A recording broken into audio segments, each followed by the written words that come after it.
Hello, hello, hello. We're back.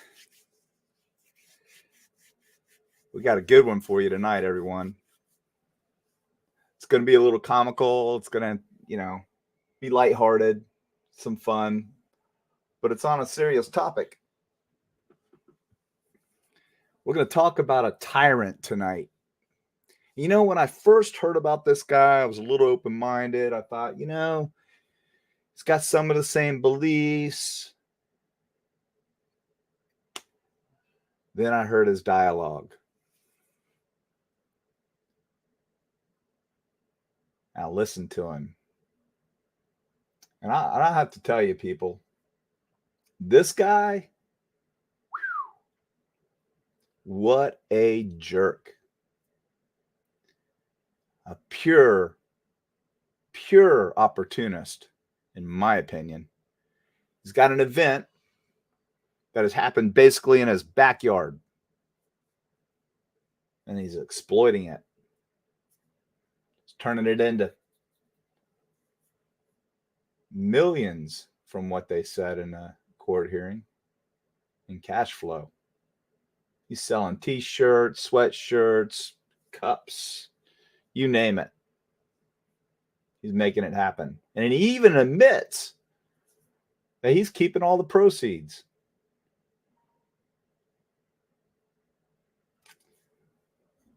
So we're going to talk about that jerk tonight. We're going to talk about the case that he's exploited. You may have heard of the case. It happened about a year ago. And it's about a Boston police officer He's in a relationship with a girl named Karen Reed, and his name is John O'Keefe. 16-year veteran. Decides he's going to go out for a night on the town with his boys and their wives, and we're going to have a good time. They go to a couple pubs. It's supposed to be a night of fun. He's dead now. And in my opinion, he's dead because of domestic violence. He's dead because, in my opinion, his girlfriend was mad at him. And we'll talk about that tonight. And we'll provide some pretty staggering evidence that'll support my theories. But bottom line here is, you're going to hear some evidence as well that he wanted to end a relationship. So everyone look at the thumbnail. We're going to go over the thumbnail. And there's some clues in that thumbnail. And I'm going to bring Kelly on here.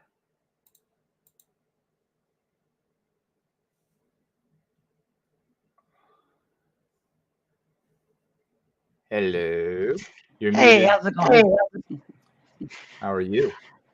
Well, I am laptop stand free. I will have you know. Hey, everybody, if you noticed last time, she was bouncing up and down like this. She had her keyboard, her laptop on this stand that was like spring loaded. And I'm like, It's a super stand, but you got to put a wedge in that thing or something. So every time she types, she's bouncing up and down. It made it worse. So Kelly and I work on these thumbnails, and I basically float her ideas, and she's the graphic designer, and she puts it all together. So I know some people will say, John, you need to simplify your thumbnails and not make them so busy. I'm taking a different direction. I'm going to disagree with people who say that. And the reason why is my thumbnails that Kelly and I put together are telling a story. And we're going to go over these thumbnails each and every show. So we're going to start with, of course, yours truly on the left there, back when I was a scrappy young buck. Actually, it wasn't that long ago, but He still got the guns. Don't let him fool you. It says stop the cap, and if anyone knows doesn't know what stop the cap means, it's basically slang for stop the crap, stop the lies, stop the BS, stop the cap. It's just street slang. And then we have next to me, to my left, is the alleged perpetrator in this heinous act, and her name's Karen Reed.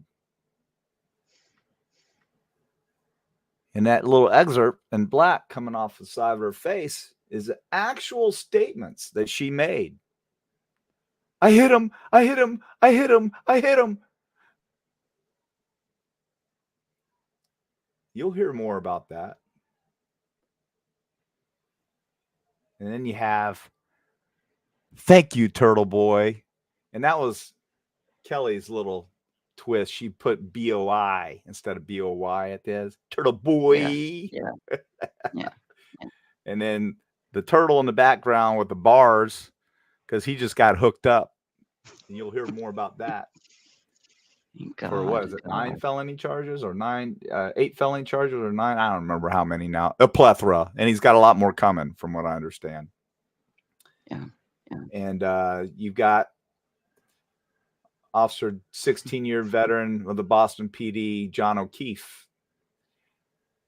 He's saying this relationship has run its course.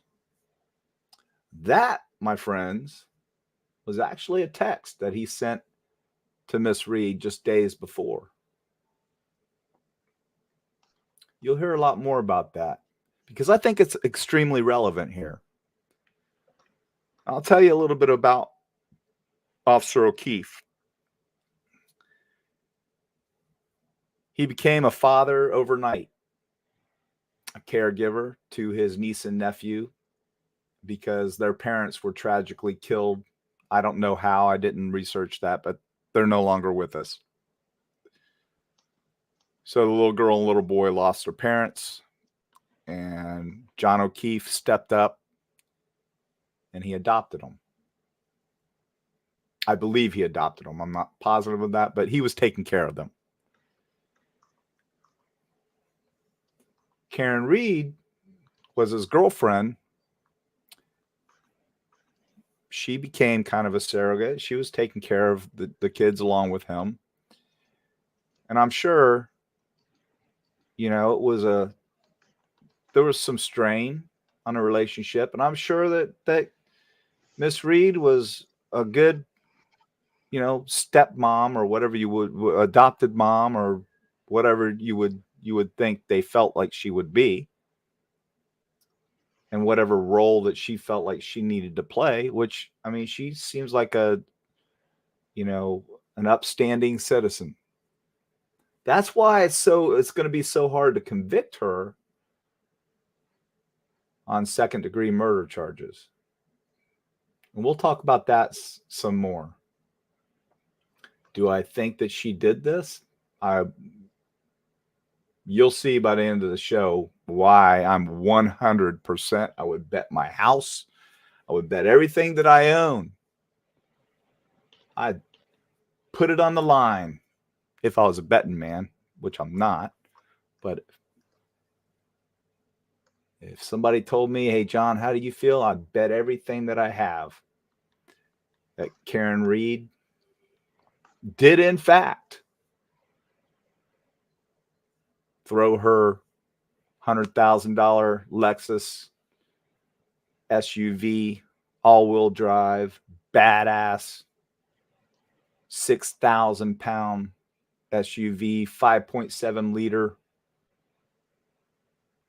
in reverse out of anger.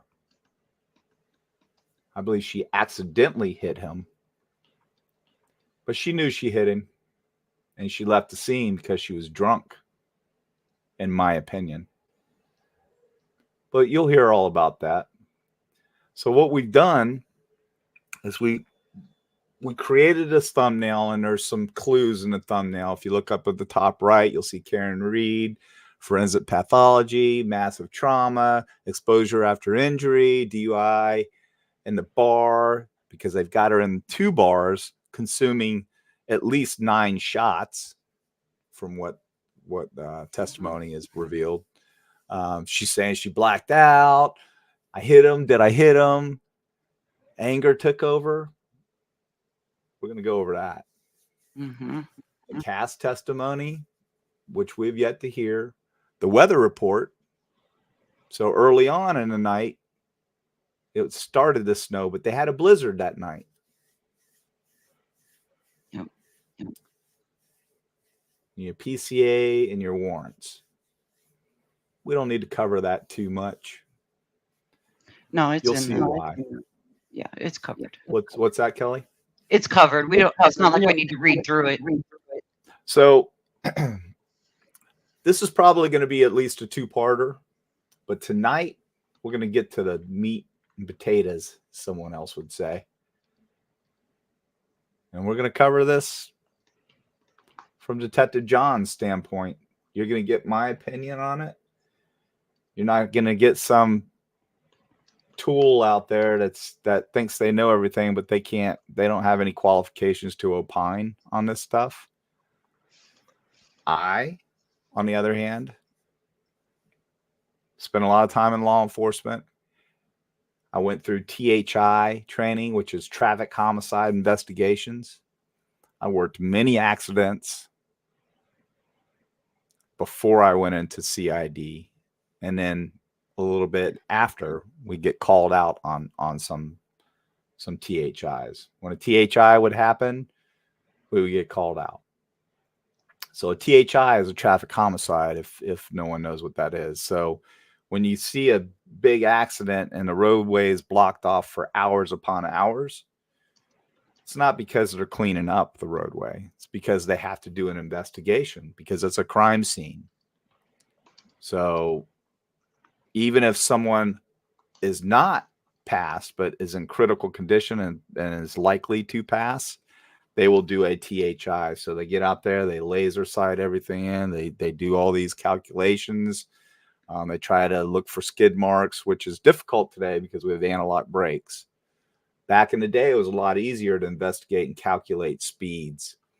Now we have, we have reports that cars can give us. They kind of have black boxes, especially your high dollar vehicles.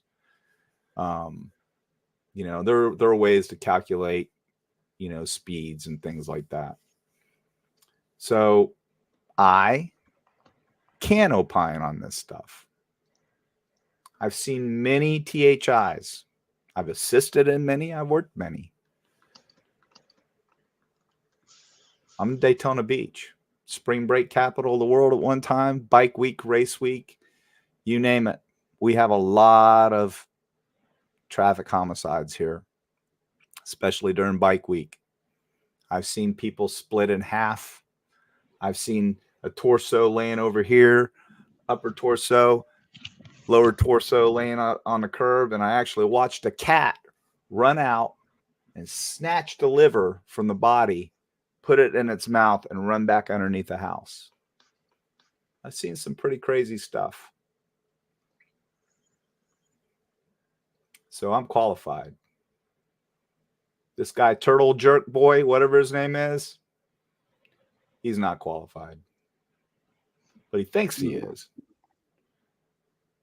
All of these creators lead you to believe because they're behind this mic, they just become whatever. They morph into investigators. They morph into attorneys, judges, juries, because they're now keyboard tough guys and tough girls, and they got a mic too. Truth is, 95% of them don't know their butt from a hole in the ground. They give their opinions based on what? Anger? Hatred?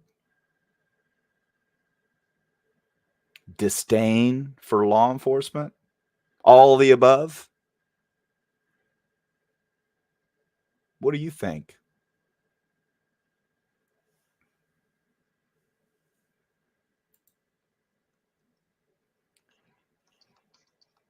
We're going to cover a lot tonight.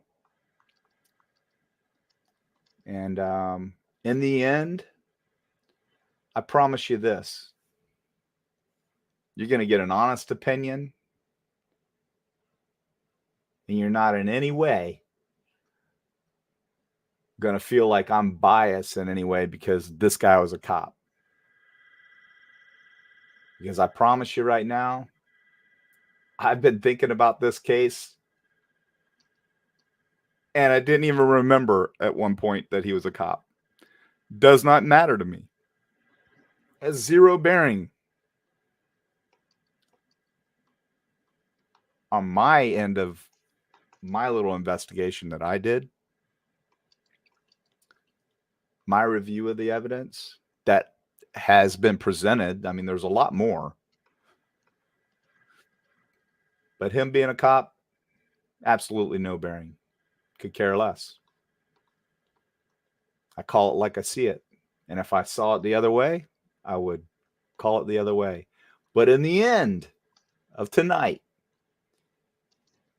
if any of you actually believe that Karen Reed did not do this, did not throw her vehicle, her 6,000-pound vehicle in reverse and strike John O'Keefe and trampoline him off the back of that SUV 30, 40 feet, 10, 15 feet up in the air.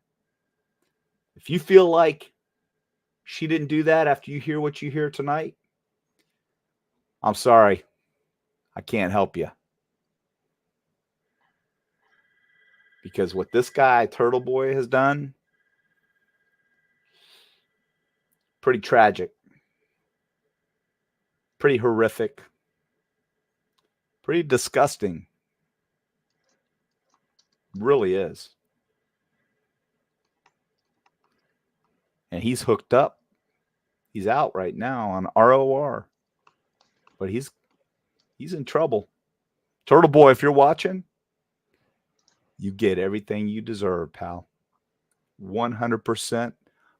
I may even come up there myself and give you a taste of your own medicine. I'm down with my for own that. picketing sign, with a bullhorn. I may do it. I'm able to. I got frequent flyer miles.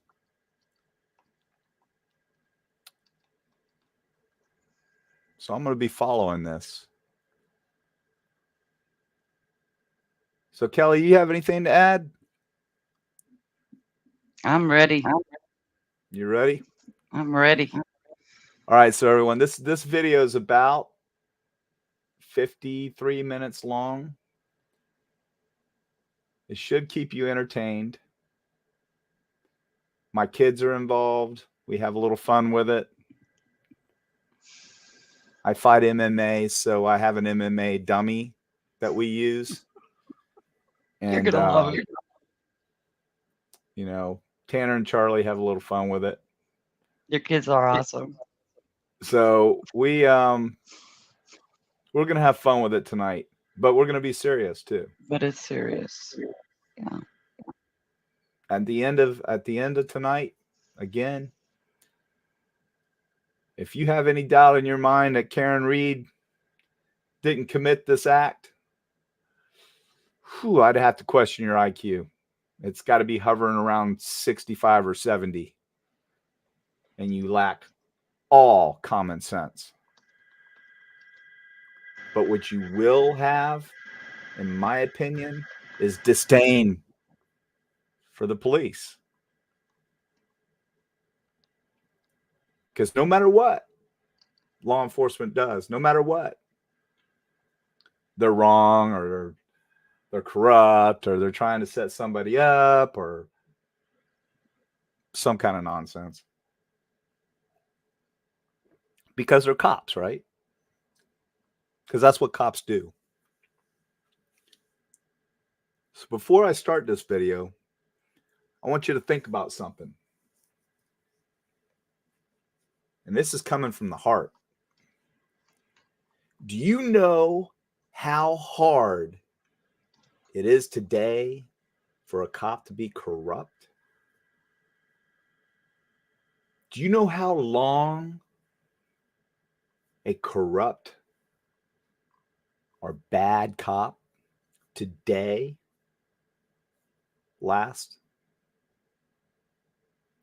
Do you know how hard it is to be a cop today? Because you're walking on eggshells all the time. That doesn't mean that you're a bad cop, or you beat people up, or any of that stuff. You just got to really keep your cool. Because Big Brother's watching. You have body cams. You have everybody walking around with a cell phone, sticking it in your face every time you do a traffic stop. You have these YouTubers trying to get you to lose your cool on a traffic stop. States have actually enacted laws. You're not allowed to come within so many feet. You'll be warned. And if you violate it, you'll get hooked up. And I applaud that 100%. Because your First Amendment right does not give you the right to impede an investigation or to antagonize officers and make their job harder. Just because you can say it and you can do it doesn't mean that you should. That's not what the First Amendment says.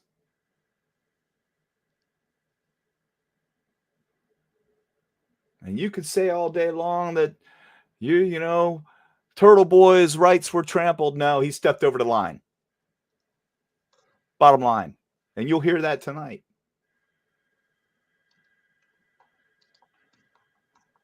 But you're going to hear a lot of words like corruption from this guy. He's going to call police officers cowards because they find evidence on a scene after a blizzard. They're cowards. That's the verbiage he uses. Calls them cowards. Do you know what coward means, Turtle Boy?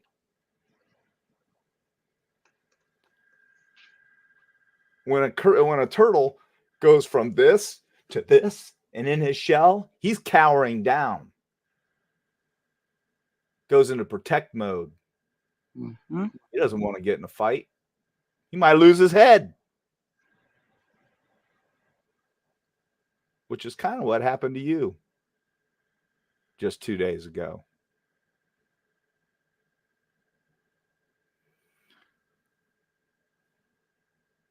Corrupt police departments? Do they exist? Yeah, I think there's still corruption in some law enforcement agencies, but they're usually these small podunk agencies, not big agencies with internal affairs divisions that will eat you alive.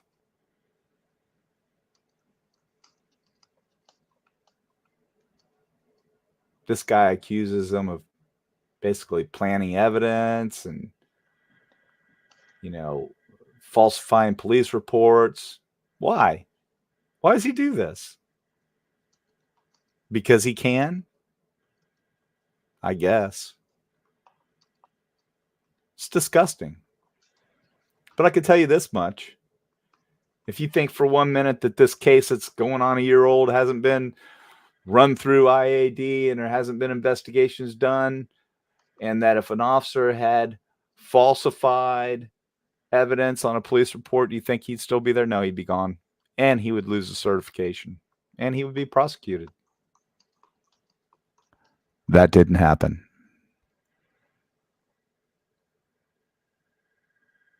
Yet this turtle that sticks his neck out to make money can say whatever he wants to say. He thought without consequence. He just got his ass handed to him. He says, "You can't stop me. I'm never going to stop, blah, blah, blah." Well, I think you're keeping your mouth shut right about now, aren't you? Aren't you, Turtle Boy? Because that judge slapped a no contact order, injunction on you. You can't, through third hand, fourth hand, through any hand, mention any of these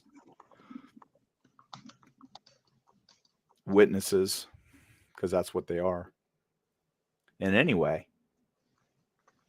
I hope you do, Turtle Boy.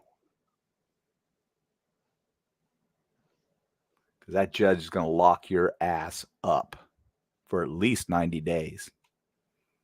So run your mouth. Run it third hand through somebody else. Go on another show and run your mouth. I dare you. Because you're a punk. And you're all gonna concur with me at the end of the show what a punk, in my opinion, this guy is.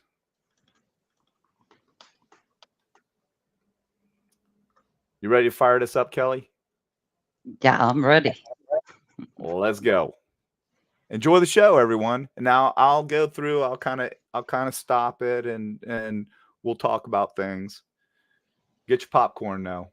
It's going to be a fun ride. But there's going to be, some news clips from Main Street media. Listen up. Pay attention. I'm going to give you a little bit of a synopsis before we even start. Man and woman having trouble. He goes to a bar with his friends without her. She shows up at said bar. Now, I don't know if that was planned or not. Speculating here. She shows up at the bar.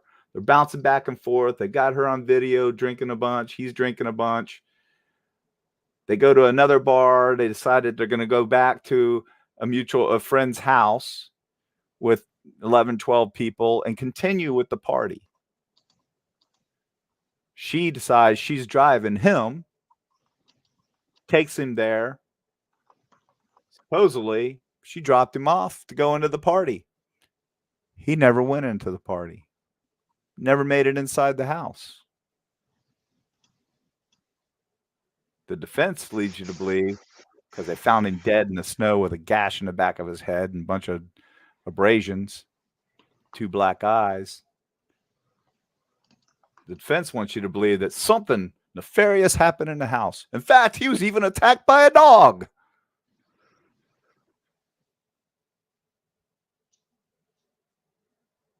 "11 people that night said he never came into the house." So we're all to surmise that these 11 people all conspired together to lie about a situation that happened in this house. These are all upstanding citizens, great careers, all to frame this lady, Karen Reed. That's what TURTLEBOY wants you to believe. It's what the defense team wants you to believe. I promise you. I promise you with everything I have. That man never walked in that house. That man was never struck by his friend. He wasn't beat to death. He was beat to death with a 6,000-pound vehicle.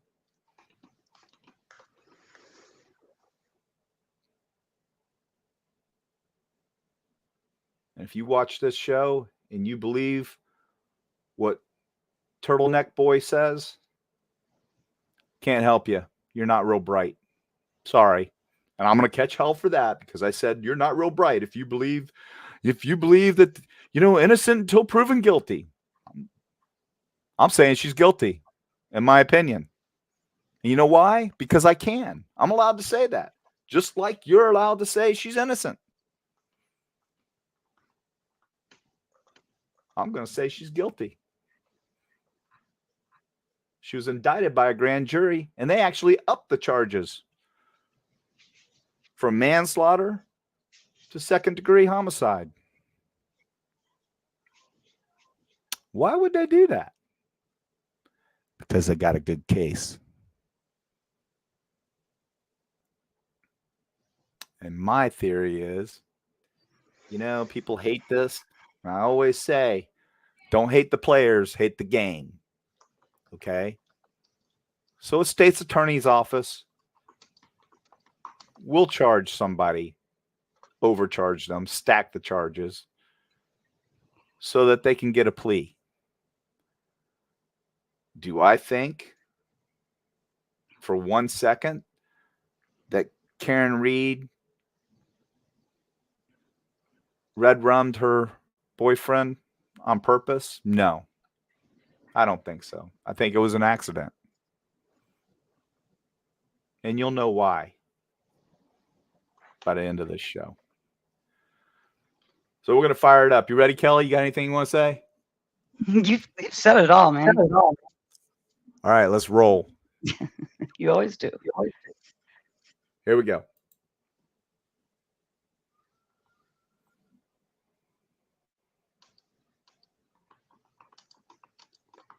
Is charged with manslaughter in his death.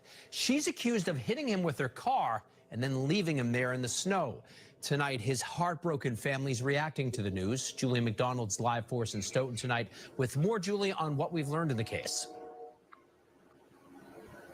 Well, David, when you think about the permanent pain that now stems from this night out, how it's changed and ultimately ended the lives of this couple and also traumatized the people who love them, especially 2 children who have already lost so much. They truly are piecing together a puzzle. There's a lot of pieces that are still missing, and there are a lot of pieces of the puzzle they may not ever be able to actually ascertain. The police report presented Wednesday during Karen Reed's arraignment in Stoughton Court provides a clearer timeline of the tragic details leading up to her boyfriend's death. All right, I want you all to look at something here. Do you see the amount of snow there? This is the night this happened, or the early morning hours. There was a blizzard. At the time he was dropped off, allegedly, it had started snowing. You didn't have all this snow on the ground. He was found hours later at 5-something in the morning, if I remember right. Kelly, is that correct?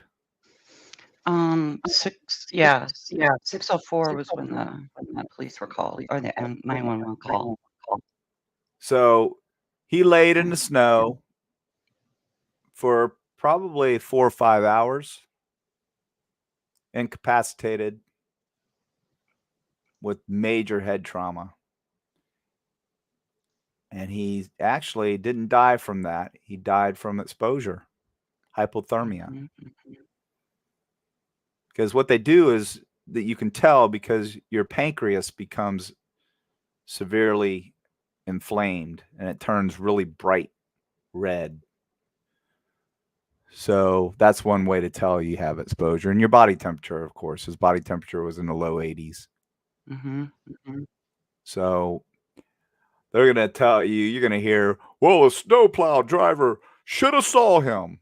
Now, snowplow drivers with a big plow on the front of their truck or dump truck or whatever they're driving. It could be a 2,500 truck. It could be a big dump truck. It could be a cat. I don't know what they used, but I can tell you this much. If you're pushing a plow in the snow, you're moving, and snow is cascading off the front of that plow, you're probably not going to see a body laying 35, 40 feet on the shoulder of the road, especially during a blizzard. Wouldn't take long to cover that body up with snow. But the defense and this TURTLEBOY, oh, that we interviewed him and he says he didn't see it. He would have had to have seen it. What do you think? We're stupid? Are you that stupid? I hope not. Here we go. The Mansfield woman, an adjunct professor at Bentley, is accused of hitting John O'Keefe with her SUV Saturday and driving away. The off-duty Boston police officer wouldn't be found in the snow for hours. Defendants then made several statements to her indicating, I hit him, I hit him, I hit him, I hit him. Those statements that she's made are going to be hugely important. WBZ 100% what was just said there, absolutely truthful. Couldn't tell you how many times I went on a THI or any kind of crime scene where somebody lost their life and the person really didn't intend to do it. It's called res gesti. Look it up. A res gesti statement is a spontaneous admission. Can be used in court. Pre-Miranda. It's a spontaneous statement. It's a spontaneous admission. You can document that in your PCA. Or at least in your incident report. Mm-hmm. I hit him, I hit him, I hit him, I hit him. I hit him, I hit him, I hit him, I hit him. Oh my God, I hit him. Is he dead? Is he dead? Is he dead? Did I kill him? She made statements. Res gesti statements. Mm-hmm. That will and can be used against her. Yet she's trying to twist it. She's trying to twist it and say that, from what I gathered from the testimony I've heard, that she was asking a question. Did I hit him? Did I kill him? Did I?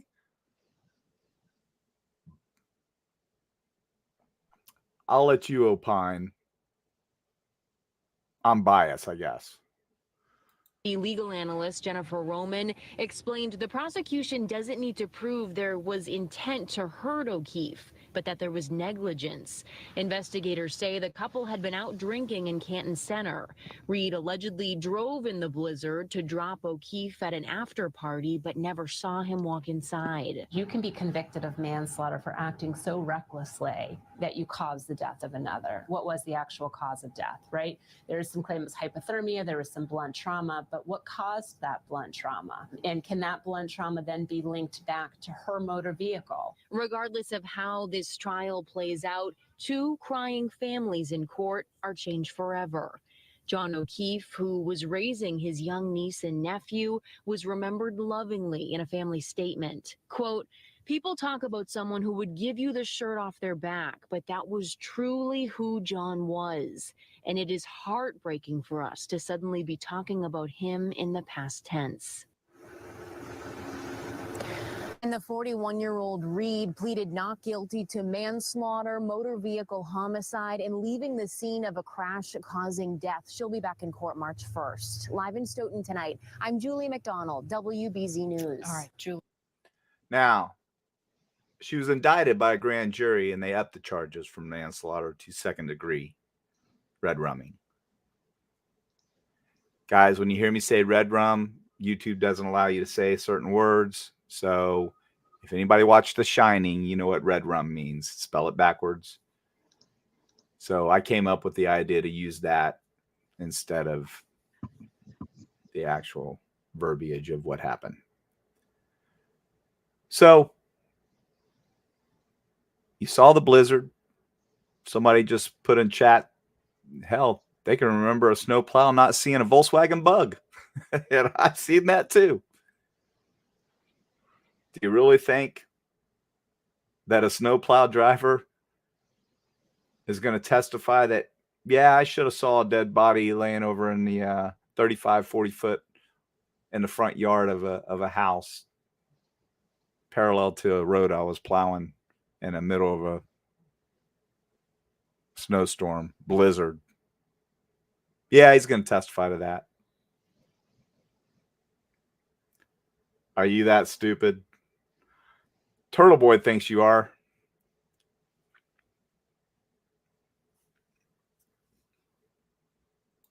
Thank you.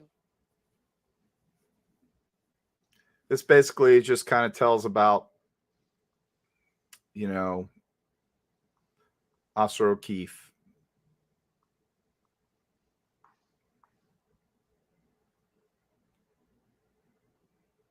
This is this is his, his funeral. Huge event. This right here is a Lexus LX 570. Now, 570 typically means on most vehicles, it's like I bought my son a 350Z. So that's a 3.5 liter displacement motor. An LX 570 is a 5.7 liter. What's that? It's a beast. It's a beast. This is not a small SUV. It's equivalent to a Suburban made by Lexus, which is Toyota. Mm-hmm. LX 570 doesn't have a small engine. It's got a beast. It's got the same engine I got in my, not same engine, same displacement, pretty much, that I have in my Hemi Dodge, my Ram truck. 5.7 liter. That vehicle gets about 12.5 miles to the gallon. And it's all-wheel drive. Let me repeat that. Because another creator wanted to argue with me. It was snowing. There's no way that she could have done that. It's all-wheel drive. Traction's not an issue with that vehicle. If you don't know what all-wheel drive means exactly what it sounds like. All wheels have torque and they are pushing the vehicle or pulling the vehicle. Not just the rear wheels or the front wheels, all wheels. This SUV is the Mac Daddy that Lexus has. It's got a rear camera. It's got front cameras. It's got all kinds of stuff. Anti-crash sensors, which may, I don't know. I'm guessing. I've been out of the game for a while, so I don't know how technologically advanced these vehicles really are now. But some vehicles have cameras that when you walk by, the cameras activate and they're recording you. Oh, Elon Musk put together that deal. Pretty brilliant. Now, I don't know, but maybe, just maybe, this vehicle, which has sensors and will tell you when somebody's standing behind you, maybe, I don't know, maybe when that camera was recording her in reverse and that screen that shows what's on there, maybe it recorded it. It's called a Burglar report. And these high-dollar vehicles, did you watch the Murdaugh case? Woo! Single most impressive case I've ever seen in my entire life. Burglar report. Cast report. All that stuff's going to come out. There's cast evidence. There's a Burglar report, I'm sure, on this vehicle. But what they want to do right now is they want to sway public opinion. They want to throw all this nonsense out there to try to affect the jury pool. That's the real goal. And you'll see thousands of people, hundreds of people gathered in support of Karen Reed at the direction of TURTLEBOY, who facilitates all this garbage. It's going to make you sick. If it doesn't, there's something wrong with you. And you're just like I said you were. You hate the police. You hate anything to do with law enforcement. You have so much disdain for law enforcement that you hope that this woman gets off. What were you going to say, Kelly? Oh no, I'm watching chat. They're on it. They're on it. If you see something that you want to address, feel free to read it and answer it, because I okay. can't watch. I can't do both. Well, here's my reaction. Turtle soup, Liz W. Turtle soup, yeah, turtle soup. Turtle soup. Hey, you know, it sounds gross, but my grandfather used to make turtle soup all the time, and I had to eat it. It was actually pretty damn good. He used to go out and catch snapping turtles, and I have to help. And snapping turtles, they're no joke. They'll bite fingers off. But we would trap them, and he'd make turtle soup, and it was pretty damn good. Would I eat it today? No. But anyway, look at this LX470 in this picture real quick. You see that right rear tail lens? It's gone. I'm not sure if it's gone because it was totally shattered, or it's gone because they retrieved the body of it so that they could get the pieces that they recovered to do a forensics on that tail lens, which is probably what happened. Yeah, I'm pretty sure because of the stickers on the tail and the bumper and stuff. But there's all kinds of, like Kelly said, you see these little white stickers. These are evidence markers. These indicate damage. Okay. So right in this area, which is a rubber step on a bumper, there's glass, not from this, but Mr. O'Keefe was carrying a cocktail glass. And the theory is that when he made contact with the back of this vehicle, that glass shattered, and there's shards of that glass in this bumper. And they've recovered them. I want you to imagine being about 6'1", 212 pounds, somewhere around there, 6 foot tall, standing in line about right here with your back to the vehicle, more than likely. Your elbow and arm would be about even with this.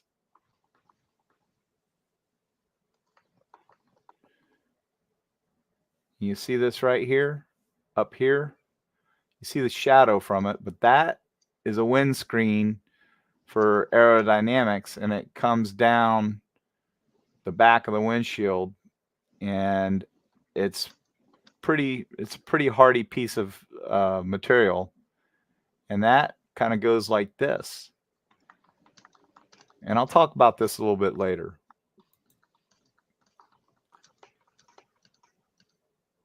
There it is. There's a better view. See this right here? I think this is significant.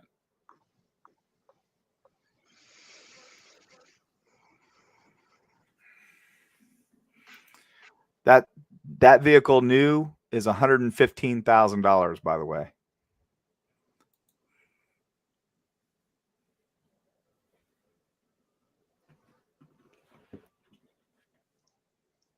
Oh yeah, snowplow driver could see a body on the other side by that flagpole over there.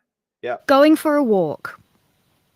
Walking is a natural part of life. We do it all the time without thinking, and most of the time, as long as we focus on where we're going. All right, I'm going to give you guys a bit of an alert here. So we're going to have people getting hit by cars. Okay? So if you don't like seeing that stuff, they're not the most gory that we could find. No. There's no blood or anything. They're just, you know, a simple, basically just something that you can see. You can see what happens to a body when it's hit by a car. There were far worse, trust me, that were very, very bad that we didn't want to show you guys. But you'll get the idea. This is kind of a cartoon that kind of talks about, you know, the science behind what happens to you when you're hit by a car. Yeah. There's a law. What is that law called, Kelly? There's a law. Of physics. Oh, Newton's law. There you go. Like, which law you want me to quote, man? Hey, you got to get better at this. When I ask you these questions, you need to be on it. I keep doing that to you, and you're like, "What are you? Wait, which law?" Newton's law applies here. Everybody knows what Newton's law is. I thought about having us pull it up, but I think that most of you know what Newton's law is. If you don't, let your fingers do the walking. Well, this video explains it quite well. It explains it pretty much. Going, there's not too much to worry about. But it's a different story around traffic.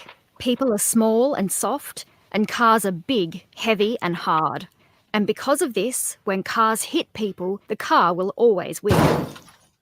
Let's have a look at what happens in a typical pedestrian crash. We can also use the laws of physics to work out what is going on at each stage. While a good driver is always scanning the road ahead for potential hazards, it is the unexpected appearance of a pedestrian that can have shocking consequences. The speed of the car prior to the incident is crucial. The lower the speed of the car, the less distance is travelled before the driver reacts. This gives the driver more space in which to avoid a collision. But if a car can't stop, then the following occurs. The car hits the person. First, the bumper contacts the leg. All right. The reason why I'm stopping it here is this is a front end collision with a pedestrian. Okay. Now, the front end of a car or a lot of SUVs is made for what? Aerodynamics. So it slopes in the front. The back end of a SUV is not pushing through the air. being drugged through the air like a bullet. So it doesn't matter if the back end is sleek, just on the sides, not on the back. Okay. Just like that screen on the back I was pointing out, that's for aerodynamics as well. This person, this crash dummy, legs are swept out. They roll up onto, she calls it a bonnet. We call it a hood here. Head smashes Australian. off of that. Then the person generally slams on the brakes, and the trampoline effect occurs. So it's bam. Now we can calculate by measuring the distance traveled where the body comes to rest to the skid marks, which even if you have anti-lock brakes, you do typically have just, you'll see the abrasive marks. It's a lot more difficult than it used to be, but you can see them because it still does skid a little bit. So if you can find those, great. If you can't, you can still calculate based on damage of the vehicle, the body, and other things about how fast someone was going. It's amazing. There's a lot of math involved, and it's hard work to try and figure this stuff out. But it's gotten a lot better. Technology has really made it a lot easier for THI investigators. Causing the pedestrian to be lifted upward and rotated toward the car, which will still be moving forwards. Typically, this results in the head hitting either the bonnet or windscreen of the car. During this part of the impact, the pedestrian is accelerated to the speed of the car. As the car, under brakes, comes to rest, the pedestrian continues on at the speed of impact before being thrown from the bonnet, where a second impact with the road occurs. Crash investigators use these laws of physics to work out what happened by working backward. They can use the distance travelled by the pedestrian on impact to calculate the impact speed between car and pedestrian. From there, they can work backwards to calculate the speed the car was travelling at prior to braking by examining skid marks. By understanding the physics involved, we can see how reaction time, braking distance, and impact speed are all important factors in a pedestrian crash. And you'll see old TURTLEBOY attempt to be a THI investigator. He fails miserably. He actually looks pretty stupid. Damn sure doesn't know how to drive a vehicle. All right, this is the engine compartment of that Lexus. So you see the massive size of this engine. This ain't no sleeper. This is a badass SUV. It's pushing probably, I didn't look it up, but I'm sure it's pushing 400 horse or close to it at least. And all-wheel drive will take some of that horsepower and top end speed because it's a heavier vehicle. It's 6,000 pounds. But it's a beast. Will kill you at 5 miles an hour, at 4 miles an hour.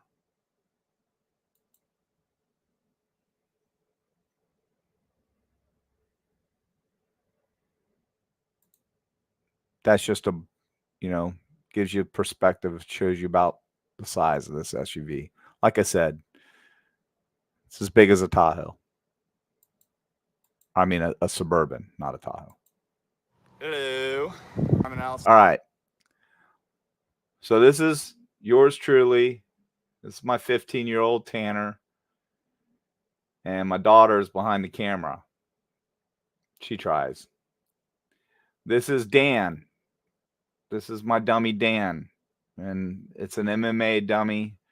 It's about 45 pounds. But you can throw weights in the back of it. It's got a zipper in the back, and you can change up, how heavy you want it to be. This one's about 45, maybe 50 pounds. It's heavy. And you'll see what we do here. And I'm going to tell you about a theory that I have that no one else has talked about. And I think I figured it out. We'll talk about it. But we're going to play around with this dummy first. We're going to put right here, you see the Apple Watch?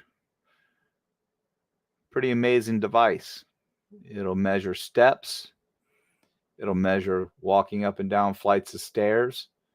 But not just because you're walking up the stairs, and this is important, because you're elevated, and it will measure every 10 feet up in the air you go. Key point. It's not the steps. It's leaving the ground. Think about that for a minute. This is 101 with Detective John. I have a theory. So we're all saying, we're all buying this theory, supposedly, that... And excuse the wind, there's a massive storm going on. We actually had tornado rip through that night. So we're on beachside and it's windy. Let me start it up a little bit. Start it over right here. So you might hear some wind noise. You're going to hear wind noise. I apologize. We did the best we could.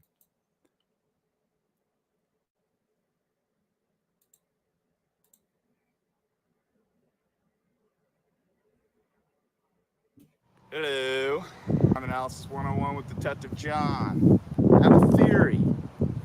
So we're all saying, we're all buying this theory, supposedly, that TURTLEBOY says, which is alleging that our victim in this case walked up a couple flights of stairs and he was murdered in the house. And there's no way he could have been murdered on the outside of the house, hit by a vehicle by Karen Reed. I think I'm going to disprove that. Evidence doesn't support what old TURTLEBOY is trying to say here. So what I got here is it's an MMA dummy. I use this, I beat it up. You know, I get on the ground, I ground and pound it. I get it in arm bars. I do all kinds of stuff.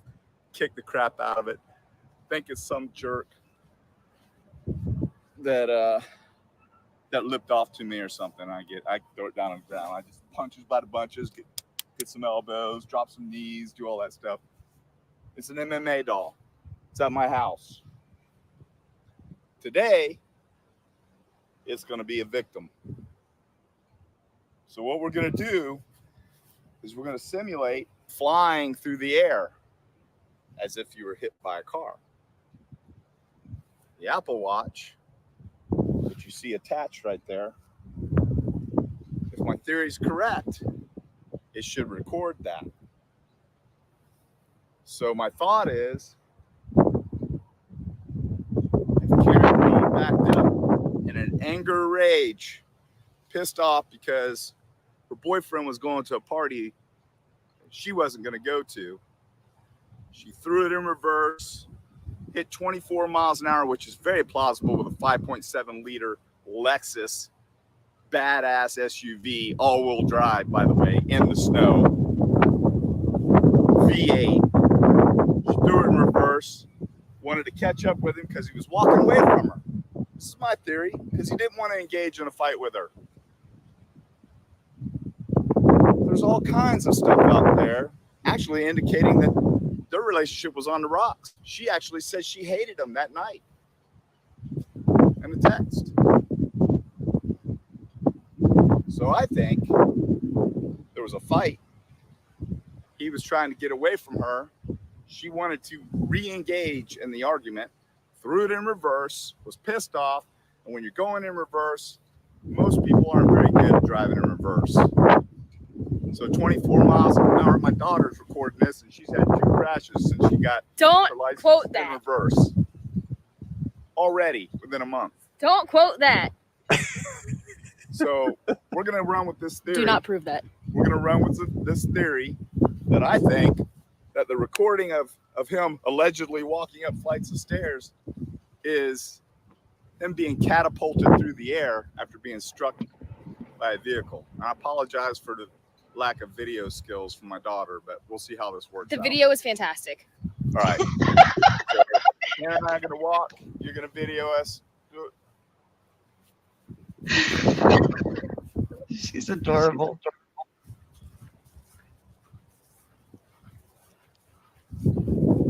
They both walk looking at their feet. This is Daytona Beach. It's actually And an accidents disclaimer. By the way, as Sailor pointed out, Tanner's pretty tall. yeah, he's over 6 foot already. Yeah. 15. He does There look you like go. fun. Let's see what this records. So I was about 3,020 steps, and then we walked about 80 feet-ish, but we did a little more like beforehand. All right, so don't pay too much attention. I think we got a little bit out of order, but you'll see Tanner and I actually throwing Dan through the air. Yeah. And we had already did that recording before this, and this is the data from that. Oh. It actually records Dan flying through the air. We have to get Dan at least about 10 feet up, and we were able to do that. But we also take Dan up the side of a hill, which is over 10 feet, which it records that data as well. And this is what I'm trying to show. Trying to show that the theory that our victim went into the house, which has a stair, it's a tri-level, and it has a couple staircases where 11 people have testified under oath that he never came into the house, yet his Apple Watch is saying that he did. I think his Apple Watch was flying through the air, attached to his arm. No one has brought this out. No one has said anything about this. Not the prosecution. No one. You heard it first here. Now, I could be wrong.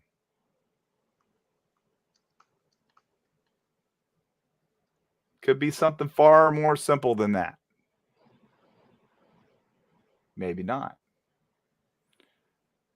But we proved it right here because that phone recorded that doll flying through the air.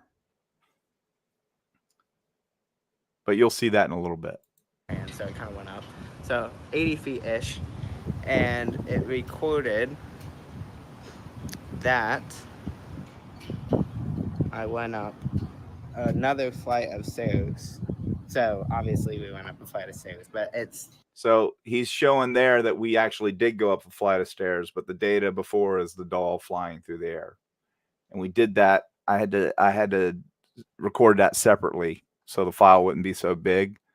So we had to submit it into 3 different movies, and then we put it all together, if that makes sense. 10 feet in the air. All right. So what are we saying here? Here's my theory. Of course, it's just a theory, but I do happen to know what I'm talking about. I am a traffic homicide investigator.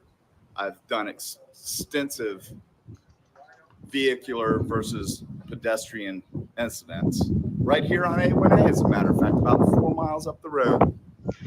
The screen breaker was hit. Almost the same scenario. The car was moving and was moving forward. Some will say, oh, you should have been folded in half. Now, back.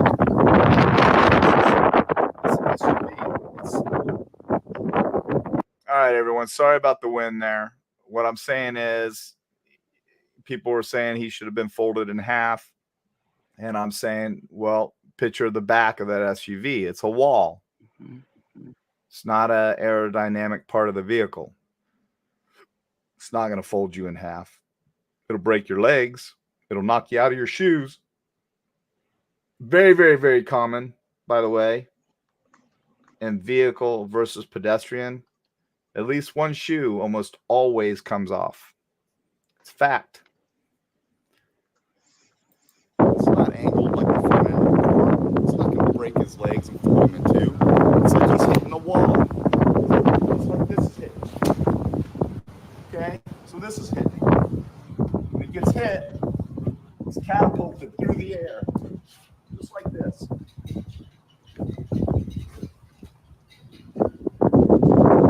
That's what happened to her. Karen was pissed. Karen was pissed because he didn't want to engage in a conversation with her anymore. He wanted to go to his party and have fun with his friends. Got out of the vehicle and walked away. As he's walking away, she's like, son of a bitch. I'm just speculating here. Don't walk away from me. She throws it in reverse. She's going after her. She's out of control because she's in reverse. She's in a high dollar Lexus 5.7 liter V8 all-wheel drive. People are saying, oh, it was snow. It was all-wheel drive during a snowstorm. And she hit him because she was out of control. Did she intentionally hit him? I don't think so. I think she was just trying to catch up to him to engage in more of a fray. She was drunk. Testimony has said that she had up to 9 shots. She was pretty lit. When she hit him, she catapulted him through the air. I think the back of his head struck the wind visor that comes down at the back windshield. You could see it because it cut a perfect incision in the back of his head. I also think that the rear tail lens on that vehicle, and I'll show you pictures, is not there. It's shattered. So when that was shattered, I think those cuts in his arms could possibly be from that tail lens. Look at the picture, folks. It's about that long. From here to there is where the lacerations are. Use your common sense. Now, the defense would have you believe that he was murdered in the house, and he walked up flights of stairs. How could that possibly be? How could he be in the front yard if he never went into the house? Because he never went into the house. Witnesses say he never came in. But the defense wants you to believe that he went in and he was accosted by another police officer and beat to death. I'm 100% sure that that didn't happen. I'm about 90% sure that my theory is what happened. I said I'm about 90%, if you didn't hear that, sure that my theory is what happened. We're going to wrap it up. This isn't real scientific. We're here on the beach side. Turn that way, Charlie. Right over there is the beach. That's Daytona Beach on the other side of those buildings. This is actually Daytona Beach Shores. This is the police department here. And this is a pavilion because it was raining. So me and Dan, Charlie and Tanner, are going to wrap this one up. Think about it. Hit and reverse, catapulted through the air, flying like a rag doll, just like a rag doll. Folded up like a pretzel on the ground, where you laid in a snowstorm until hypothermia got to you. That's my theory. Peace out. All right. So this is a little blurry, but this is before we did all that. We did this recording, and we did this several times until we could get the doll high enough to actually register flying through the air. So again, it had to be 10 feet, and we were able to do that. So this, again, everyone, this is just my theory, and I could very well be wrong. I could be wrong about a lot of things. There's also a clump of trees by where his body was found. If he was catapulted, as far as I think, those scratches might be from him hitting the trees. Those trees are no longer there, by the way. They've been taken down, or shrubbery or whatever it was. There was a bunch of trees or shrubbery there. And you'll see the injuries on his arm in a little bit. They're not from a dog bite. I promise you that. I'm 100,000% sure that they're not dog bites. But the defense wants you to believe that the guy that owns this house's dog attacked him, and he was beat to death. So we throw it up. Ready? 1, 2, 3. Boom. that very well could be pretty consistent with with what probably happened. Now, he would have went a lot further away from us, but that's pretty consistent. Okay, we marked 62 feet off, right? All right. So here's old THI Turtle Boy. I mean, he's a certified traffic homicide investigator. I mean, this guy's done all kinds of investigations. He's the man. This guy is the biggest legend in his own mind that I've ever seen. He's an award-winning, what does he call himself, Kelly? Journalist. He's an award-winning journalist. I don't know. I mean, I can't find anything. I mean, last I checked, to be an actual journalist, don't you have to go to school for that, Kelly? Well, You got to get a communications degree. I know my son has a communications degree. He could be a journalist. And there's actually journalism school. Yes. I don't know that this guy went to any of that stuff. I'm not sure, but I mean, could he be a self-proclaimed journalist? There you go. I don't know. I mean, that's more like it. He says award-winning. Hold on, let me show you his award. Now, I could be wrong. There might be another award. Guys. But Here you go. Wait for it. This is his award. So he used to have a little sports podcast. And he got voted, according to what I read, he got voted like top sports podcaster in his little town. So that makes him an award-winning journalist. I can't make this crap up, man. I can't make it up. Now, again, this is me speculating, but Turtle Boy, please show us your plaque or your award or whatever you got and tell us about it. I would also like to see your credentials on, your experience as a journalist, your journalism, wherever you went to school. I'd like to know that stuff. I mean, are you just a keyboard tough guy with a mic that thinks you're the baddest ass journalist ever because you get a podcast award for covering some football games? I think they were even high school football games, if I remember reading right, but I could be wrong. I'll let you guys do a little investigating. In fact, whoever wants to take the time to look up old Jerky Turtle Boy and find out a little bit about his background, I have somebody that was going to be on the show tonight that knows a lot about old Turtle Boy, and this is going to be another show. She's going to expose him. She's got some really good stuff about old Turtle Boy. And, I don't have any respect for any man. I was raised by two women, my mother and my grandmother. I didn't have a man in my life until, my grandfather, but he passed when I was 11 or 12. But those two women were strong women. They despised the C word. Despised it. And I actually just had an employee. I overheard him talking to another employee and used that word the other day. He was talking about his own mother. And he's my number one employee. He's my foreman. I walked up to him and I said, "Bud, do me a favor. Don't let me ever hear you say that word again, because if I do, I'll send you home." And I meant it. This guy, there's video of him calling women the C word. What kind of C are you? What kind of C says that? You're a C.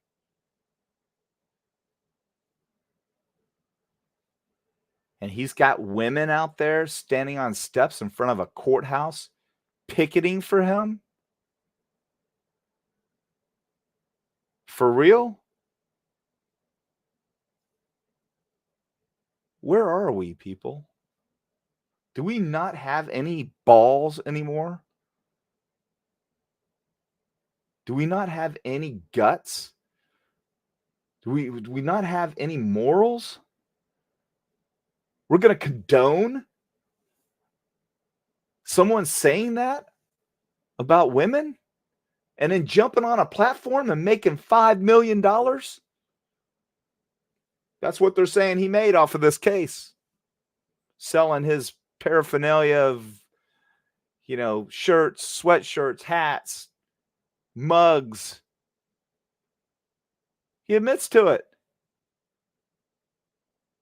And he's keeping all the proceeds. He says it.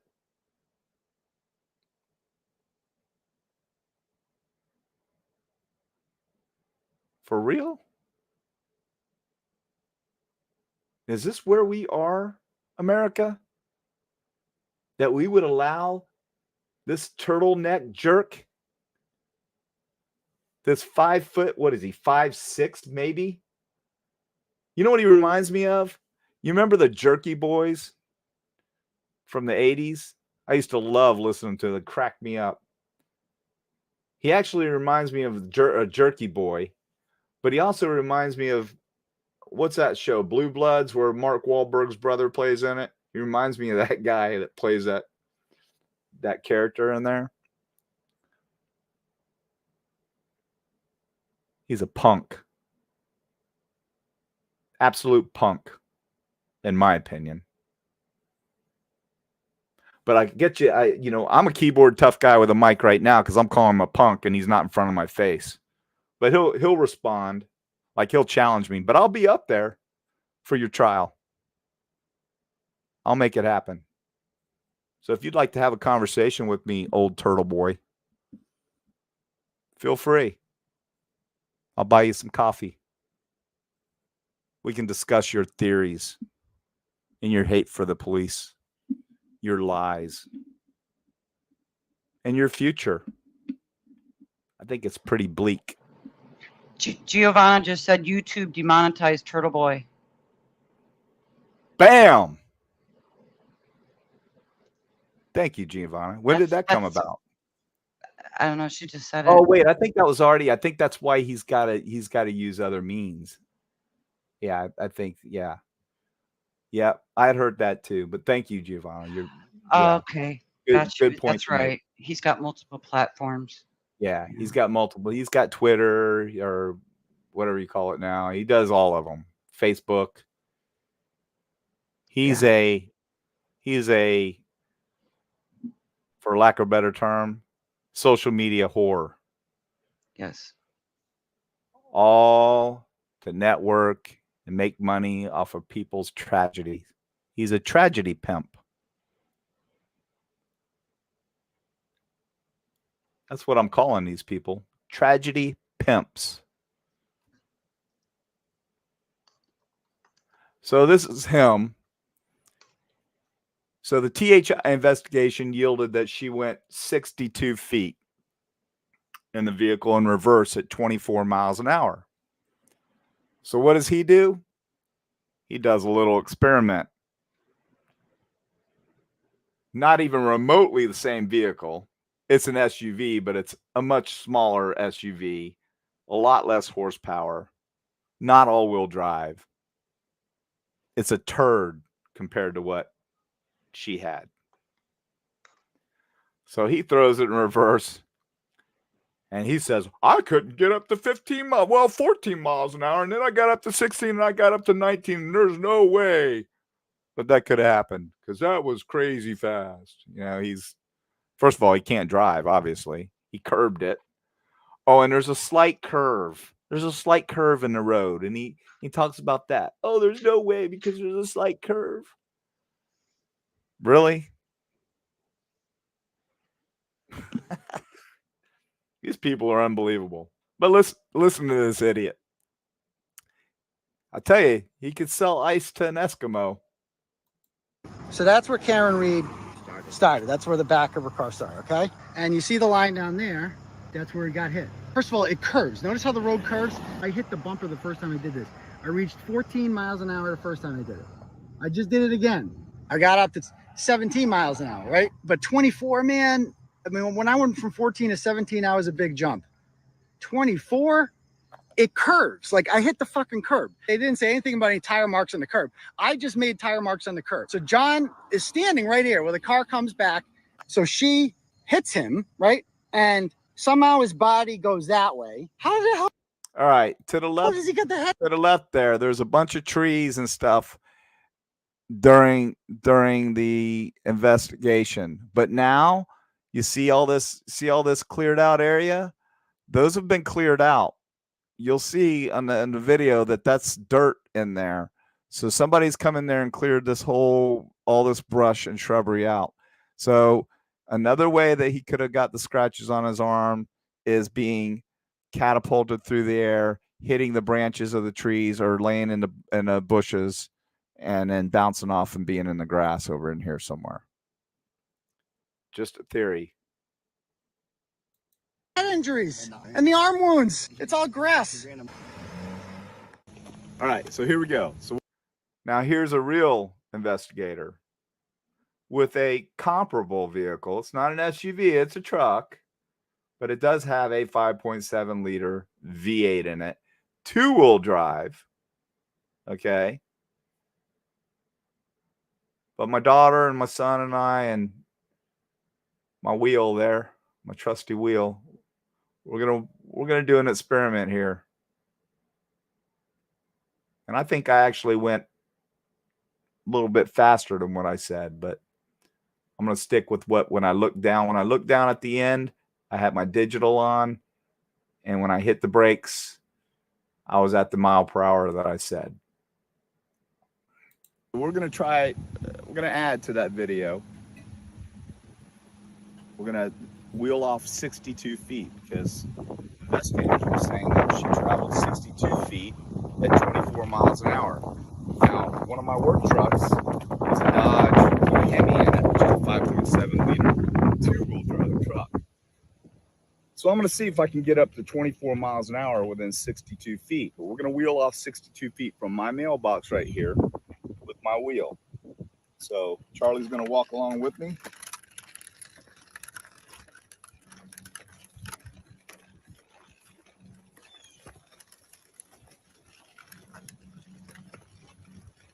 There's 50 feet.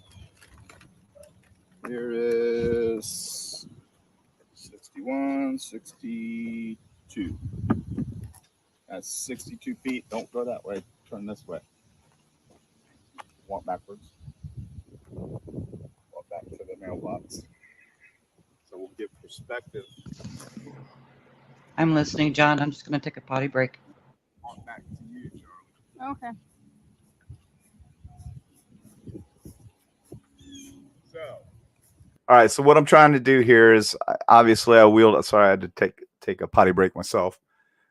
Wheeled off 62 feet with the wheel. Put a cone down there. My truck's parked here at my mailbox, and we're gonna go in reverse and see how fast punching it can get you. Now, think about this for a minute.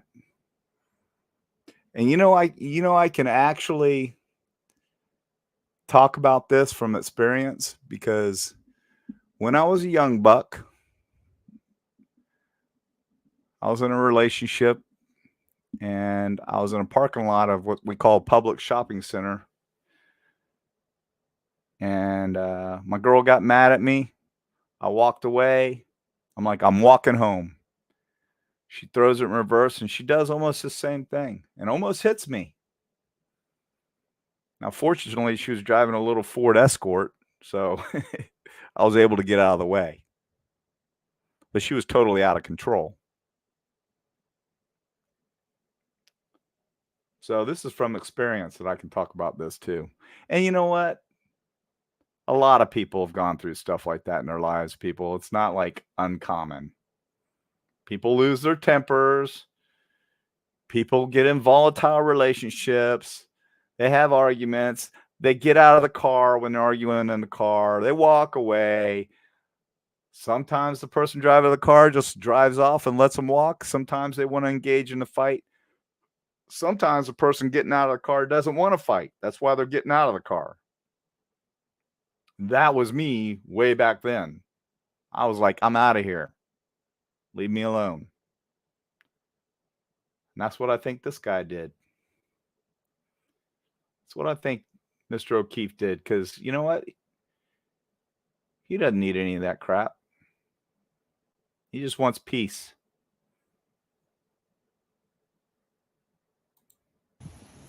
This is 62 feet. 1, 2, 3, 4, 5, 6, 7, 8, 9, 10, 11, 12. I'm walking away from you. You're pissed off at me. 13, 14, 15, 16, 17, 18, 19, 20, 21, 22, 23, 24, 25, 26, 27 steps. So I made it 27 steps, 62 feet before you rear-ended me and knocked me through the air with the rear end of that SUV doing 24 miles an hour. I believe that's what his Apple Watch picked up, was him being catapulted, flying through the air, because the Apple Watch measures 10 foot high at a time when it's measuring flights of stairs. So it'll measure the actual height, not just the steps. So we're going to do an experiment here. All right, so this is one of my work trucks.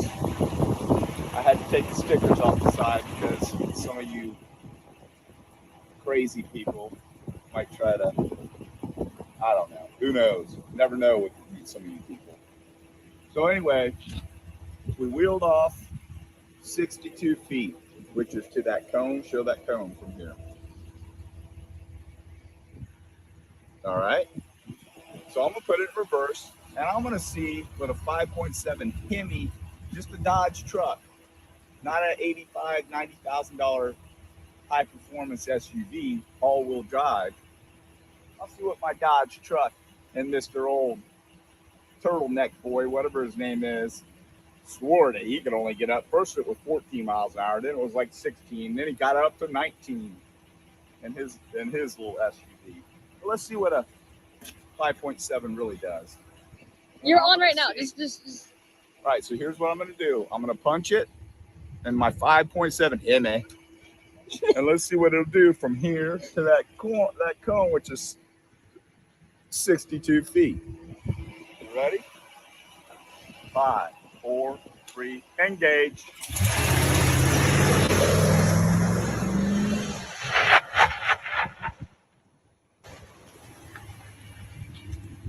$27 miles an hour. That's 27 miles an hour in my Hemi, non-high performance, $85,000 SUV. I just killed a man. That's what I just did. I just killed a man. I threw him probably 30 feet in the air, backward. Shattered my tail light. That's what I did. Then I panicked when I went home. And I got into the garage. When I pulled in the garage, I walked around the vehicle and I looked and I saw my tail light was busted out. So I got to figure out what I'm going to do to explain that broken tail ends. So I construct an event. I know I've got I know I've got video cameras. So I back out carefully out of the garage, and I mean I just pinpoint nail another vehicle right about in line with my right rear passenger tail ends and shatter it. But guess what I don't do? I don't leave any of the lens in the driveway. It's gone. It's shattered. No lens in driveway. Pieces were recovered at the crime scene, though, because I just killed a man. Thank you very much. This concludes our little scenario. This is what I think happened.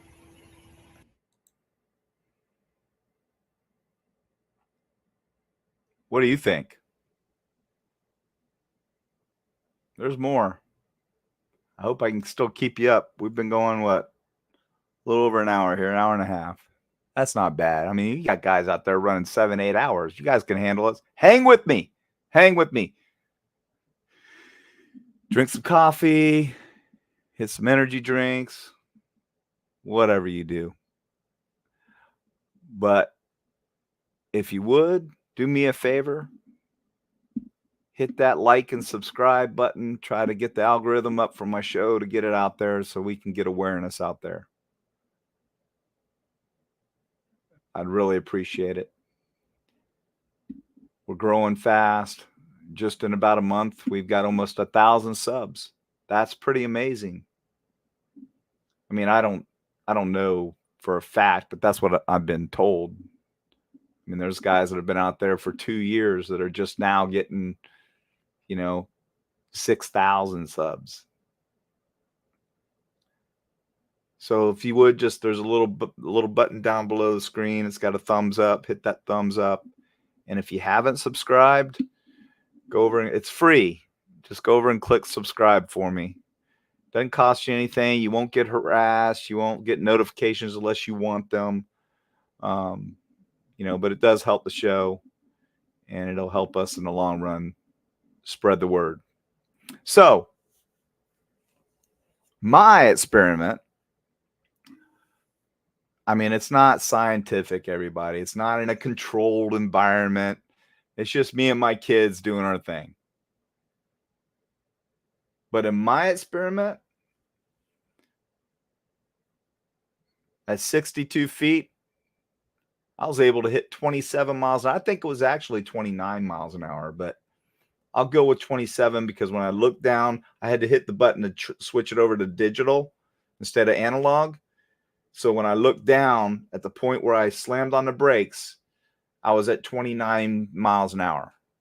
But I'm going to go with 27 because, I was at 27. I'm going to go with 27 because that's what I saw. But I think right before that, it was actually 29.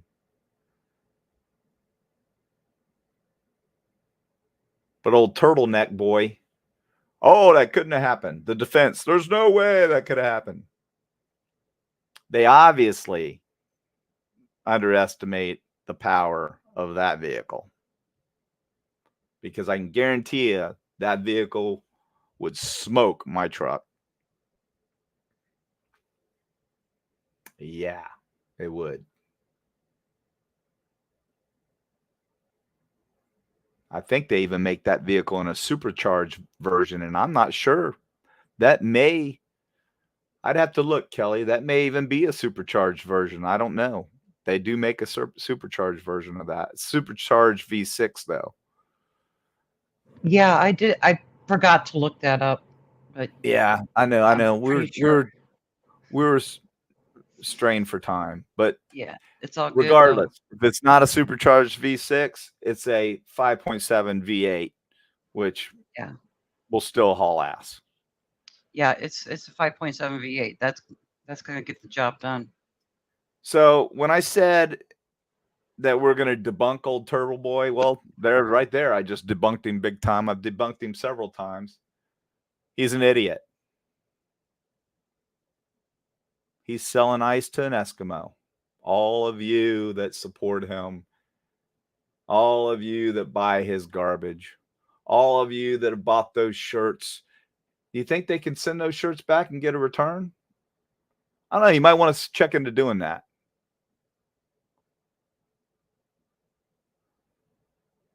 You're going to see some pretty disturbing stuff coming up.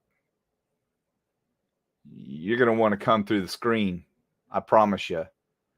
Because what you're about to see this man do and get in the face of a 16-year veteran police officer's relatives. Oh, yeah. You're going to be pissed. If you're not, hey, maybe you just don't get pissed. But if that was my brother, son, whatever, and this little weasel was doing the stuff he was doing, I'm 55 years old. Like I said before, I've lived my life. I'll stop right there.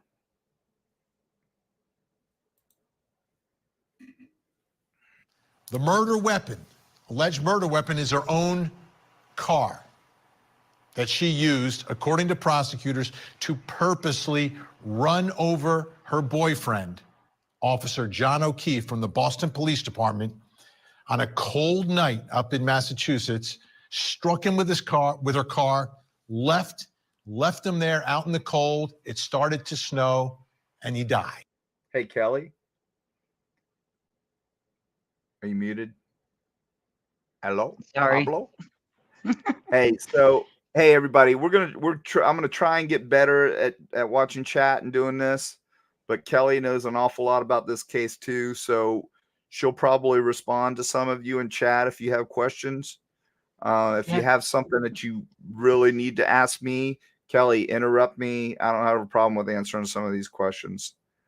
So yeah. Between Patty and I, we're really doing a pretty good job keeping everybody up to speed. All right, and we got Mindy and Diane in there too, which is awesome. So we've got 4 mods out there, and I think Tanner's probably at his mom's house. He's modding too, but we'll see. Yep. All right. Chat's going good. All right, cool. And they're claiming it's murder. Now, Melissa, take a look here. The defendant, this again from the Commonwealth statement of the case. The defendant told Ms. McCabe that she last remembered seeing the victim, which is John O'Keefe, at the Waterfall Bar. Ms. McCabe then informed the defendant that she observed the defendant and the victim leave the bar. All right. So she lied. The defendant told Miss McCabe, which I believe that's his sister-in-law, if I remember right. Correct, Kelly? Yes, sister-in-law. So she told his sister-in-law that she last saw him. She left him at the bar. But when the sister-in-law says, but wait a minute, I saw you in front of the house dropping him off.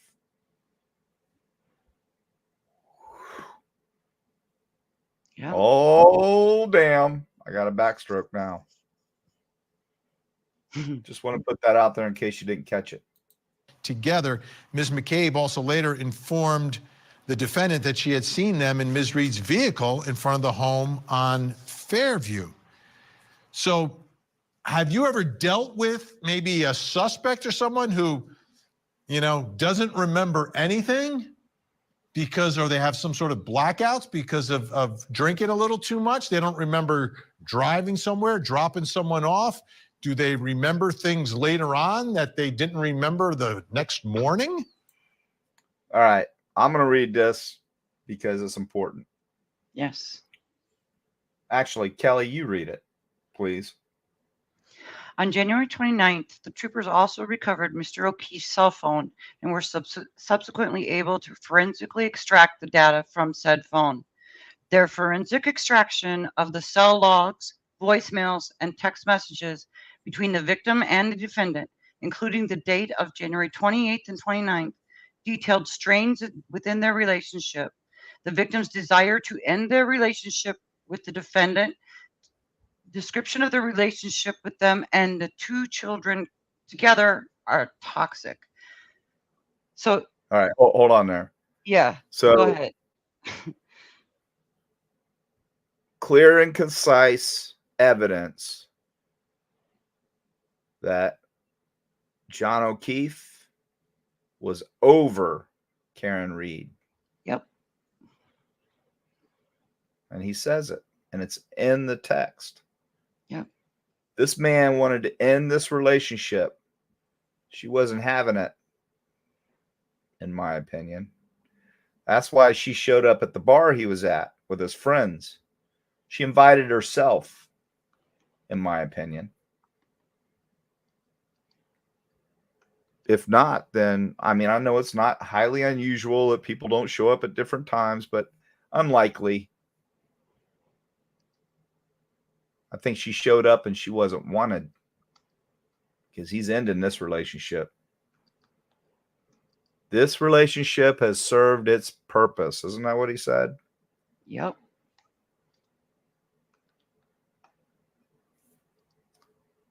Go ahead, Kelly.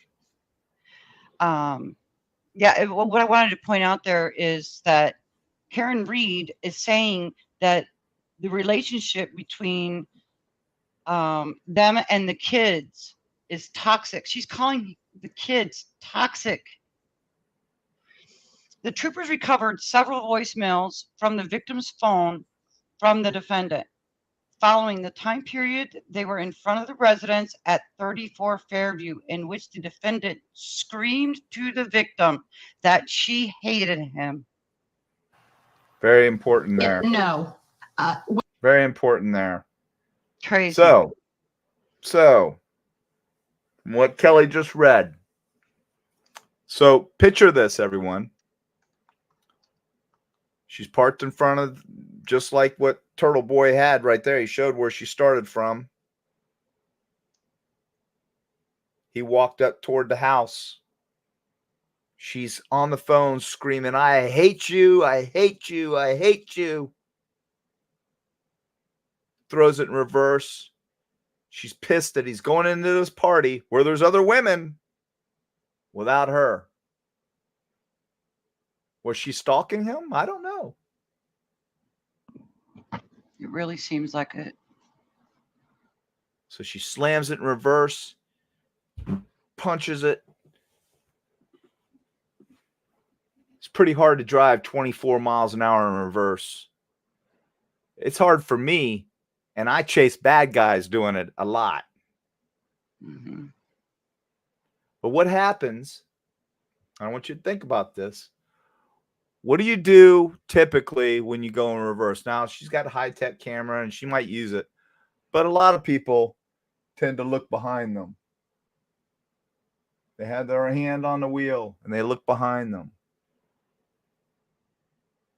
So if you're facing this way, and he's that way, and he's walking toward the house, you slam it in reverse, and you turn and you look. What does your arm do? Watch my hand when I turn and look.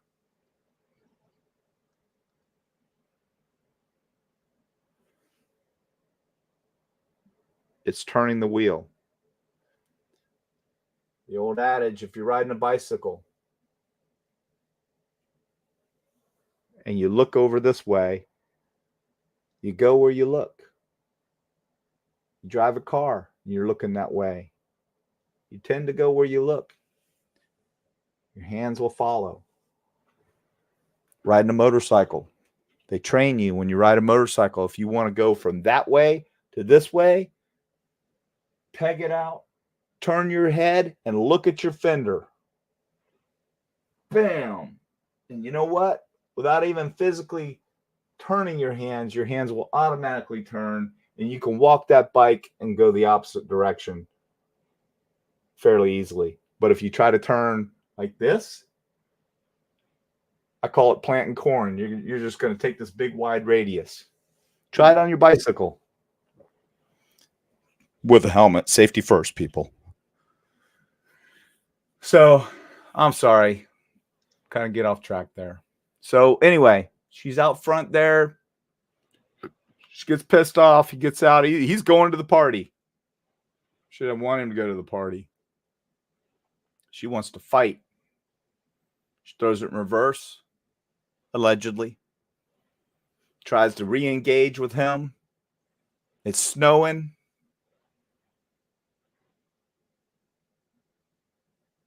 He's holding a cocktail glass. Catches her out of the corner of his eye as she's coming. Bam! Cocktail glass shatters in his hand. Shards of glass go into the bumper.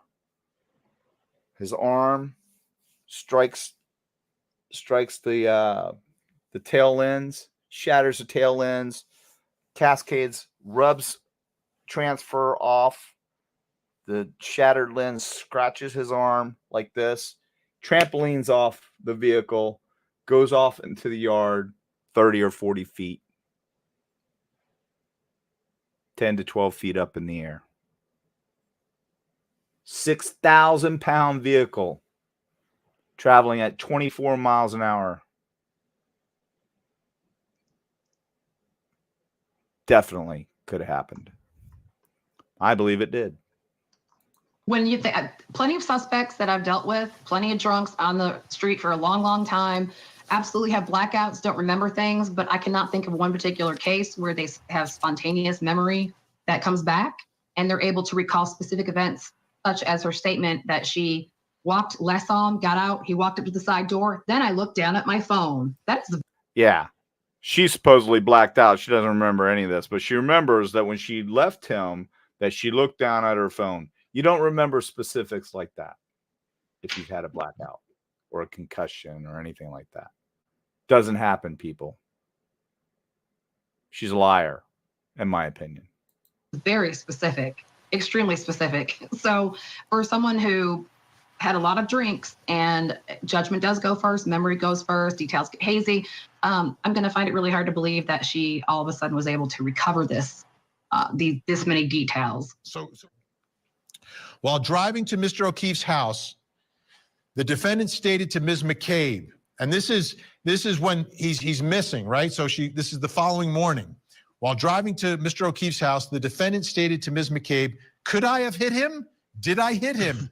Ms. McCabe stated that the defendant also told her about a cracked tail light on her vehicle. Ms. Conveniently, while she's going and she's looking for her estranged boyfriend who's not come home from this party, she gets two of her friends. One happens to be the sister-in-law. They're going to look for him. Goes right to the house.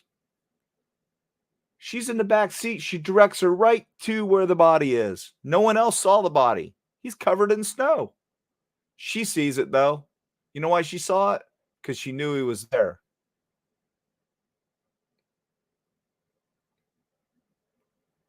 She recalled the incident miraculously.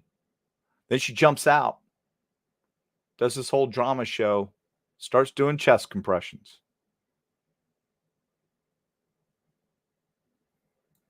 McCabe stated that they turned onto Fairview Road from Chapman Street, and at the time it was snowing heavily with the wind blowing, creating poor visibility. Ms. McCabe stated that just prior to 34 Fairview, there's a cluster of trees, and immediately the defendant stated that she saw the victim. This statement initially confused Ms. McCabe and Ms. Roberts as they were unable to see Mr. O'Keefe's body lying in the snow. Ms. McCabe stated that the defendant screamed to open the door and ran directly over to the body near the cluster of trees and laid on top of him for warmth and began CPR. So I guess the allegation here from McCabe and Roberts, which will be from the prosecution, is that she knew the body was there. Nobody else saw his body laying there, but she knew where the body was because she's the one that struck him. What are your thoughts about that, Mike? Hey, I want to address somebody. Debbie Lucas. She said, "You might block me, we shall see. But I remember you being on his show, and you all were really good buddies. He had your baby." He had my baby? He had my back, maybe. When certain people did not, just saying, Detective John really like the best. Okay. Well, are you referring to Brian? Because Brian and I are still good friends. I'm not saying anything bad about Brian or his show. We agree to disagree. He said it on his show. I'm going to agree to disagree with you. So I don't see what your point is there. Are you trying to stir the pot, Debbie? Because I don't do that drama. Take it elsewhere. If you want to leave my show, go ahead.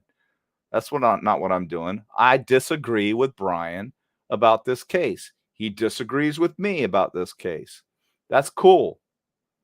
That's what people do. I have friends that I disagree with stuff about all the time, and we're still friends. If he doesn't want to be my friend because I disagree with his theory, then he's shallow. I don't think Brian is, but you're implying that he is, and I am. So knock off the drama. Don't come on my show with that drama, because that's bullcrap, and you know it. I was on his show, and he said, "Hey, I'm going to disagree with you." We had already talked about this. We talk on the phone all the time. And I'm like, "Brian, disagree with me, I'll disagree with you. Does not matter. We're still friends in the end, And I got your back, buddy, because most things we agree on. Personally, I think Brian's involved emotionally in this one because it's in his backyard. So he's seen a little bit more.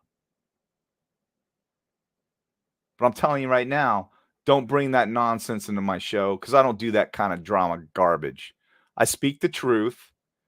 And if Brian's my friend, then he'll respect my theory as I respect his. Brian believes Turtle Boy. Sometimes he does. Sometimes he's on the fence. I'm not sure what he believes because I really haven't talked to him a whole lot about it. I did send Brian a message before Turtle Boy was even arrested. And I'm like, look, bud, I said, you're my friend. I love you like a brother. I've got the text. Mm-hmm.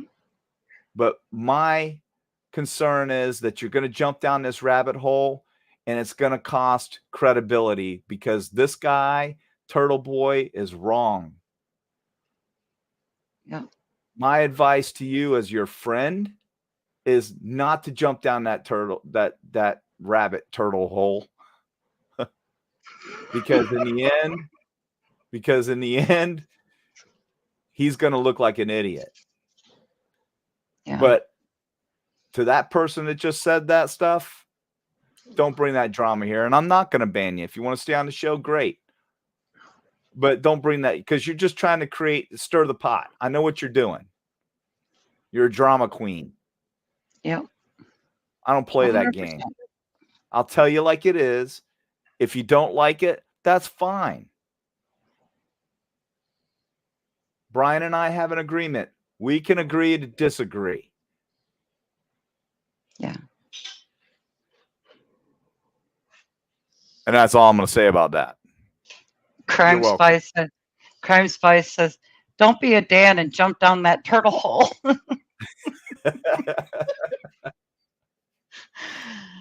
We got to get you to the point where you can read chat and this at the same time. I'm telling you. What's that?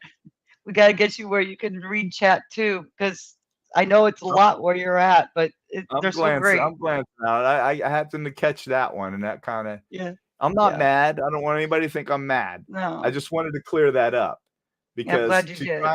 To try and start drama between two people that he's had his show for 3 or 4 years, and I'm just getting started. And Brian has been very kind to me, and I've been very kind to him.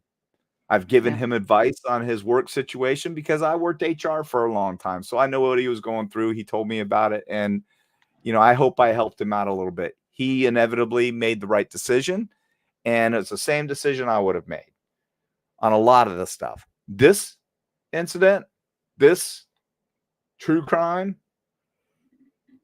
we don't agree on, and that's okay. I welcome each and every one of you that want to come in here and give me crap. Just do it respectfully.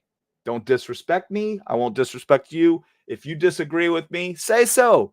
And if I catch it, I'll address it. I don't have a problem with anyone disagreeing with me. I am not always right. And there are far more people out there way more qualified than I am.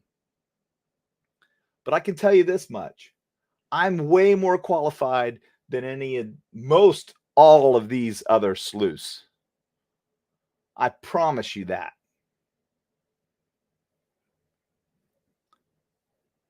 And a Dan, somebody said, what's a Dan? A Dan is that dummy that I had. It's called it's an MMA. It's called a Dan, D-A-A-N. A couple of reasons, Vinny. Number one is that I've seen over and again in criminal cases that I've investigated where if someone's not discovered soon enough, somebody sets up somebody very close to them to be a witness to their discovery of them. And where the two witnesses are saying, I didn't see anything. I had to really go in and look in order to see him. And yet she in the back seat could see as we're pulling in. That's troubling to me from a behavioral perspective. It's troubling to me. All right. Did you hear what he just said there? So there's two other people in the vehicle. She's in the back seat. They don't see his body, but she does. Pull over, there he is, or something like that, I'm sure. I see him. Did I hit him? Is he dead? Is he dead? Is he dead? It's too bad she didn't know about the video of her backing in, tapping O'Keefe's car as she was leaving the home at early morning hour, because that would have been a great place to say, I might have chipped my headlight or my tail light. All right. This is a good part. So when you back out of your garage, I don't know about me and are you, but if I'm going to go back out of my garage and my direction of travel is that way, I'm not going to back out this way and then do a 2-point or almost a 3-point turn and go back this way. I'm going to start cranking my wheel a little to the left so I can cut that angle off and go this way. Now I want you to watch what she does here. So this is post the accident. So this is at some point after it. She knows she's got damaged tail ends. So she goes straight back here. I mean, it's like, how slow can you go? Do, do, do, do, do, do, do. Let me hit this car. Pretty calculating. Watch it. See if you don't agree. There. But again, why does she come up with this story? Hey, and by the way, I bumped into a tree and chipped my tail light, and that comes out at this particular moment. It just feels like a whole bunch. And you know what that vehicle's doing right about then? It's going beep, beep, beep, beep, whatever it's doing. Yep. It's telling her, hey, you're about to hit something. She's also got a 360-degree camera in front of her. That's what that vehicle does. It warns you. Yeah. She's got a camera view. She's got a visual and audible sounds going off. And it was tested by the troopers to be functional. Yep. They tested it and they noted it in the report that everything was functioning properly. So she can't say, oh, it wasn't working. I didn't hear it telling me that I'm about to hit this car. But that's also how she knows she's not going to hit that car too hard. She's just making it look like it on the cameras. She wants to be able to say that she broke her tail light by hitting this car. Yep. Not by coincidentally hitting her boyfriend and killing him. Yep. And why would this she is all delete? a calculated event here. Why Go would ahead, she delete the video, the garage door video, showing her returning to the home? It doesn't show her returning. It only shows her backing out. Why is that? These are all questions for the jury. If it was an accident, why is she doing this? All right, there's the GPS. This is what we're talking about right here. Yeah. So when she was backing up, it actually will show everything back there. That's pretty That's big. a camera view, 360 degrees. Camera view. That's like probably a 16-inch monitor. That's huge. A 15-inch laptop. And I don't believe, or in my own heart, I don't believe that Karen Reed intentionally tried to run over and kill John. Nor do I think I. it's one of these terrible, tragic accidents. But there are so many things that are pointing that she was there and he was there that, again, those are going to be really difficult things to get past. I've been investigating the death of John O'Keefe from Canton, Massachusetts. His girlfriend, Karen Reed, is charged with his murder. Karen, just to be clear, you didn't do it. That's the view it would have gotten. But is there something more going on here? Is Karen Reed the victim of a massive cover-up? During my investigation, I have uncovered a town full of corruption. Here's what I believe happened, and why I believe Karen Reed was framed. All right, this right here should piss each and every one of you off. She's walking into a courthouse accused of murdering or red rumming her boyfriend. And this turtle boy has got all these people there for her, raising hell. And she has this smirk on her face like she's Drew Barrymore walking down the red carpet. I don't know if that's a good example, but a famous actress walking on the red carpet. This is what she acts like. I want you to look at this. Karen Reed was framed. Watch this. That's pretty disgusting. Can you imagine how these families feel? The kids. Yeah. Now I'm going to read this. There was no conspiracy or cover-up. Such claims have been systematically refuted by evidence submitted to Norfolk Superior Court. Mm-hmm. Yet old turtleneck boy. Oh, he spews some stuff and you're going to hear it. You're only going to hear a little bit. There's much, much more. Much more. The more. prosecution also said that according to O'Keefe's cell phone GPS records and 11 witness statements, O'Keefe never entered Albert's home. And you want to ask some questions? I know you do. I do. I know you do. I have. Do you think that you could outsmart Karen Reed? Did you? Did you hear that? Do you think that you could outsmart Karen Reed? He's got some other investment in this case. It's weird. It is weird. I think he might have a thing for old Karen Reed. I don't know. I'm just joking, guys. Good Lord, don't take me serious. There's a lot of truth in jest, though. Yeah, true. How can you wear those buttons when you covered up his murder? Any comment on that? Why you Googled that 227? This is his family. This is John O'Keefe's family, and this jerk walks up and says, and the buttons are in support of their dead, beloved John O'Keefe. How could you wear those buttons when you're covering up his murder? Boy, I wish I'd have oh man, if I was standing next to her. If I was her husband, that little weasel would get a haymaker. I promise you. I'd be wearing the old iron. I would have whooped his ass. Hypothetically, of course. 11 people have given statements that they did not see John O'Keefe enter the home at 34 Fairview that 11 night. people. 0 people have said that they saw him enter the home. 0. No one. Conspiracy theories are not evidence. The idea that multiple police department, EMTs, fire personnel, the medical examiner, and prosecuting agencies are joined in or taken in by a vast conspiracy should be seen for what it is. Completely contrary to the evidence and a desperate attempt to reassign guilt. So here's the DA talking about significant pieces of evidence in this case, and we're talking about that tail light and glass that was found at the scene. Take a listen. The damages to the right rear corner panel of the defendant's vehicle.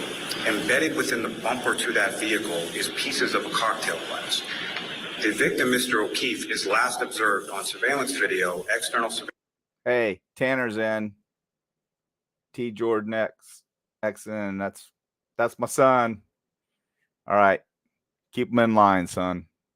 Surveillance video from the waterfall establishment that he left just prior to going to 34 Fairview, with a cocktail glass in his right hand. Same arm that's injured, same type of. Oh, everyone. Those are dog bites, in case you didn't know. He was mauled by a German Shepherd. Those are dog bites. That's what they say. 100,000% know that those weren't dog bites. Bet everything I have, those aren't dog bites. I know what a German Shepherd dog bite on an arm looks like. I've got a scar in my right buttocks from one, but I've seen many taken down by German Shepherd canines. And I tell you what, they don't get little scrape marks like that from canines. You get puncture wounds, torn flesh, not little superficial cuts from what appears to be, I don't know, maybe broken shard glass or plastic or even tree limbs or something like that. Definitely not dog bites. But that's what old turtleneck boy wants you to believe. Swears that that's what's happening. That's what's happened. And because the owner of the dog has sold his house and got rid of his dog, there's some big conspiracy. Something nefarious had to happen. They're hiding evidence. No, how about because you picket in front of his house with a bullhorn and harass him and his family is why he sold his house, I'm sure. And perhaps maybe he got rid of the dog because maybe where they were going, he couldn't have the dog. I don't know. I'm just speculating. But, you know, anything's possible. I do know for a fact, I would stake my reputation and everything I own that those are not dog bites, especially from probably an 85-pound German Shepherd. Not going to happen like that. But listen to these fools, what they say. It's pretty disgusting. They prey on your ignorance, people. They think you're stupid. Glass that is then recovered from the bumper of the defendant's car. Let me back that up a little bit. The victim, Mr. O'Keefe, is last observed on surveillance video, external surveillance video from the waterfall establishment that he left just prior to going to 34 Fairview, with a cocktail glass in his right hand. So he had a cocktail glass in his right hand when he left the bar. Got in her vehicle with cocktail glass. Same arm is injured, the same type of glass that is then recovered from the bumper of the defendant's car. Excuse me. Sorry about that. So what I'm wondering here is how's that cocktail glass get embedded in the bumper? Good question. Is it from being struck, from being murdered? She's backing the car up and hits him, and he's got the cocktail glass, and it breaks and gets embedded in the bumper. That's what prosecutors are saying. Take a look here. This is where they also found some of this cocktail-style glass. They located a broken cocktail-style glass and multiple patches of red that appeared to be blood in the vicinity of where the body had been located. The Canton officers secured the glass and 6 blood samples from the snow as evidence in this case. Remember what the DA said at the top, vast conspiracy. So Melissa Pinkleton, still with us along with Justice Scott Morgan and Mike King. Melissa, this conspiracy would include, I guess, Canton police officers covering up for the Boston police officers who were inside the house. I love this lady's answer. She answers it exactly the way I would. By taking that cocktail glass and embedding it into a bumper. Seems reasonable, doesn't it? No, it doesn't. It's ridiculous. It's absurd. Not all these people are risking their lives and their careers to protect this woman. And Wait. Take us behind the blue wall. So are you saying that a Canton police officer is not going to put his career, his pension, or her pension on the line to protect a brother in blue from the Boston PD? Yeah, no, that's exactly what I'm saying. 1,000%. Not going to happen. And it wasn't long before Reed became the #1 suspect. Authorities say they had noticed a cracked taillight after they seized her car. I had told both Jen and Carrie. Oh, this is good. This is classic deflection. Okay. So what do you do when you commit an act like this and you're trying to get off? You try to deflect everything onto other people. And then you say, well, they believed me. They said they believed me. They heard me say it. Blah, blah, blah, blah, blah. Classic narcissistic deflection. That's what she's doing here, in my opinion. That I cracked my taillight. I said I just hit my car on top of everything, but I didn't look at the damage. And both women said, it's cracked. It's cracked. Calm down. You cracked your taillight. You're okay. Let's go look for John.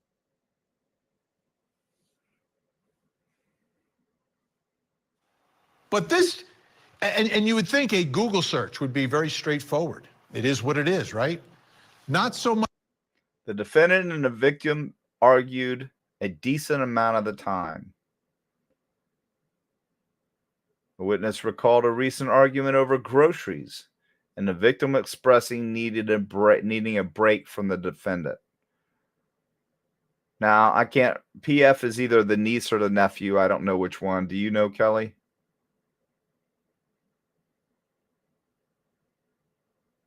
You're muted. You're muted.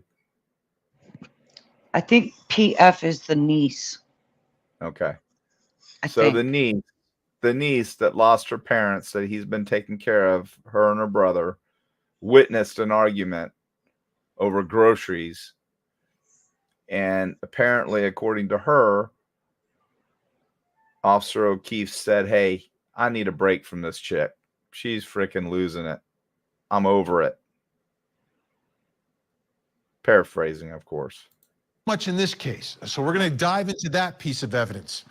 There's something else that's brewing in all of this, which is Karen Reed. And what is her story? Like, what is her story about what she remembers and what happened that night? Because the DA is saying it is changing and has changed. Crucial part of this case, right? If she's and we're talking about someone who's alleging she's factually innocent, not it was an accident, I struck him, I didn't mean to murder him, it was an accident. No. I didn't, my car never struck him, and I'm 100% innocent. I'm being wrongfully convicted, wrongfully accused here, and these charges should be dismissed immediately. That's what they're saying. So what exactly is her story? When you walked out of the bar, how many drinks had you had? I had probably about 4. Usually, when you pull over somebody and you ask them how many they've had to drink and they say 4, you can, if they said 2, let's say for example, the rule of thumb is generally multiply that times 3. Because that's the reality. That's not scientific. It's just from experience. And actually interviewing people after the fact who came clean. When they said one thing, it was really the other. Again, deflection. Now listen to what she says here. Pretty telling. I don't think. Listen. The Commonwealth says that you had 9 drinks that night. That's what the prosecution says. I don't believe they're saying I wasn't in my right mind. I don't believe that they're saying that I wasn't drunk out of my mind. Yeah, they are. It's exactly what they're saying. Because you were, in my opinion. 9 shots, you're pretty lit. Unless you're just drinking water. I mean, typically you don't ask for a glass of water in a shot glass. Unless it's traced with something else. Or chased. How do you say that? I don't drink, so I don't know. Anyway. Yeah. Deflection 101 right here. They were saying you were intoxicated. Is it possible that you might have hit him unwittingly in your admittedly very large SUV? No, not possible. Not possible. In those medical records, what the personnel could. She just hung herself right there. No, not possible. Any prudent person would say it's possible.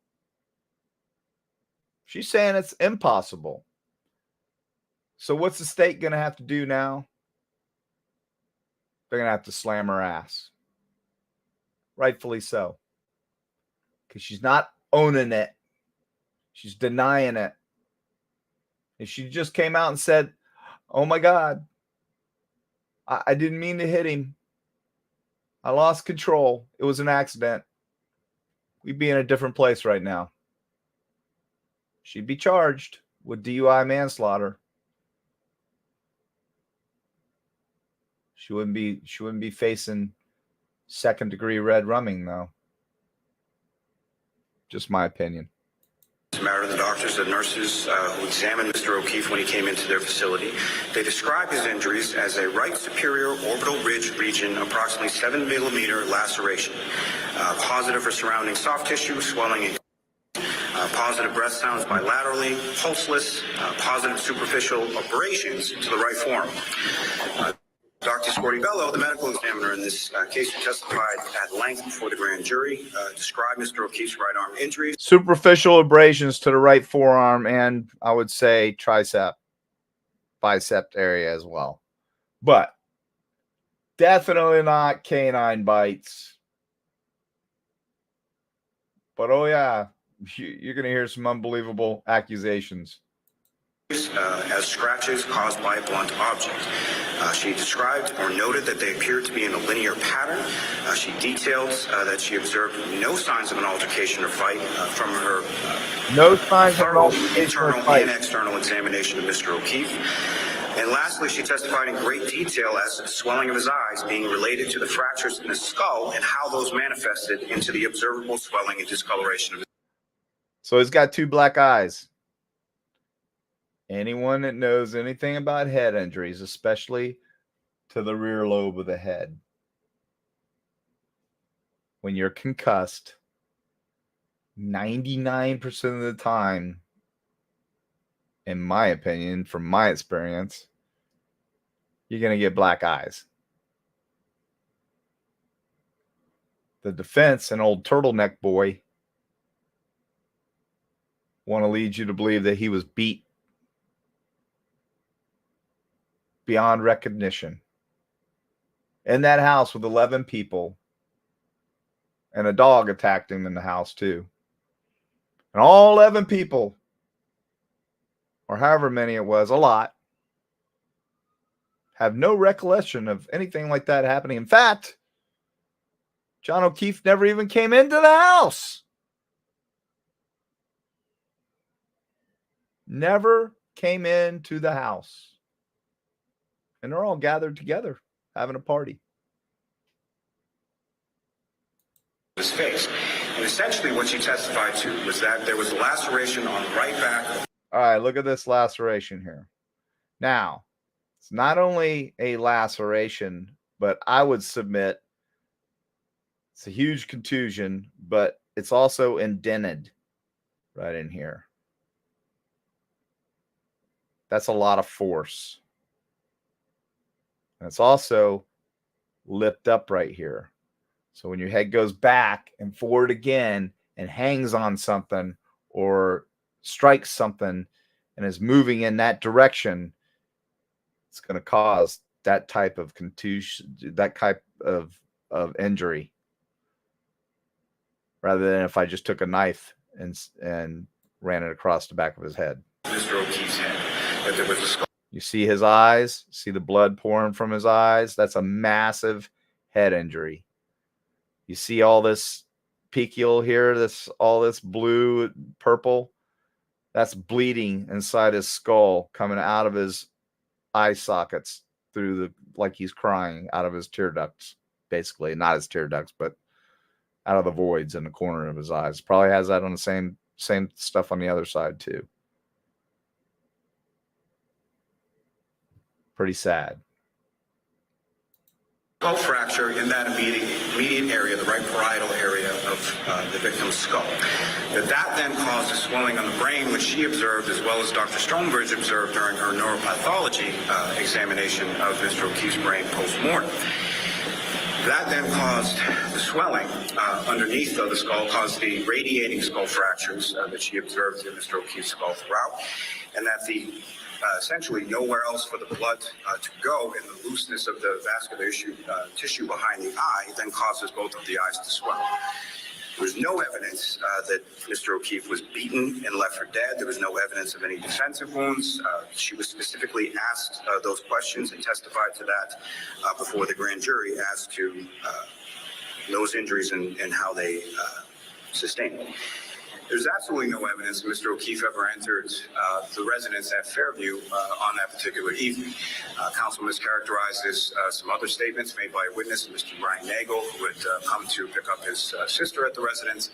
She came out. He observed that vehicle. He observes that vehicle from the entirety of the time that he's there. So he's pulling on to Fairview. Ms. Reed is coming onto Fairview in the opposite direction. The right blinker on and the left blinker on. The operator of the vehicle that Mr. Nagel is in then essentially flashes his lights and allows Ms. Reed to pull in first. So Mr. Nagel is there the entire time that Ms. Reed pulls onto the street when she pulls up. Indicates that she initially pulls over to the right-hand side of the curb, then pulls the vehicle. All right, we're going to show some people being, as he's doing his narrative, we're going to show people being struck. This car is moving probably, I don't know, 8 to 10 miles an hour. This guy runs across the street. Winds up on the bonnet. Not a bad injury. Forward a little bit further. That's corroborated in testimony from a number of different people who were inside the house, as well as Mr. Nagel's sister, who then came out of the house and talked to her brother at the door of the truck that he was riding. Mr. Nagel further indicated that at no point did the brake lights come off, including the center top light of the SUV that he observed in front of the house. There were no footprints outside of the vehicle. He never saw anyone exit the vehicle. No one in the house reported. All right. That vehicle was a pretty good size SUV and probably moving at that point of contact because he did brake. I would estimate, 8, 9 miles an hour. Did you see what he did? And I can do that. I can estimate because I ran radar. I went to radar school. You got to be able to guesstimate speeds within, a certain mile an hour. I can do that. So yes, I can guess that. And I'm probably pretty close, within a couple miles an hour. Ever having anyone come inside the house or seeing anyone exit the vehicle. And I'm a little confused just as far as counsel's statements, as far as the multiple people saw Mr. O'Keefe or never saw Mr. O'Keefe come into the house. Or if he comes into the house and he's attacked by the dog, I'm just a little confused as far as are they in the conspiracy, or are these people sort of let out of the conspiracy because they say something that doesn't further that conspiracy? If they're all in the house. Hey, Frank, at Unresolved Crimes, you say a rough estimate for stopping distance of a car traveling 25 miles an hour might be around 60, 70 feet, assuming typical road conditions and braking. I'm going to have to disagree with you, buddy. Actually, look at my video. Did it take me 60 or 70 feet to stop after that cone? No. But I see what you're saying. You're just a little off there. And Mr. O'Keefe comes in the house and gets attacked by a dog and then gets dragged out to the bottom of the lawn and left there for dead. Then why do they all testify that no one came into the house? It's consistent throughout the entirety of all the witnesses. It's consistent with Mr. Nagel as well. It's consistent with the forensic evidence. It's consistent with every piece of evidence that has come to light at this point. And there's further statements in regard to the dog. Some reported incidents several months after the death of Mr. O'Keefe. The counsel suggests ineluctably that the animal was violent and prone to violence. From one incident that postdates this particular time frame of Mr. O'Keefe's death, and seems to punctuate that. Scout's honor, but John O'Keefe wasn't running. Did I miss something? I'm just curious what running has to do with it. No, we don't know whether he was running or not. He was more than likely walking. He never knew what hit him. I don't know. I'm just speculating. But why should they have gone outside? Right. The theory that he made it inside and that he was jumped and beaten and bit by a dog and all this stuff is ridiculous. If you buy that garbage, you're not real bright. I'm telling you right now. I'm sorry. You can leave the show if you want, but I'm going to tell you right now, you're not real bright if you're buying that theory. It's ridiculous. It's ridiculous what this guy Turtle Boy has spewed and got people out there believing. It's just unbelievable to me. What is wrong with you people?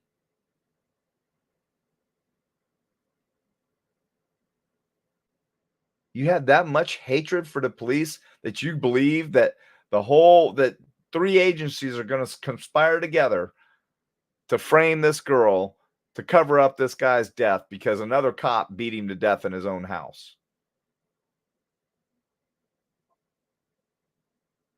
Put it to rest. You lack common sense if you believe that, based on what we've seen thus far. It's wrong. This circumspection on and on about how violent the dog is from an incident that he has no information about, whether or not it involves another animal, whether or not it involves another human, whether or not it involves what exactly the incident occurred. This is simply not what Rule 17 is to be used for. That's what the case law has. See the cross in the background? There's a few of these that have crosses in the background. I thought that was just crazy. Showing people get hit by cars and there's crosses everywhere. Consistently held is that it is not a discovery tool. It is based on information, relevant evidentiary support, which is completely and utterly lacking in this particular motion, in this particular submission. So for those reasons, the Commonwealth will request that the motion be denied. Imagine one day you wake. All right, here he is, the big mouth himself, the legend in his own mind, the award-winning journalist, Turtle Boy. And he's got a bullhorn. Look at all these supporters he's got. Look at all these signs. Wake up and your daughter is telling you, Dad, they're telling me I killed John. They're telling me I killed John and I'm scared. And then you go, you're involuntarily sectioned for 5 hours in Brockton at the same hospital, I believe, that the boyfriend just pronounced. Both times I met Brian Albert, he seemed like the type of person that you'd be surprised he's out socially because he doesn't. You're involuntary. What did he say at the hospital?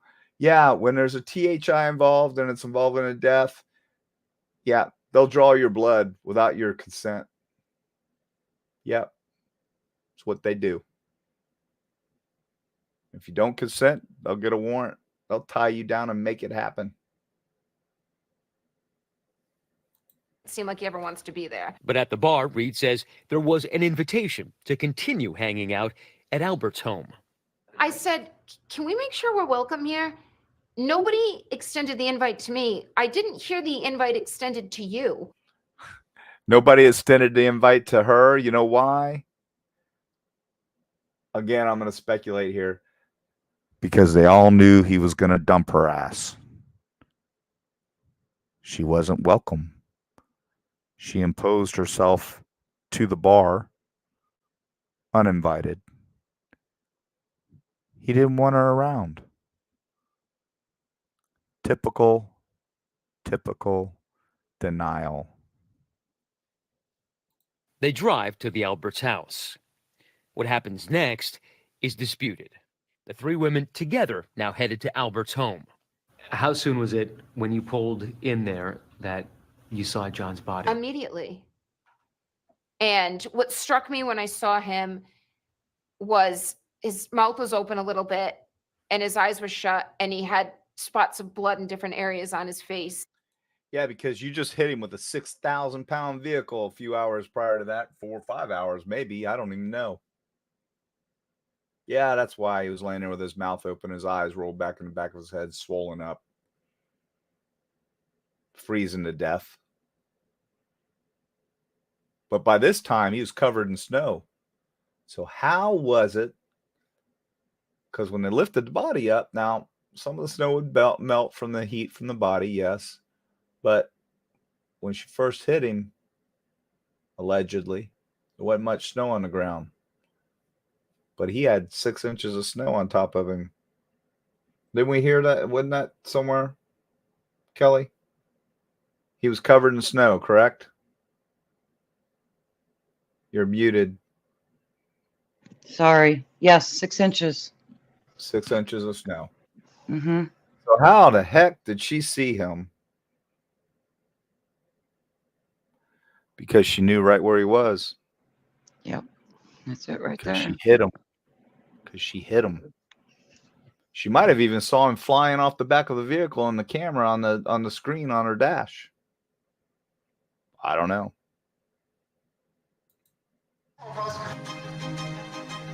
I mean, it's an unbelievable scene. I mean, it's reminiscent of the cheering that we heard at Johnny Depp's trial when I was there.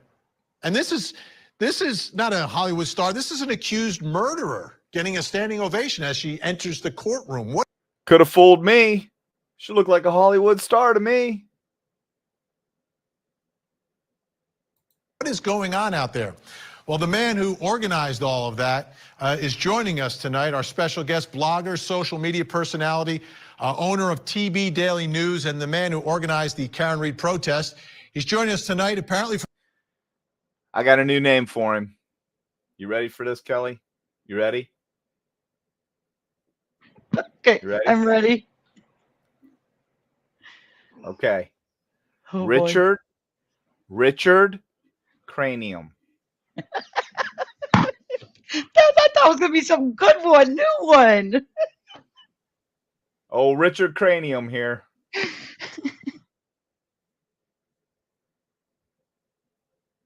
Yep. Oh, Richard Cranium. Pokes his head out of his shell, Richard Cranium.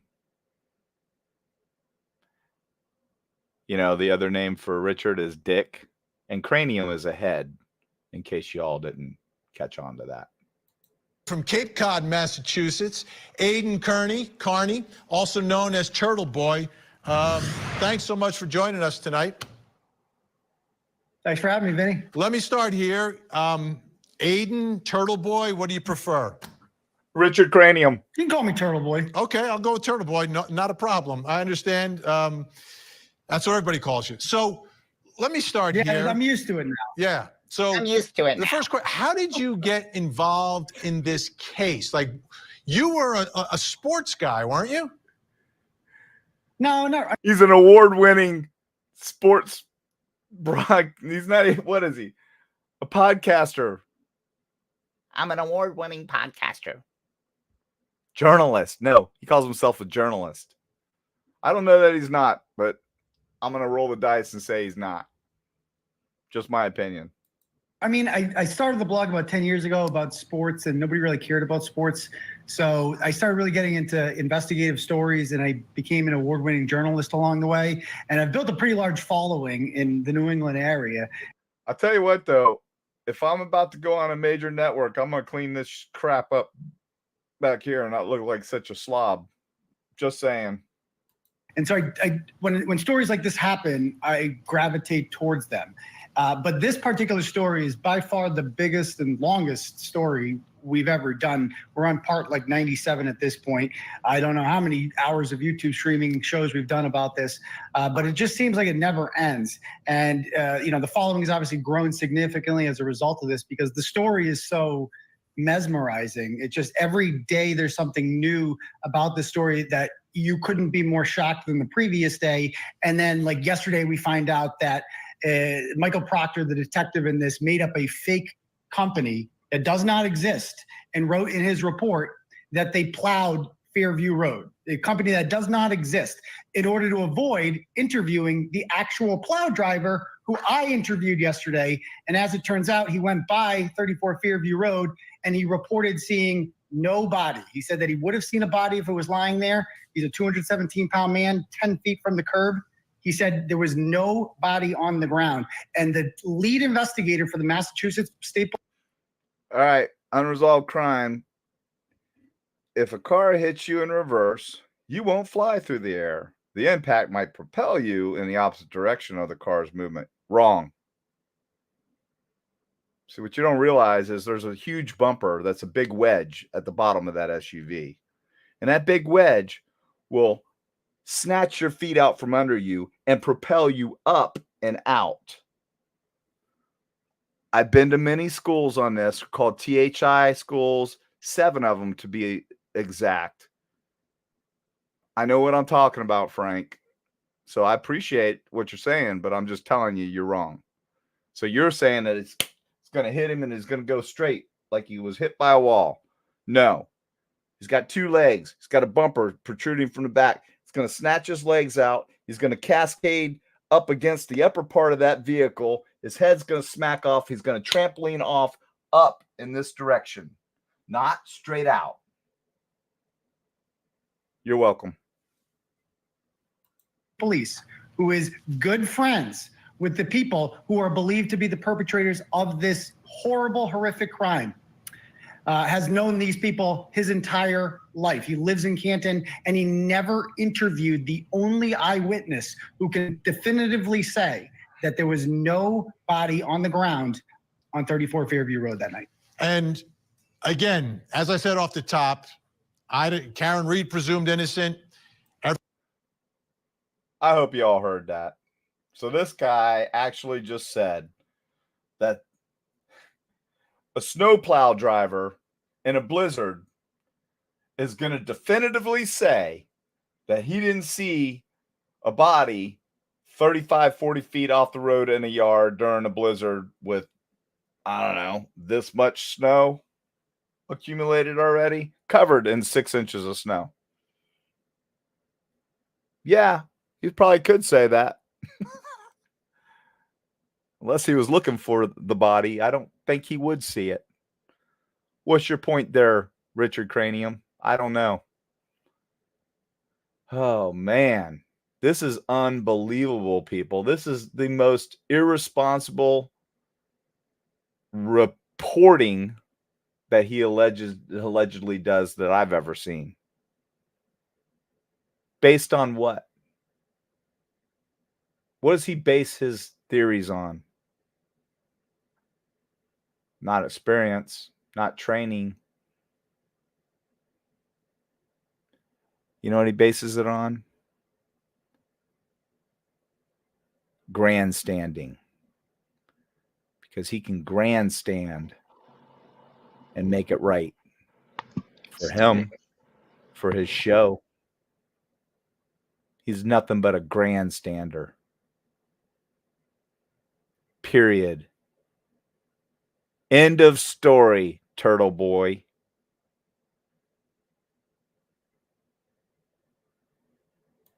Everyone that the defense is accusing is presumed innocent as well, but we know this way is playing this is playing out, and the defense. Look at her. No one wants to believe this attractive lady did this, and that's part of the problem here. Do you think if she looked like, I don't know, Esther from Sanford and Son, anybody would give a shit?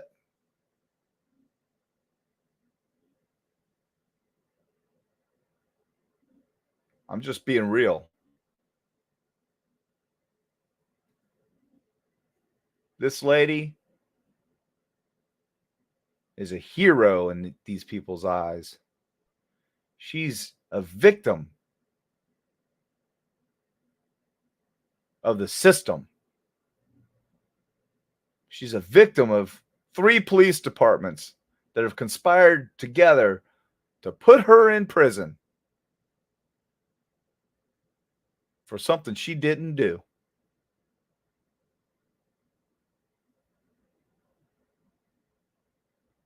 Are you that stupid? Look at me. I'm not. I promise you I'm not.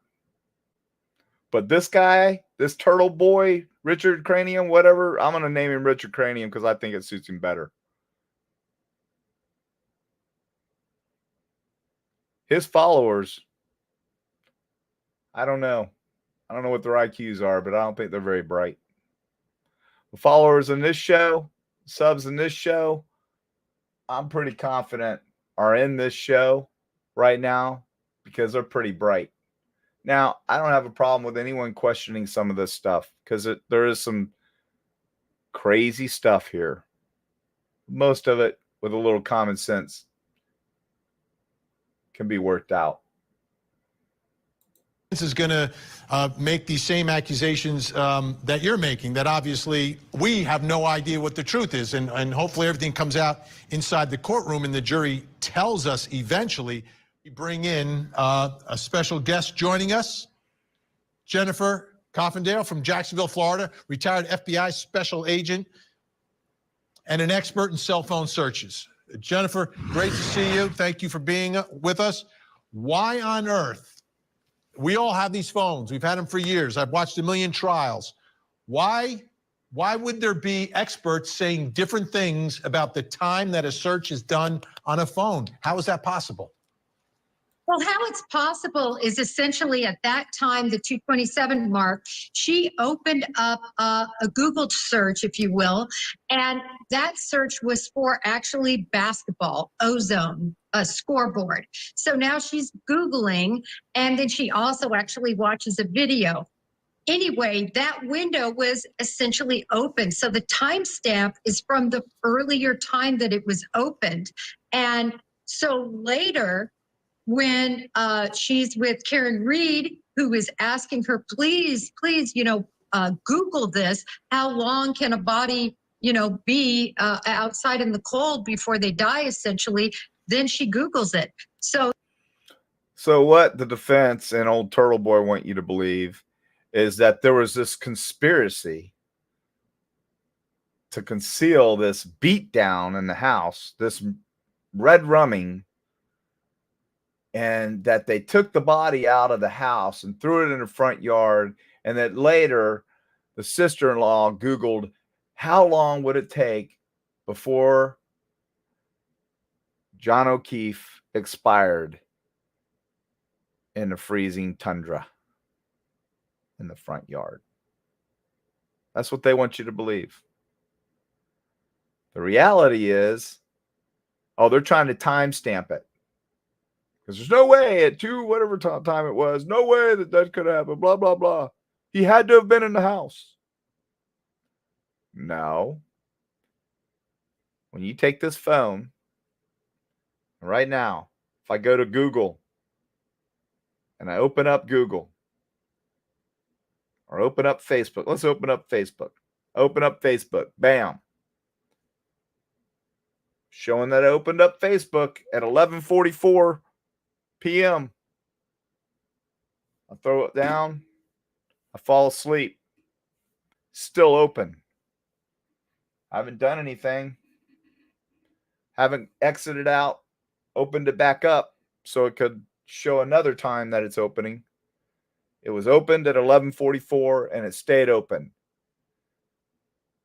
What the sister-in-law testifies to is that she opened it up because she's into basketball. She wanted to know what the scores were. She went to this app to check the scores, and she probably went to sleep. And then she got the call from old Karen in a frantic state. Karen gets there. They find the body. She's like, search how long how long would it take for somebody to actually die? She still got Google open or whatever app she was using. And she searches it. Never exited out of the app. Very simple explanation, people. Jennifer does a good job of explaining this.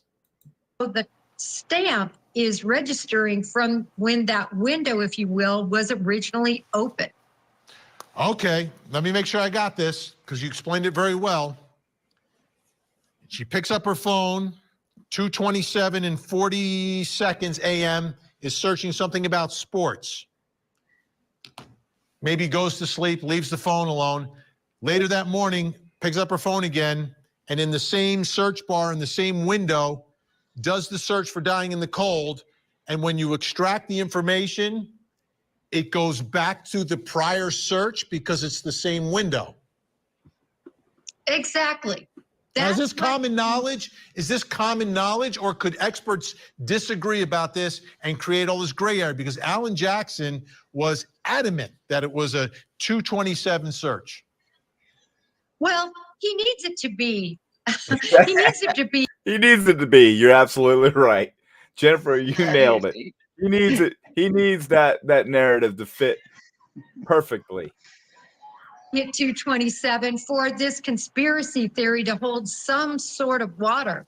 But the fact is, it wasn't. And not only are there going to be experts that lay this out much more eloquently than I did and explain in very technical terms how this can happen, there's also going to be Jennifer McCabe's testimony and explaining why she searched at a later time. That's fascinating. I expect, though, that the defense is going to have an expert to say something else. Oh, but she's going to lie. She's going to lie. They're going to try and impeach her testimony that she's lying. Unresolved crimes again, Frank, because you're going to keep beating this dead horse, aren't you, buddy? I like you, but you're not qualified to even talk about this part, buddy. I'm sorry. I know you know a lot of stuff, but you don't know what you're talking about here. He's saying, but if we were to run the physics, would change slightly, an object standing still gets the full force. We don't know if he was standing still or he was walking. It doesn't matter. The bottom of the rear of that vehicle is a wedge. He lost one of his shoes. Very typical in being hastily lifted off the ground, snatched off the ground, your shoe comes off. It's not like the back of that vehicle is a wall. It's not like the front of the vehicle, like I explained, but there's a bumper that's sticking out about this far that's hitting him just like I'm doing right here. Okay, it's not like this, like this. Goes up against it, trampoline's off. He's already at this angle. He is trampolined up in the air. Much like what I threw my Dan doll did, is exactly what he did. I promise you, buddy.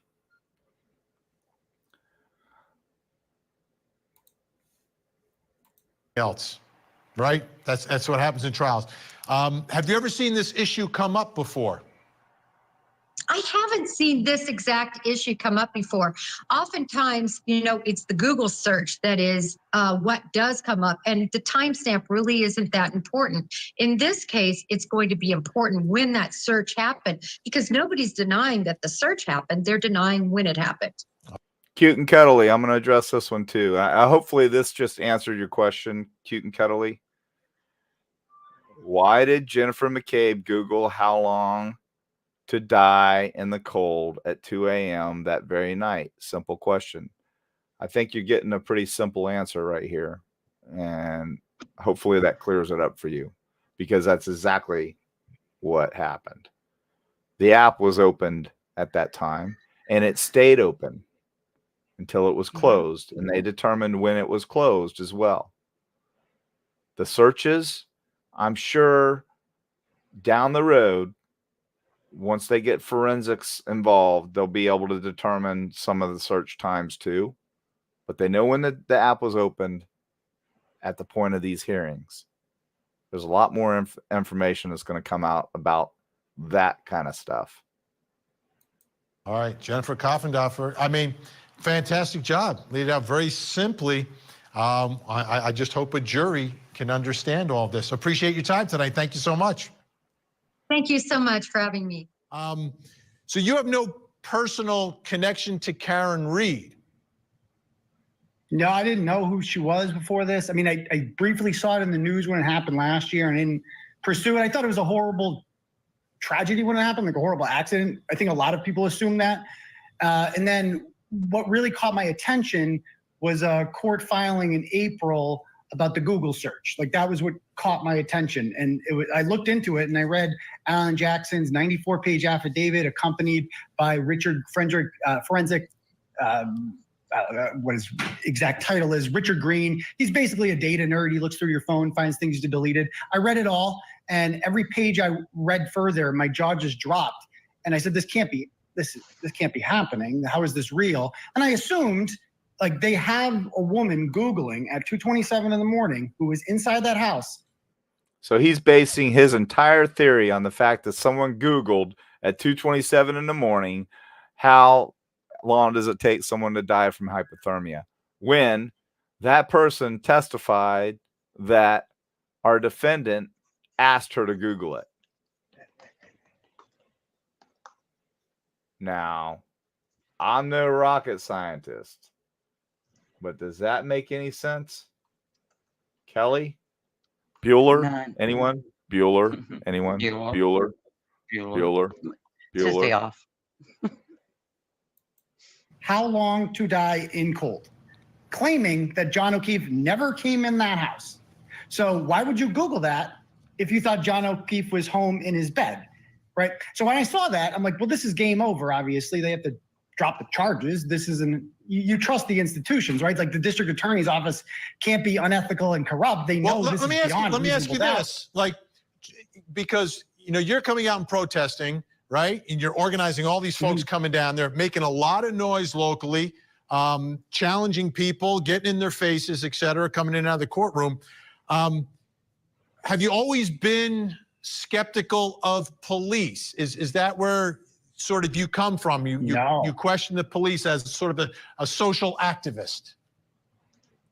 No, I mean, if you look back. I'm Vinny Politan. Thank you so much for joining us tonight here on Closing Arguments. And this case up in Canton, Massachusetts, in the Dedham, Massachusetts courthouse, really striking a chord with so many folks, especially up in that area. This is something that has struck a nerve with the community, and there are two factions that are going at it.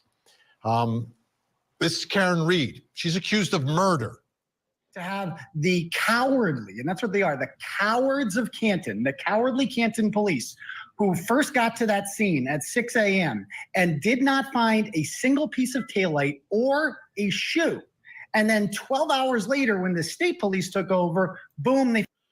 All right, Scott's honor. Anytime I say something, someone fired back, and I'm bright. Thank you. No one says you're not bright. It's, you know, I don't mind a little sarcasm. I'm all about sarcasm. I'm very sarcastic. So say what you want to say, Scout's honor. There's no one's gonna take your head off. Say what you want to say, and if I fire back at you, it's just because I'm agreeing to disagree. That's why we're here. If you want to be the defense attorney amongst all of these other people in here, go for it. I'll gladly entertain your questions.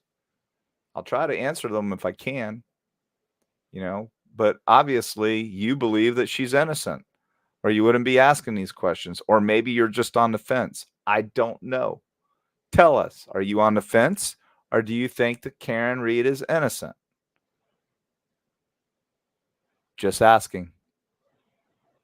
Asking for a Found taillight everywhere and a gigantic shoe, which somehow the Canton police missed. Now, if I'm the Canton police chief, I say, I stand by my men, and I say, look it, my guys are competent. They would have seen that. Those were not there. But the cowards of Canton remain silent. And not a single officer in that entire department has any fortitude up and say, no. We need to put a stop to this. An innocent woman, you are trying to put her in a box for the rest of your life while her killers remain free in this town that we live in. Did you just hear Richard Cranium? We're trying to put an innocent woman in jail in a box for the rest of her life while the killers are running free in this town. And they're cops. Cops are involved. Sensationalism. That's what sells, people. Lies. BS. Conspiracies. Especially when it involves the police. This jerk can say anything. And a cop hater, which are a lot of you out there today, will jump on board whether he's right or wrong. Doesn't matter. That's where we are today. And that's pretty sad. Oh, by the way, he's on vacation. This isn't his house. I don't know if he owns this house, but if he made the millions that they're saying he made, this is probably a vacation home. Maybe it's an Airbnb. I don't know. But his house is way nicer than this. So, are you from Canton? I know you're in Cape Cod tonight. Are you on vacation? No, I'm on vacation. Yeah, it's the last night of vacation. That's what I figured. I'm from a little town called Holden, right next to Worcester, second biggest city in New England. So it's about an hour away. So I go to Canton a lot these days. So let me ask you this. You've got a lot of followers. The people that showed up at that courthouse, those protesters, are they local folks from Canton, or are they followers of yours who have gotten, entrenched and committed to the story the way you have, who showed up from all over? Because I'm wondering, are we looking at potential jurors here? Well, I don't know how many live in Norfolk County. There's a lot of counties, and the county lines are kind of weirdly drawn in Massachusetts. But I doubt, I would probably say 5 to 10% of that crowd is a potential juror because they live in Norfolk County. Obviously, they would not be picked for the jury if they had jury duty that day based on their activism. But I would say like a very small percentage of that crowd is actually from Canton. I mean, these are. So I pull at the foot of the driveway. It's snowing. John has no coat on. It's windy. So I drop him off. He goes up the driveway and approaches the side door. And as I see him approach the door, I look down at my phone. Reed says after about 10 minutes of waiting in her car, she became irritated that O'Keefe still hadn't gotten in touch with her. And she drove back to his home, where she continued calling him before, she says, she fell asleep around 1:30 in the morning. A blogger is facing charges that he harassed and intimidated witnesses who were interviewed about the death of a Boston police officer during a snowstorm. WBZ's Christina Hager's live in Stoughton tonight. Christina, prosecutors say that harassment included sending messages to witnesses. And Lisa, in court here, he wore a sweatshirt that said "Free Karen Reed." In the end, the judge allowed him to leave the courthouse without having to post any bail. And when he did, there was applause. The man behind the online blog known as TURTLEBOY, Aiden Kearney, outside the Stoughton courthouse, where he had faced a judge moments earlier, arraigned on 9 charges of intimidating witnesses in a different case, the Dedham murder trial of Karen Reed. This latest twist had him shouting. And I will not be intimidated. I will not be silenced. And we will continue on our journey for justice for John O'Keefe and for Karen Reed. His followers waving a flag to honking vehicles passing by. While inside, a prosecutor detailed the accusations laid out in hundreds of pages of court documents, reading excerpts from Kearney's blog directed to witnesses. You guys should just stop going out in public. It's only going to get worse from here. I know where you all were today. Kearney has amassed a large online following by backing up Karen Reed's.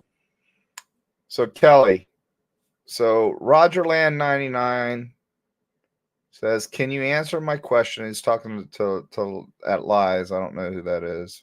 "Can you answer my question? What was John O'Keefe wearing that night? You said I was wrong, and he wasn't bundled up in 18-degree weather during a blizzard. He wasn't. Didn't he have just kind of a sweatshirt on and a t-shirt, Kelly? You're muted again." Sorry, I keep muting because of the AC getting loud. So he was wearing an orange t-shirt and a gray long sleeve shirt. That's it. So Roger Land 99, I see what you're saying, buddy. I mean, you'd think he would dress, bundled up. I mean, he was in a couple bars. He's car hopping. He's a big guy. He's 6 foot, 217.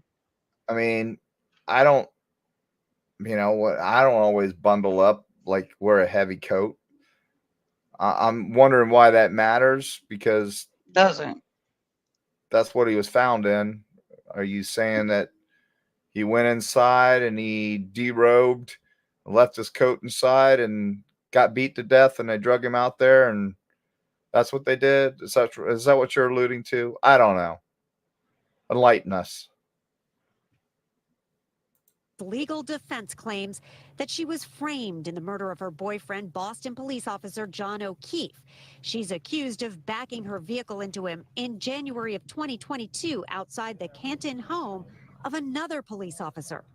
Hey, I want to give props to Crime Spies. She's in here. 8 more to 100. Thank you, Crime Spies. Thank you. She is a new podcaster, and that's her show. Crime Spies. No, wait, it's not. Hold on. Post your link on here. It's That's okay. not Yes, the name. please do. I'm tired, guys. I can't I remember the name. completely forgot. I was going to mention that early on. She's and I brand new, forgot. and give her some love. She needs some subscribers. Yeah, and she brought her subs over here He has to come to staged the rallies show. at her hearings, calling it a cover-up.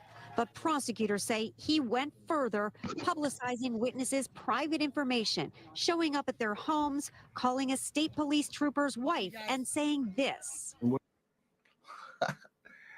He's a little fella, isn't he? What is he, like 5'7", maybe 5'6"? He's shorter than me. He's that turtle going in a shell right now. Here he goes. What's your scumbag husband up to now? Are you going to visit him in prison? I will not be silenced, and I will be steadfast. This guy's a scumbag. That comment that the district attorney just said was directed at a police officer that's investigating this case, wife. Yep. He said it to this cop's wife that's investigating this crime. That's what a POS this little weasel is. And I can promise you one thing, everyone. He's jacked up right now on a bunch of felony charges because he deserves to be. But when this is all done, I promise you, with everything that I have, that what he's done is opened the litigious gates for him to be sued civilly by these officers, these family members, and they'll win. I promise you. I promise you. Because just a little bit that you'll hear tonight is enough in civil court to award a judgment. And what people don't realize about civil court, it's not like criminal court. Prior acts can be talked about in civil court. So this jerk and everything that he's done leading up to this will all be talked about in each and every case that's brought against him. So he may be all cocky right now, but old turtleneck boy, I know you're watching. I promise you, you're going to lose a lot of money, pal. He's probably already working on putting everything in other people's names. But you know what? That won't work either because the courts will overrule those and they'll award it anyway because you're doing it as a strategic move. Case law on that. So, promise you, if he gets out of the criminal stuff civilly, his ass is grass. Mission to expose the real killers of John O'Keefe. Kearney is also accused of having a civilian police dispatcher in Avon run some of those witnesses' license plates for him. That dispatcher has been placed on paid leave, and Kearney has been ordered to stay away from the witnesses involved. All right. So here's what he did.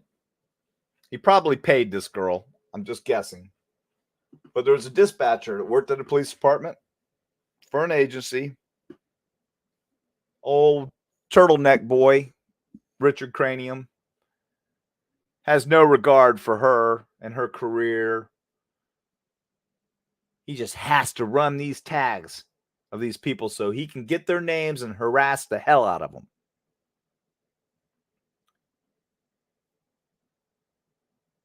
And that's what he does. That's why he's just got hooked up. But guess what?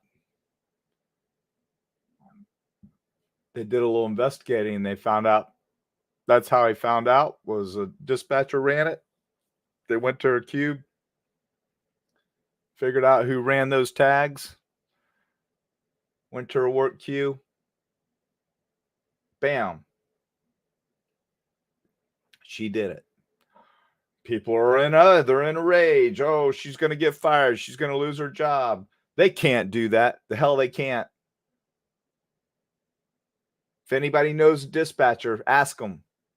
Ask them if they can run NCIC, FCIC just because some civilian calls them and asks them to.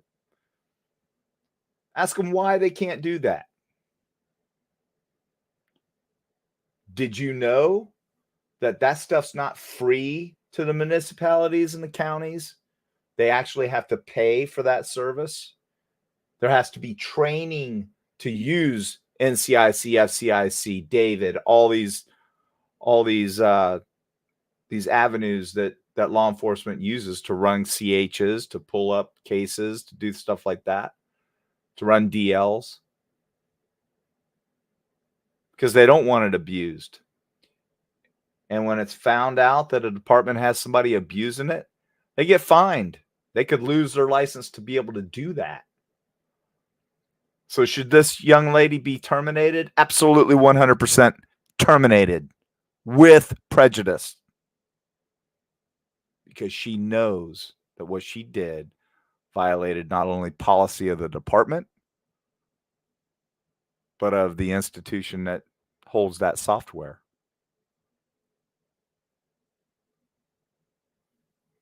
And this little weasel is the reason why she's going to get fired. In my opinion, she should be fired. Live in Stoughton, Christina Hager, WBZ News. Christina, this blogger is known for his confrontational style. In court today, his defense attorney said he is a news reporter protected by the First Amendment. Prosecutors said he crossed the line. Supporters of the blogger honked and demonstrated outside the courthouse in Stoughton as Aiden Kearney was led inside wearing handcuffs. We got your back, Aiden! On social media, Kearney goes by the name TURTLEBOY, and for months he's been following the case of Karen Reed, who's accused of killing a Boston police officer in 2022. Kearney insists Reed is innocent and that investigators have engaged in a cover-up. And they will never shut me up. They will never, ever stop me from reporting the truth. But prosecutors say Kearney has gone beyond reporting and has been harassing and intimidating a state police investigator, that investigator's wife, as well as several witnesses in the Reed case. They say he has been calling them, following them, and revealing private information about them and their families. So, let's see what someone said here. No lies. Turtle Boy is a huge supporter of law enforcement. I don't know, shouldn't finish. Did you just hear that last commentary right there? Does that sound to you like a man that's a huge supporter of law enforcement?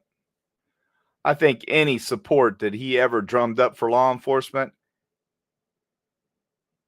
is long gone now, no lies. I do believe that he's pretty much blackballed himself from any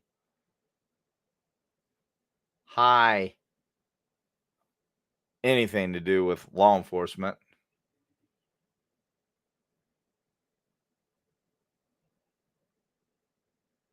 Really? Come on, no lies. Do you really believe that?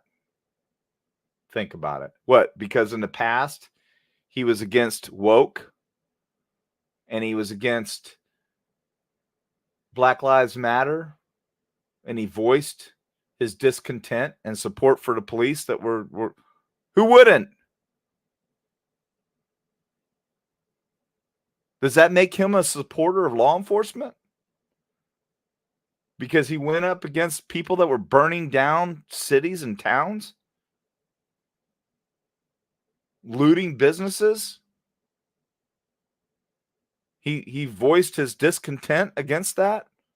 So he supports law enforcement.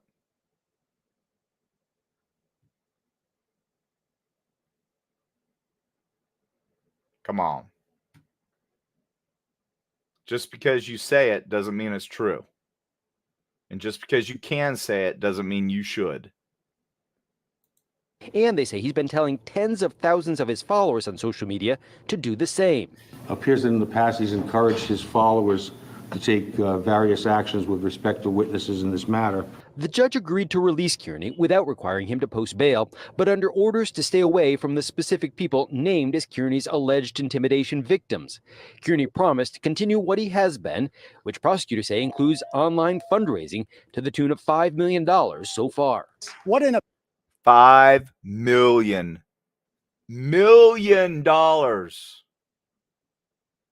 this guy solicited and got funds. And he even says that he's keeping every dime of it. He's actually got nearly $40,000 already for his legal funds. Yep. Immediately got online and asked for money to help with his legal funds. According to what they just said, he's got $5 million that he's made on this case. Is that motivation to spew lies? To spew hate? To just make up crap? You've heard me say it before. Greed has no conscience.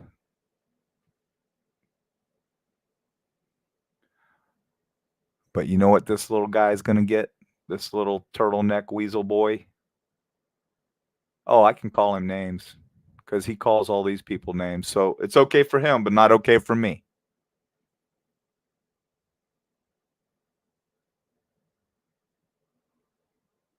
You know what you're going to get, and you're getting already?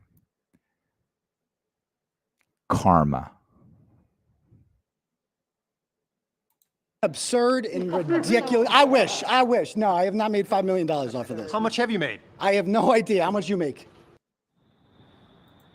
Hey, bet you the IRS is going to want to know how much he made.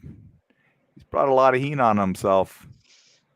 So in the end, when all's said and done and he pleads out to all these cases, guess who's going to probably, I'm speculating, going to have a federal investigation for tax evasion or something like that. I don't know that for sure. Just saying that happens a lot. People think they skate through the investigation. They skate through all the charges. They get away with it. And then, bam!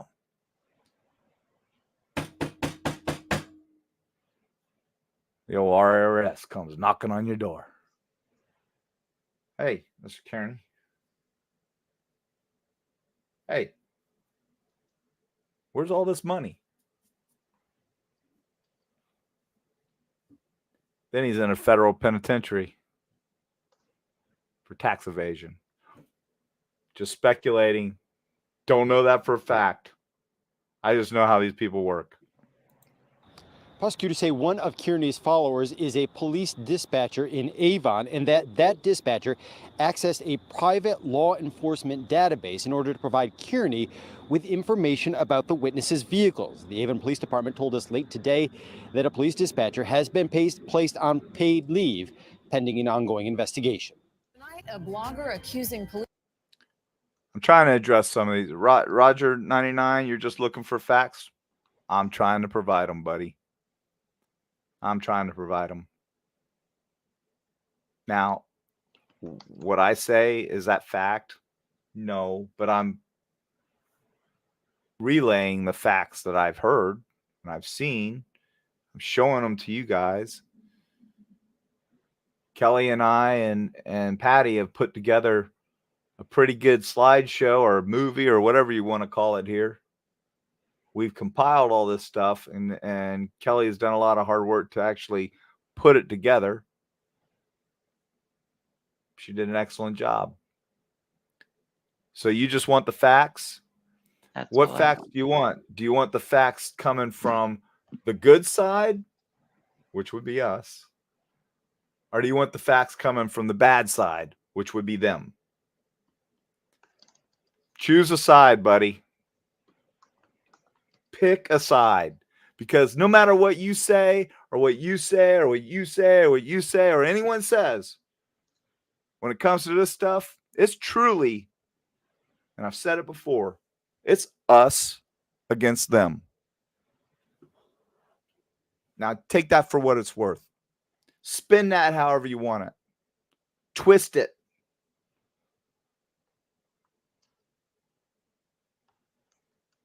In my opinion, it's us against them.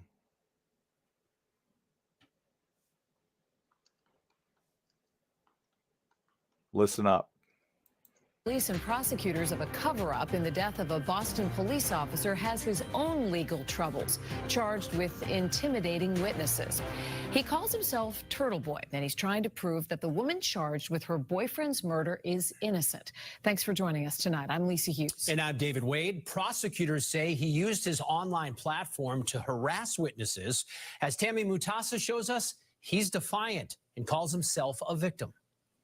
Tonight, the controversial TURTLEBOY news blogger is out after being arrested for intimidating witnesses in the divisive Karen Reed murder case. He says he was just exercising his First Amendment rights. The prosecutors say he crossed the line.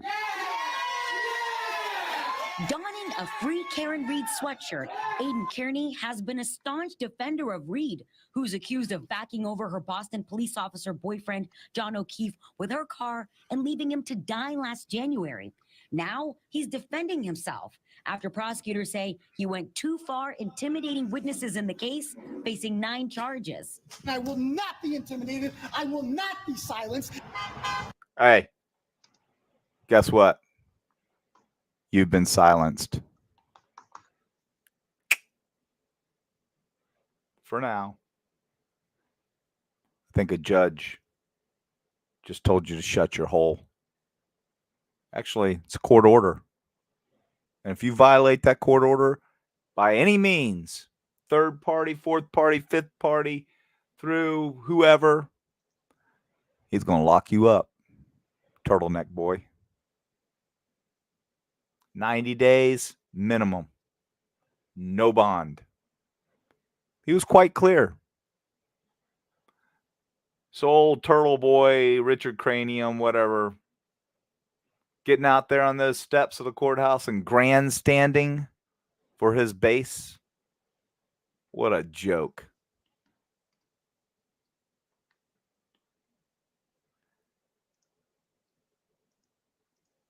Come at me, TURTLEBOY. You want to come on my show? We'll dance around all these questions. I want to talk about your character. Let's talk about your integrity. Let's talk about those two things. We don't have to talk about this case. Let's just talk about you. I got some questions for you. You can ask me questions too. You can make fun of me all you want. I love it. I eat it up. It's just like I tell my kids. I make fun of my daughter every day and my son every day. We have fun with it. But you know what? When they get out in the real world, they'll be able to take it. So you should be able to take it too. You can dish it out. You can certainly dish it out there, jerky boy. Greed has no conscience. But karma always finds a way. I'm a true believer in that.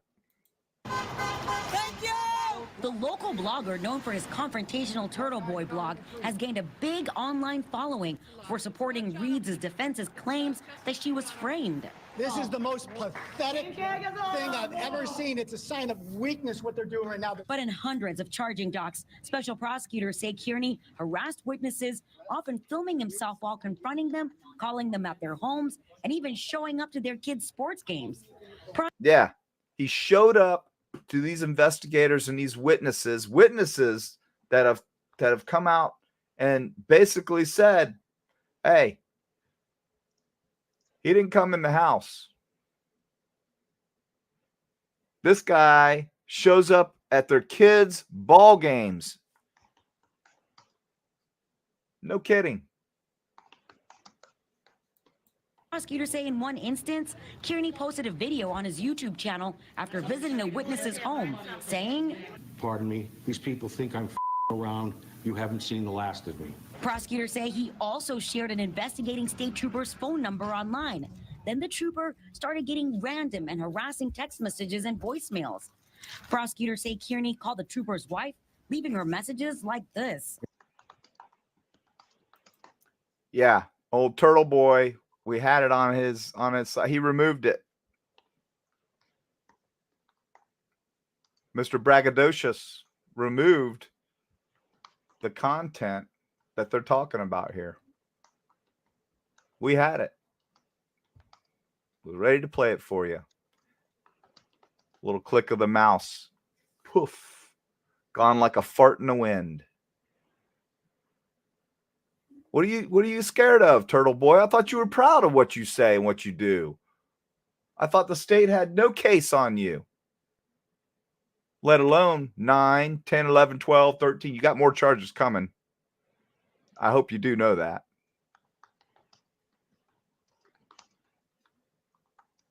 That impending doom, that sucks. You had that impending doom, but you got a big mouth. When you're grandstanding, you're all macho. You won't be in the end, though. I promise you.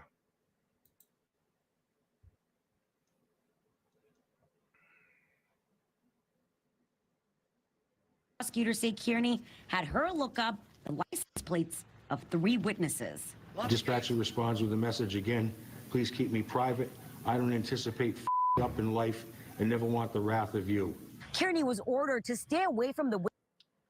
That was the dispatcher that he coerced into running these tags, sending him a message. Please keep me anonymous. I don't want to suffer the wrath of you. Was she intimidated? Was she scared of him? I mean, we already know what he thinks of women. I mean, he spews the C word like it's hello.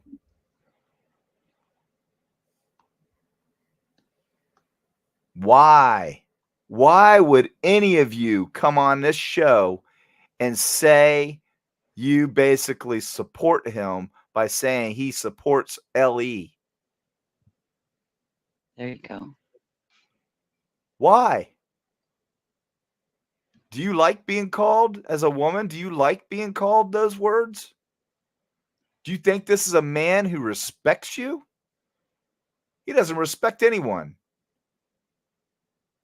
He has disdain for everyone, including law enforcement and the criminal justice system. He doesn't support LE.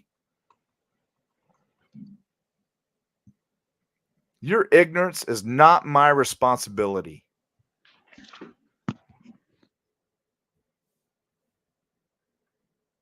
I'm here to educate you as best I can on what I know. If you take what I say to heart, then great. If you don't like it, I don't care. It's fine with me. But your ignorance is not my responsibility. Read a book.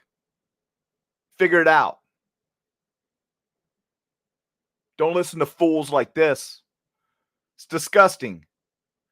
And he's taking your money.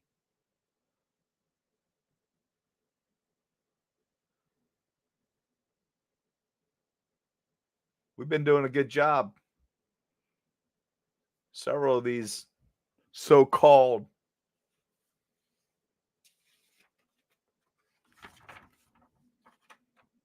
I just going to give you a sneak peek. Several of these. Now you'll freeze that and pause it and rewind it. You'll see who it is. Guess what the charge is on the bottom of that page? What is it, Kelly? What did I tell you guys it was? Tax violation. Yep.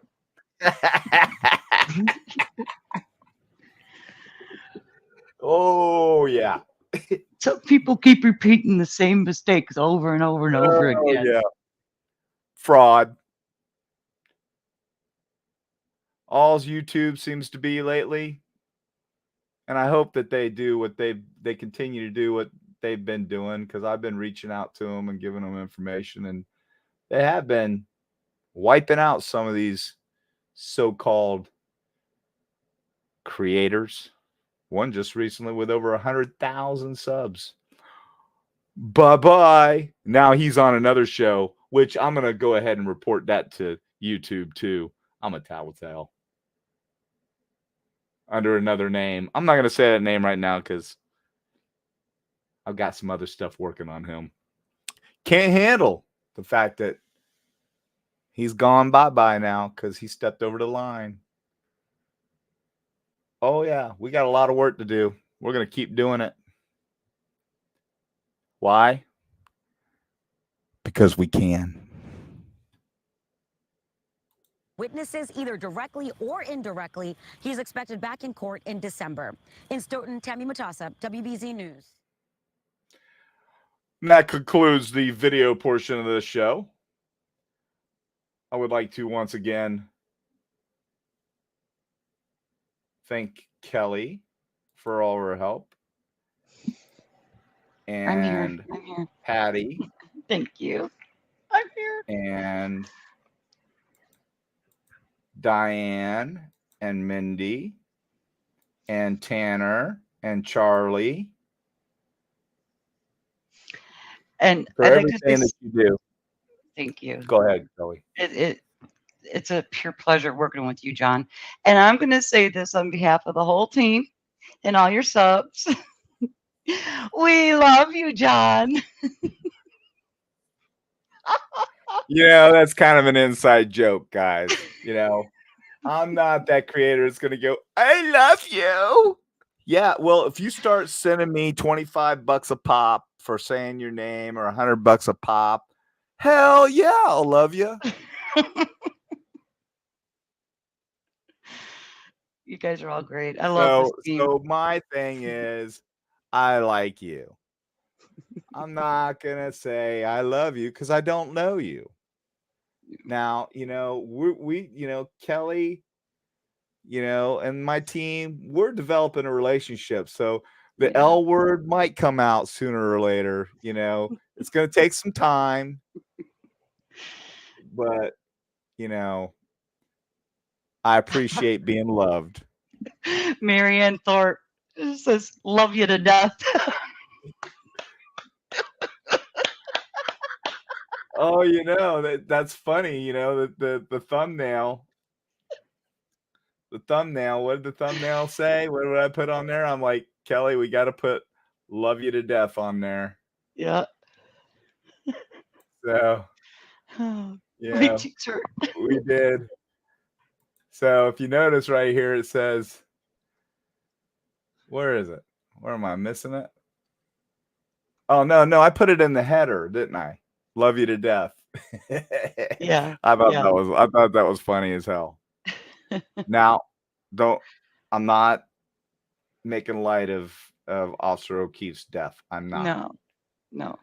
So please don't twist that. And he's the reason his family deserves this. This Enough of this. So this is what this truly is. And I'm going to say it. You can agree to disagree, but it's my show and I'll say what I want to say because I can. This was truly a case of domestic violence. Mm-hmm. This is a man who did not want to be with this woman anymore. And she wouldn't take no for an answer. There's testimony to that. There's witnesses that are going to testify to that. There's evidence. There's evidence John's of own that. words. He actually sent that out in a text. It's over, basically, is what he's saying. Mm-hmm. She tells him that night she hates him. Now, could she be scorned a little bit because she's been helping take care of those kids? and it's not working out. Does she feel used? Does she feel abused? Probably. And it might be justified. Think about this. This is a man that doesn't have any kids.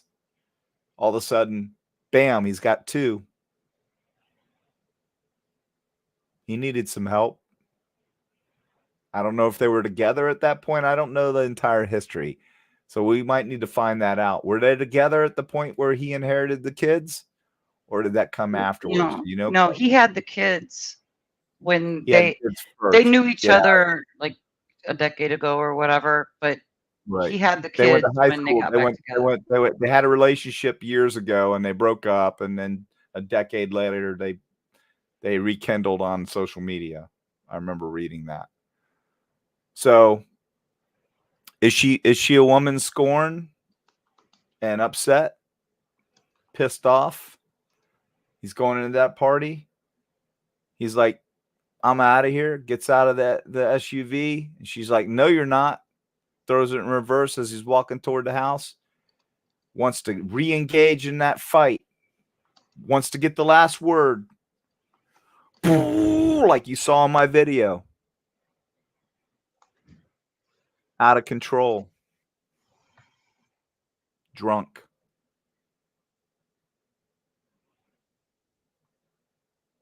I think she hit him. I think it was an accident. But at the point that she hit him, and she knew she hit him, that's the problem here. So at the point she hit him, she watched his body fly off the back of that SUV through the air like a rag doll, like you saw in my video. And then she left him. That's when it became second-degree red rumming.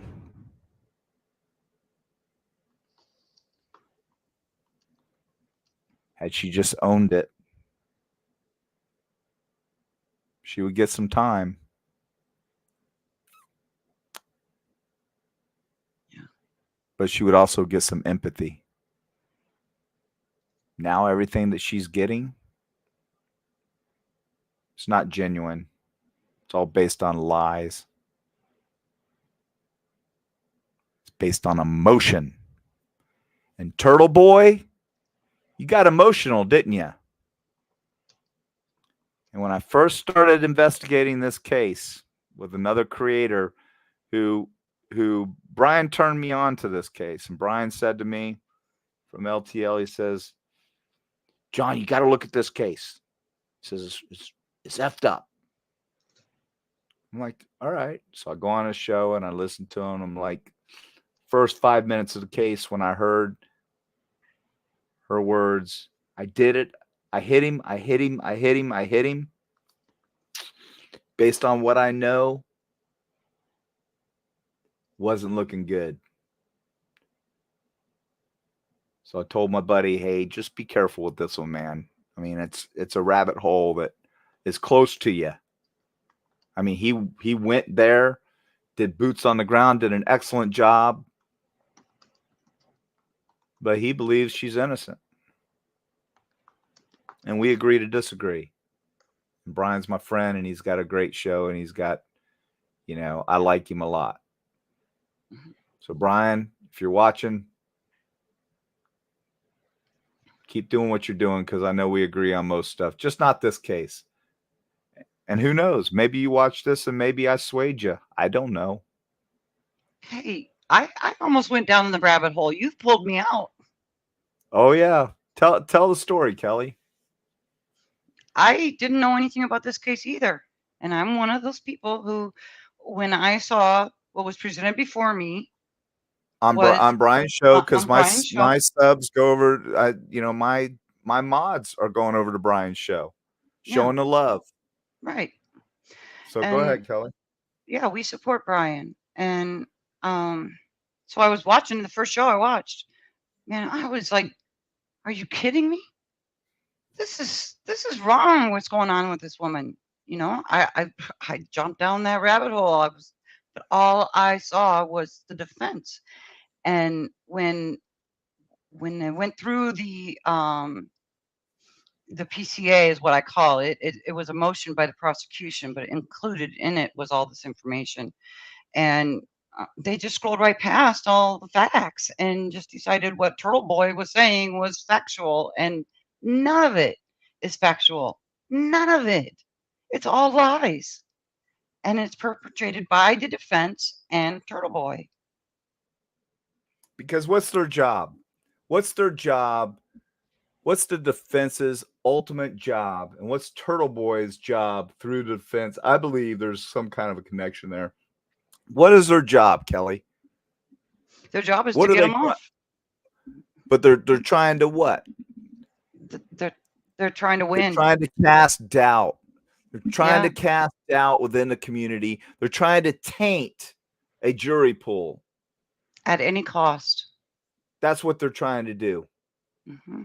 I don't care what anyone says. That's what they want to do. Just like with the Kohlberger case. Yep. Idaho 4 Exactly. case. And Taylor's doing the same And exact thing. Taylor is a C- attorney. Mm-hmm. She Yep. wouldn't even get past intake here. She sucks. Yeah. To tell your client, oh yeah, I'm just going out and driving around. Just driving around, Brian would say. Yeah. No. This is how stupid she is. Sorry to get off this case. You don't say, well, I'm out driving around. No. If somebody asked me 49 days after a homicide where I was on that night, I'm gonna look at you. I'm gonna go, what?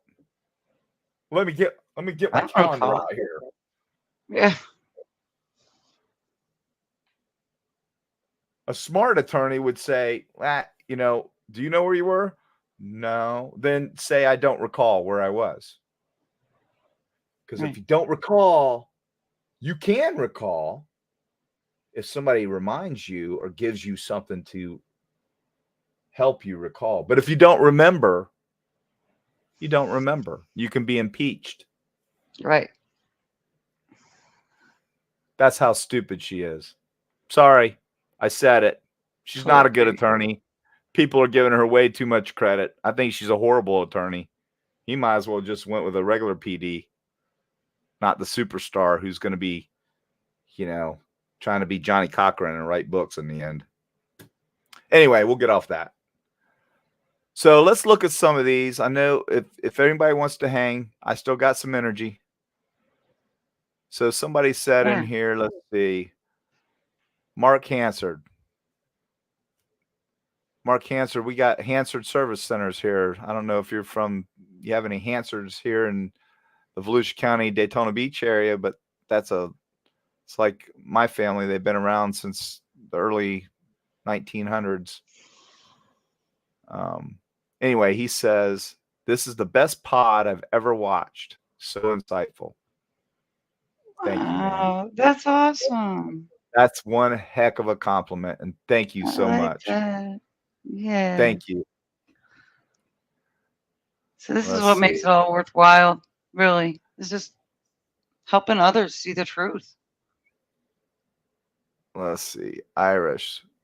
So if she pulled in front of the house, why put the car in reverse unless she got out of the car and walked behind it to go inside the house and she got pissed and put the car in reverse? That's odd. No. Mm-hmm. She dropped him off outside of the house. He was walking toward the house. She sent him a voicemail. She's blowing his phone up. Mm-hmm. She screams in the voicemail on his phone that she effing hates him while in front of the house. He's got to walk kind of a little ways up to the house. She throws it, and this is my theory. That's when she throws it in reverse to go re-engage in the fight that he didn't want to take part in. Yeah. And she hit him by accident, and she killed him. That's what I think happened. I would state pretty much everything I have on it. I'm not a betting man. That's just a hypothetical. Yeah. Pretty confident. And I your can son guarantee you one thing. I can guarantee you, sorry, one thing that didn't happen.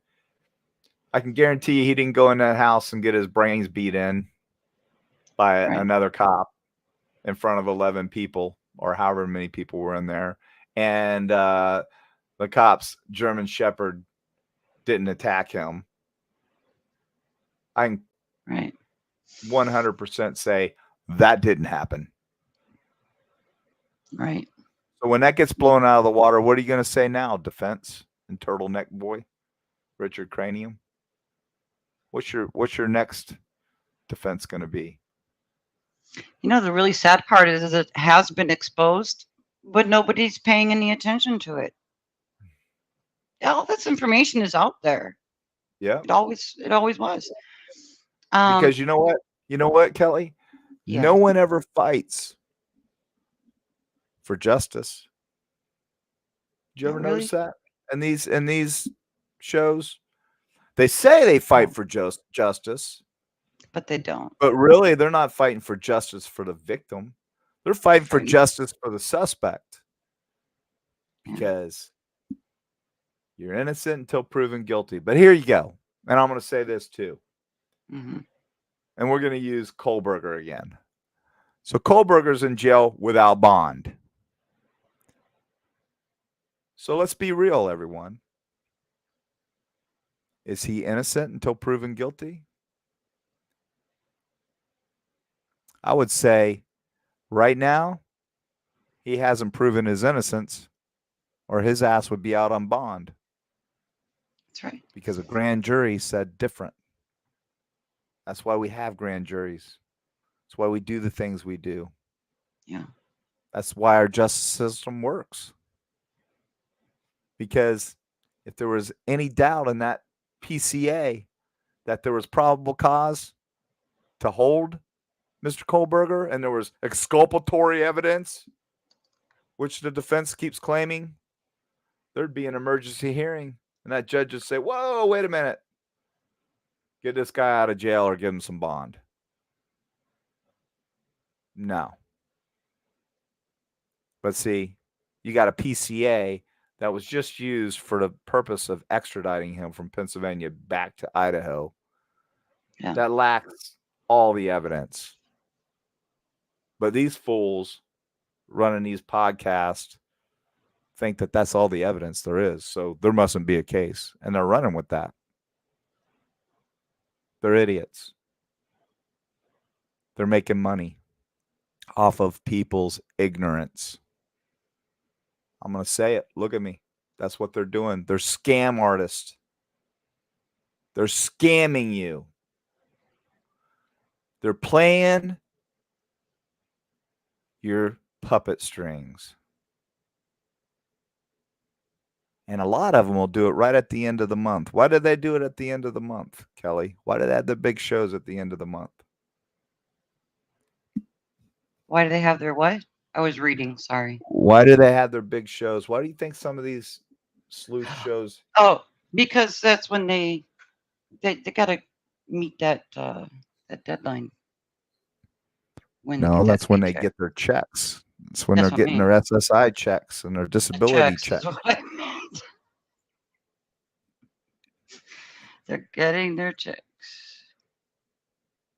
It's a racket, people.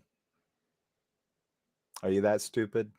Do you have a relative that's that stupid? Stupid's a harsh word. I'm going to say naive, gullible.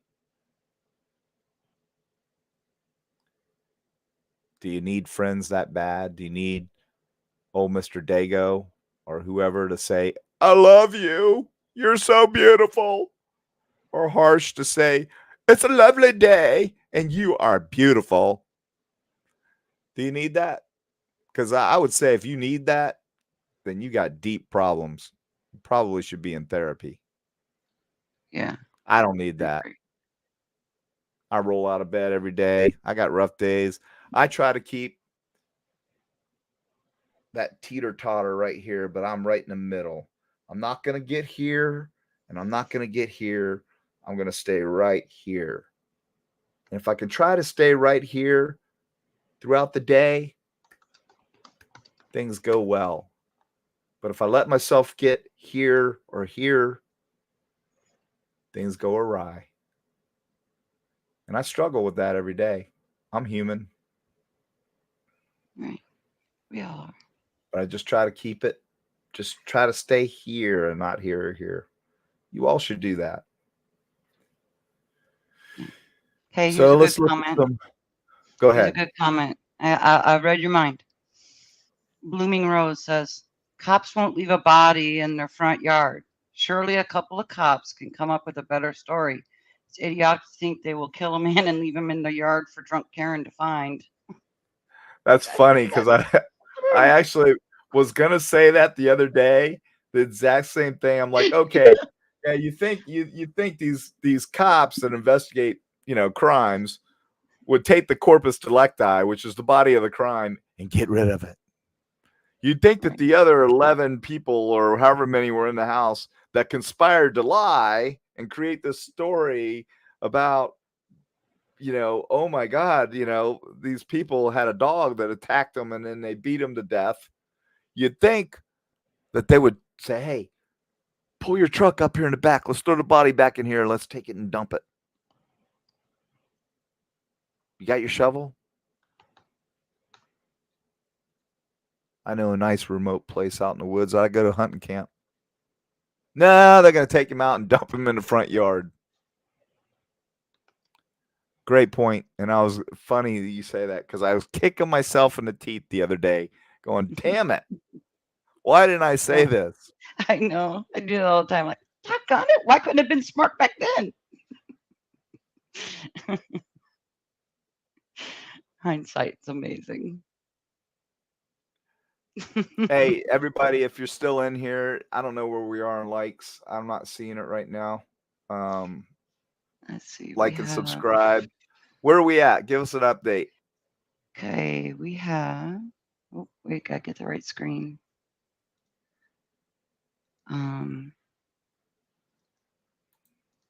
We had. Oh, that's chat. That's not the screen. Here it is.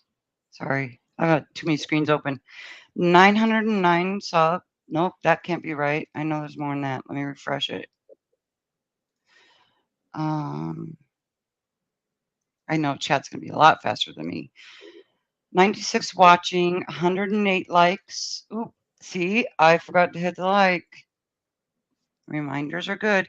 921 subscribers. 79 to go. We're there. We're on our way.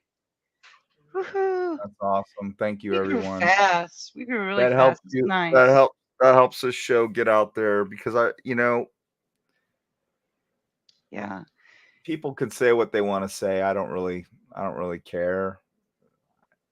I'm going to say what I want to say. This is my show.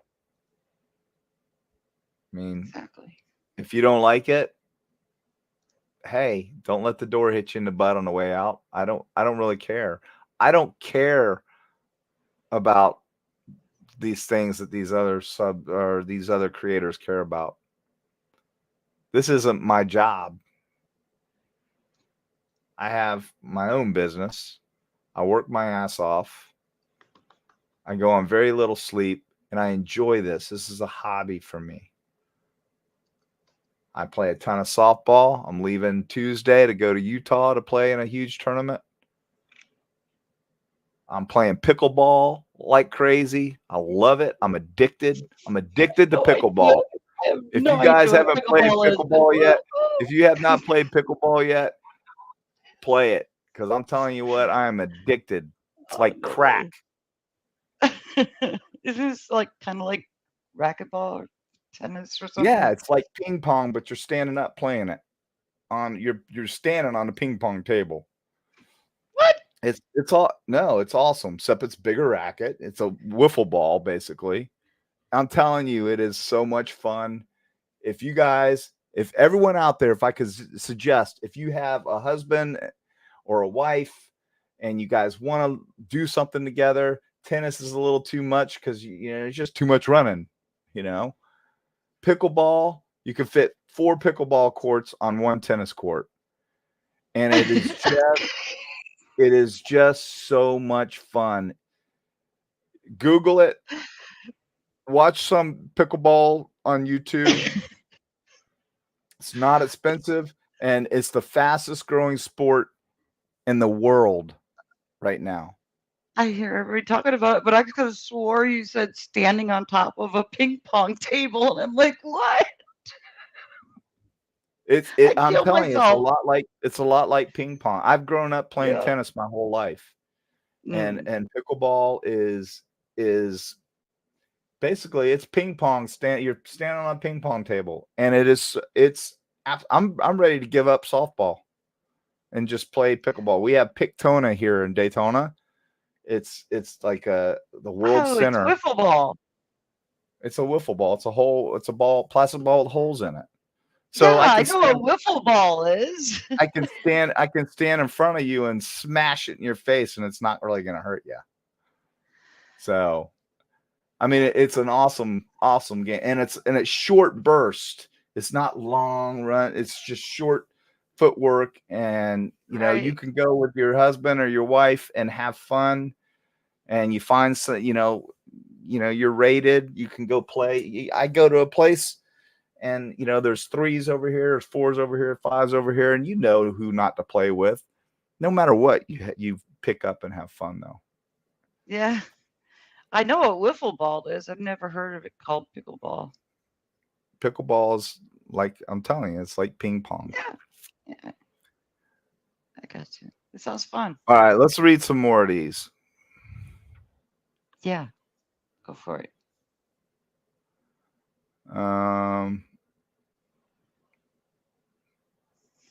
Unresolved Crime says, and I never join another channel's chat. Yeah, Frank, I've seen some of the garbage out there that people say. I get what you're saying, buddy. You're way out there. You need to get to the new comments. Where you at? There's how many do we have? It's unbelievable. I'm scanning. I don't want to pass people up. Hey, listen, everyone. I go through these comments and I try to respond to most of them. When you go into the after chat and you comment, yeah. I respond. Go look if you don't believe me. I respond to almost everyone. So if I don't get to you right away, I will eventually answer you. Because instead of sitting up and watching TV all night, I like doing this type of stuff. Oh, Liz I was says going to say, Tanner's got some awesome comments. Your kid's awesome. Tanner does? Really? Oh, yeah. He's so smart. Where's he at? Pick one. He's smarter than most adults. I want Dr. John, Detective John, to talk about Corey Richards in Utah, the fentanyl murder. That is a story. Oh, Corey Richards. We'll cover that. We'll cover that. So while I'm gone, I'll be in Utah. But while I'm gone, there you go. You and Rita can go do some recon. Look into that one for us. Get the ball rolling. So I know very little about that case, so I'm gonna have to be. Somebody asked, "Where's Jeff been?" Jeff's doing, just fine. He's doing his own thing. Here's the deal, and Jeff's probably in here, so I'm gonna say this. Jeff's a great guy. I like Jeff. You almost caught me there. I like Jeff. He's a Christian man, but he's not me. I'm not him. Oh shoot, I forgot my You see how I handle things. Jeff's not like that. Jeff wants to talk it over, and he thinks that, these people that believe what they believe are just going to listen to him, and he's going to be able to change them. I don't know. Not happening. Just not happening. But Jeff, hey, if that's the Christian way, and I'm a Christian, but Jeff's way is, one day your enemy could be your enemy, the next day it could be your best friend, or whatever he says. He always says it. That's a great philosophy to have, but not in my world. If you're bad, you're bad. I kind of see you for what you are. I'm not afraid to call you out for it either. There are bad people in this world. There's a lot of good people too. But a lot of bad people. And we're righting these wrongs. Pretty soon, we got a creator that owes $50,000 in back child support. He's creeping his way back into YouTube land. He's about to get a bomb dropped on him. Thinks he can come back like nothing ever happened, while his wife and kids are struggling, and he's making $18,000 a month on a YouTube channel. Yeah, that's right. He told me he made $18,000 in 1 month. Bragged about his new computer system and his studio he was building and all this stuff, when his wife and 2 teenage kids are on the verge of getting evicted from their home. Yet this guy still has supporters. It's like, are they not hearing this? No, they're not, because I've only been doing this about a month now, and I've only got 925 subs. So we're not out there. But if you're in here, you know who I'm talking about.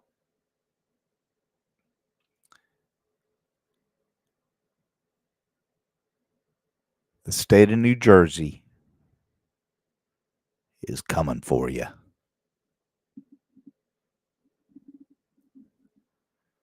And you know what? When you're on disability in New Jersey, they can come get your disability for back child support. Did you know that? I've made a lot of calls, done a lot of research, trying to help this family out.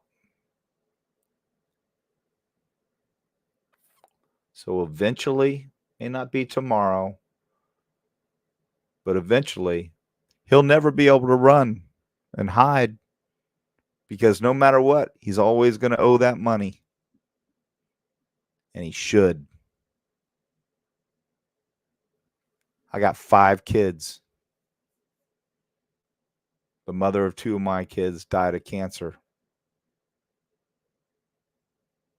The other 3, I take care of every day.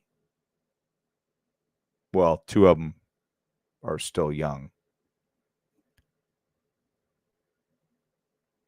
Never turn my back on my kids. Never turn my back on my ex-wife. Actually, she came into the show multiple times with my son. That should stand for something. Just because you're divorced doesn't mean you have to be enemies. You have to be able to co-parent. So if anyone out there is going through a bad time, going through a custody battle, I beg you to not put your children through that. Because the courts, they want to see 50-50. And judges today are giving parents 50-50. The days of mothers getting sole custody and the dads having to work their butts off and barely get to see their kids, those days are over. Because what happens is you're always going back to court because you're always fighting. But if you have 50-50 and you live within 50 miles of each other and you can make that work, then that's what the judges want. They don't want to keep jamming up dockets with frivolous court appearances over two immature parents that can't get along because one wants more money or the other one wants more time, or divide it up. Be fair. If I make more money than you, then yeah, I pay more money. But not the scales that it used to be.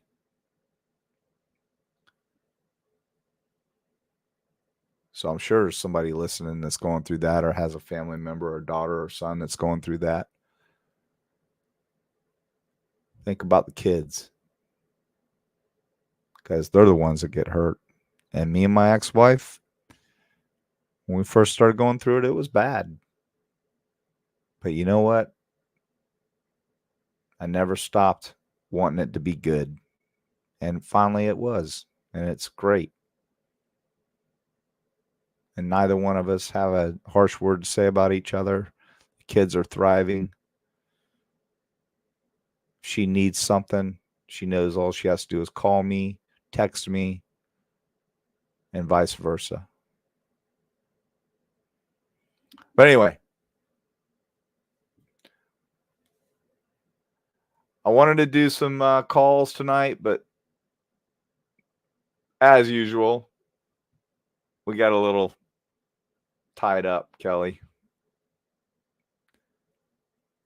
So we got 100 likes earlier. I don't know what we're at now, but that was awesome. Thank you.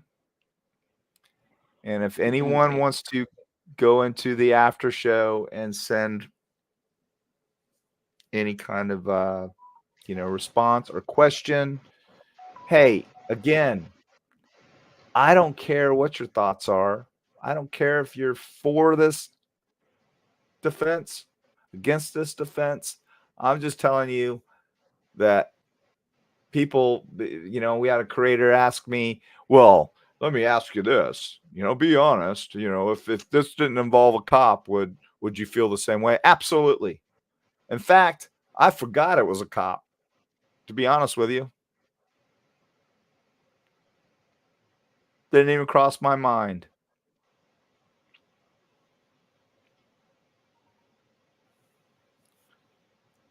But if you disagree with what I say it. I'm not going to bite your head off. Just kidding. Yeah. Kelly does. She disagrees with me all the time. She actually disagreed with me about this case in the beginning. I don't disagree with him. I'm a challenge for him, though. That's for sure. Right.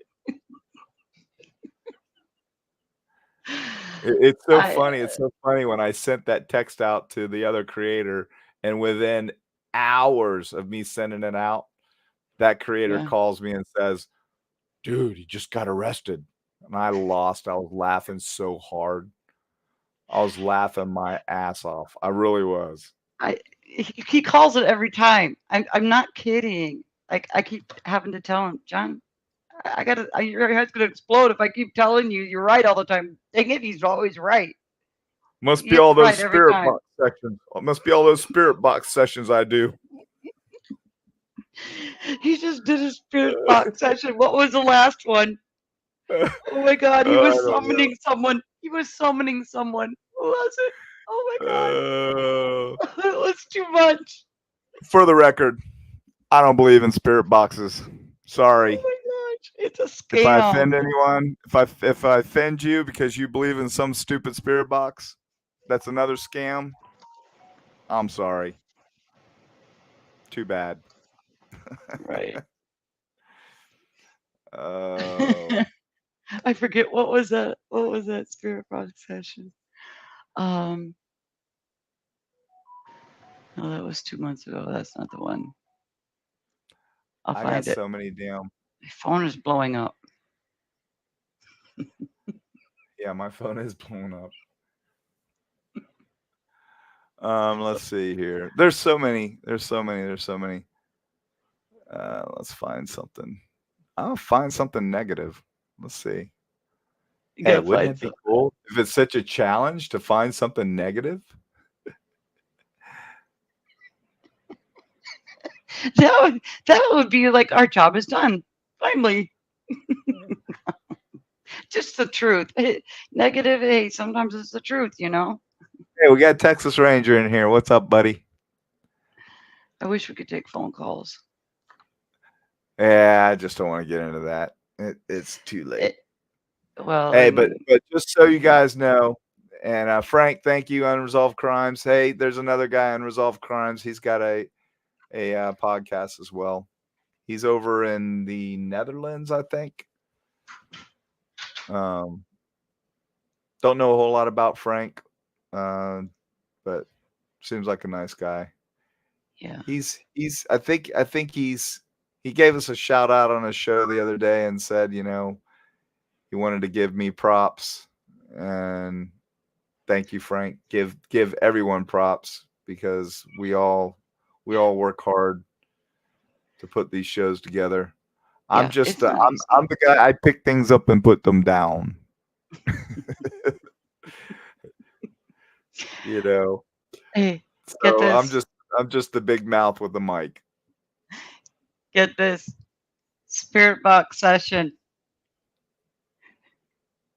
Tupac. Can we get answers? He was summoning Tupac.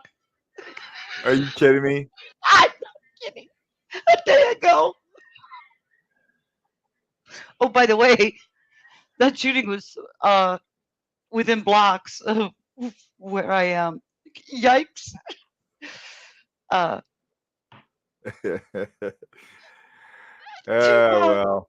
Can we get answers? And you know what? He makes so much money on that damn stupid thing he does.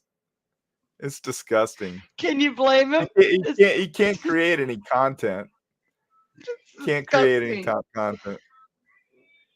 It's disgusting. Irish said if he's stalking a witness, he should do some jail time. Oh, he's stalking many witnesses, in my opinion. Oh, there's going to be more on TURTLEBOY. And there's supposedly more charges coming because this guy is pissed in some cornflakes. He's messing with kids. He's messing But with kids. of course, they're all going to say, "Oh, the cops are coming after him now." Well, what are they supposed to do? Are they supposed to allow this guy to do this stuff because he's speaking out against cops and the system, but he's allowed to do these obnoxiously horrific things that he's doing with no consequence because he can fall back on the cops are coming after me because I came after them? That's so infantile, people. This guy is an absolute weasel. And if you support him, God help us. Because I tell you what, you'd have to be an absolute moron to support him. There, I said it. The things he says are so moronic. They're just out there. Somebody said, "Oh, he supports LE." That guy supports law enforcement. Well, I can tell you this much. If he did, he's done. Burn that bridge. All right, you seeing any more? Yeah, let's get down to the bottom here. All right. Holy cow. How many responses do we have? This is awesome, everyone. Giovanna's in. You know who I haven't seen is Ecto. Where is Ecto? Somebody put a bowl out for Ecto. And Come what was on, the other Ecto. guy? Where are you? Where was the other guy? What was the other guy's name? That was with Ecto. Oh, they were hilarious. I feel bad now. Names are horrible for me. Ecto is hilarious. Ecto. Let's see. Oh my gosh, so funny. Your show went well without me. Tanner said that? Yeah. Hey, it ain't over yet, buddy. We can still screw it up. Should I get my other stand out? I gotta give it to my kid. because a lot of people So don't know great. this, and I don't even think he knows it, but I had a stroke in December. So I look normal, sort of. But Are you asking me or Tanner? there are certain things that right now I'm Mhm. still struggling with, Mhm. and it's hard for me Yeah. sometimes to actually read and then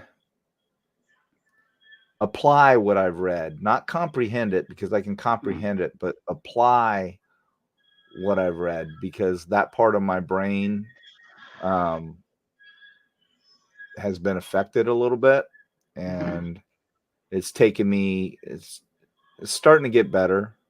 You know, I had a little droopage in my face, and I have a what's called a loop recorder. I don't know if you guys can see this, but if I push this up, it looks like a thumb drive. It's in my chest. My heart's fine. My heart's fine. Everything's. They don't know what happened. My BP was 118/78 just days before. But then I had a stressful event where I was dealing with stuff with my mom and work and stuff, and I had a really bad day. That's why I said I'm not here anymore. I'm going to stay right here. And if something aggravates me, I'm just gonna, just not react. And you think I react to stuff like this? I'm having fun, y'all. This is me venting. Yeah. I'm not reacting. I'm not getting mad. I'm getting even. I'm getting even with these fools. But I did have a stroke, so my son probably thinks I've got a learning disability or something. No. Because he's gone over some of this stuff with me a few times, and I'm still like, I'm like a little kid. He's like, Dad, I already told you that. I already told you how to do it. Yeah, but I'm not real secure with it. But I did good tonight. I was okay. But these whippersnappers, he could do it with his eyes closed. So we're all good now. But let's read some more of these. If you want to go, Kelly, you can go. It's up to you. Are you tired? I don't know. You're muted. I'm muting because there's music being played in the background. Who's doing that? Let's see. Tony's got Ozzy playing. I My don't have the heart development to tell helps him to sport stop. with teams. Let's see. People are crazy about pickleball. Yeah, that's right, Teresa. They are crazy. It is insane. I am addicted. Take the needle out of my arm. Because I'm telling you, I am straight up hooked on pickleball. Love it.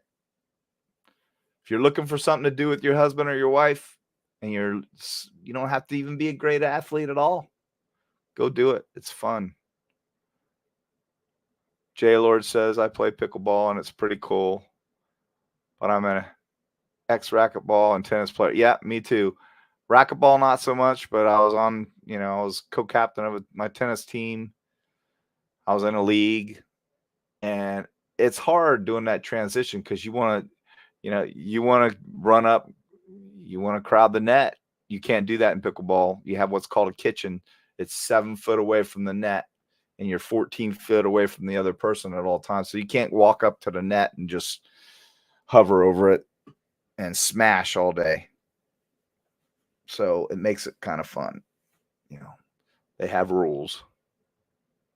Yes, the ball's green, Crime Spies. They had different color ones. The green ones are for outdoor. They have orange ones that are for like indoor.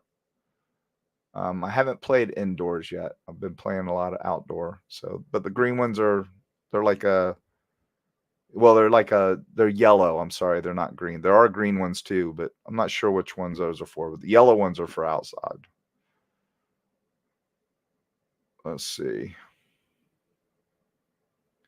Seriously, let us know what you want us to cover next? Yeah, put some comments out there, guys. We're gonna do a little bit more follow up on this case. But I've got some more business that I need to finish with some more creators. Wink, wink. And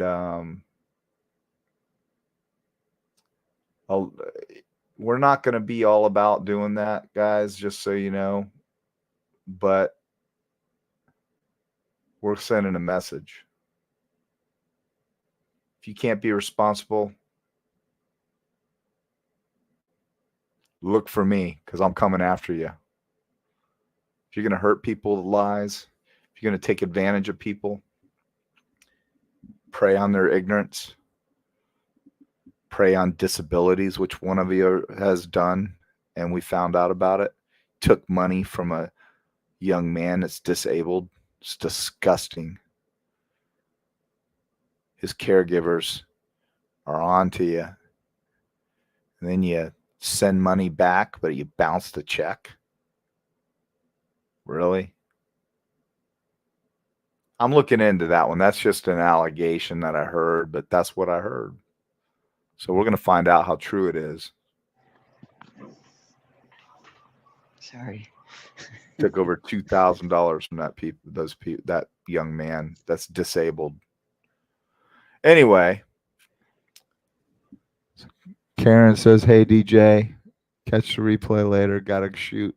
That's Karen from across the pond. Thank you, Karen. Yeah. That's one of my biggest supporters. We like Karen. Yeah. She's She awesome. had the heart there, so. And she can't stand harsh, so we lower even more. Yeah. Let's see. He does. Let's see.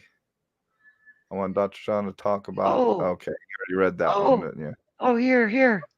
This is Go ahead. good. Teresa says, "I think you really made Gray Hughes a little nicer, John. Not enough to watch, but better." You know, you're the Teresa. You're like the fifth person that has said that. Yeah. Because sometimes people just get a little too big for their britches. Mm-hmm. So they may not know it. They may need to hear it. We're talking about Gray Hughes. I go into a show one day and I was totally nice. And I was like, hey, and because my name has, Crime Analysis 101, he goes, this is what he says, "We don't promote other shows in here." How dumb. And I was like, see ya, you freaking jerk. And then I listened to the way he's talking to his subscribers, like they're idiots. Like he's like, "You see why I get so aggravated with some of you? Blah, blah, blah. I already said this." When the lady had just clearly just logged into the show to ask the question. Yeah. Got to think about that kind of stuff, Gray Hughes. Yeah. I still don't like him. Speaking of people being, it's okay.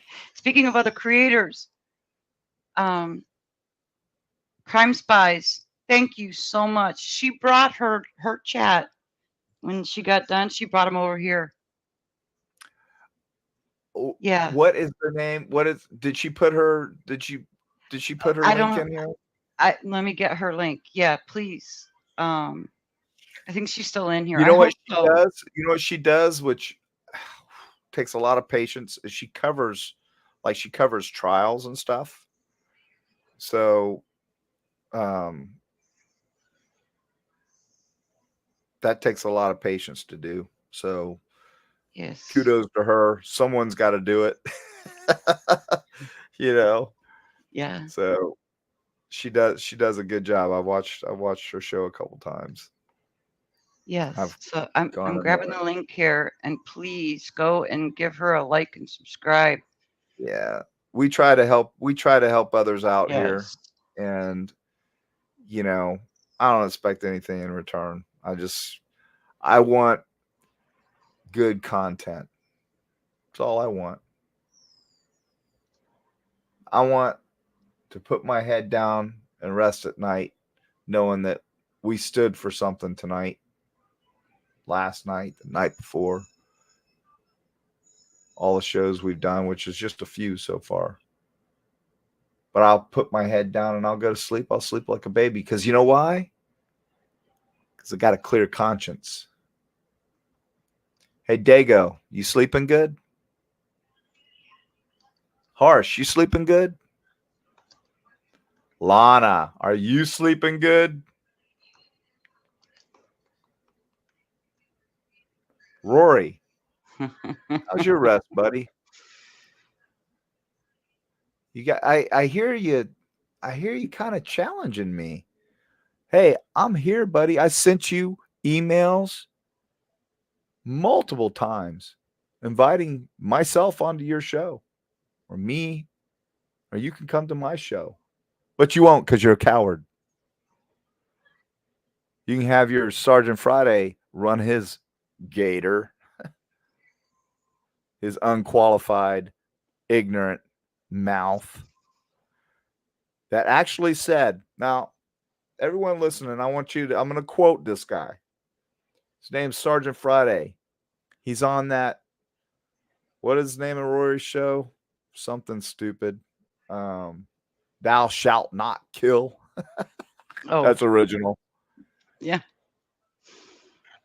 So he's got this guy, Sergeant Friday, on there who says, and I quote, I hope that they find out that Brian Kohlberger did this. And he gets off on a technicality. Yeah. That'll teach Americans a lesson. That's disgusting. This man hopes that a man who would walk into someone's house uninvited with a 7-inch K-bar and plunge it into their bodies until they're no longer with us. This guy, oh, you can't back out of it now, Sergeant Friday. You said it. And then you tried to say the other day, you tried to justify it. You tried to justify, I want people to wake up to our criminal justice system and how crooked it is and blah, blah, blah, blah, blah. Disgusting. Dago actually said, and I quote, the entire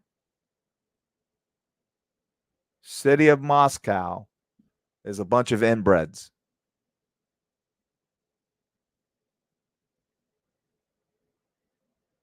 Could you imagine if I said something like that? Could you imagine if Detective John said, you're all a bunch of inbreds? This guy says the entire city of Moscow is a bunch of inbreds. That's what this guy Dago says in his show.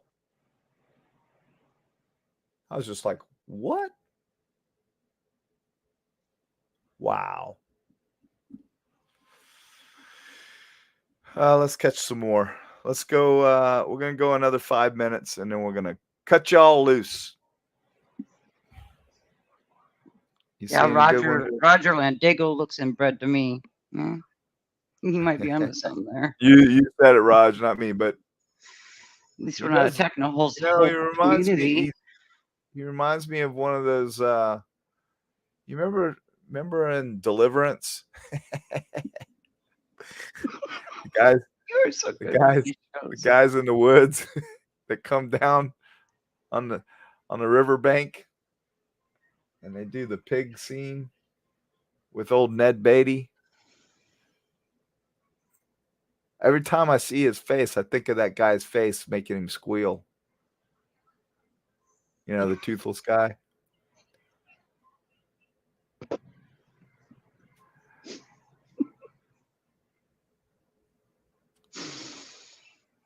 So let's see here. Teresa says, just be real. Don't say let the door hit you on your way out, though. I think that sounds mean. No, I'm not trying to be mean. I'm just, what am I going to say? If they don't like my content or don't like what I'm saying, I said I don't know what to say. I mean, Don't let the door hit you in the butt on the way out. I don't care. It doesn't matter to me. I'm going to say what I feel is right. If I feel like some of these creators are stepping over the line and I can use my platform to address them because they create content for me every day. My team looks for this stuff all day long. So I want to thank them. Keep creating the content for me. I'll keep addressing it. And everyone, my email is Detective John 68. I'm going to put it in here.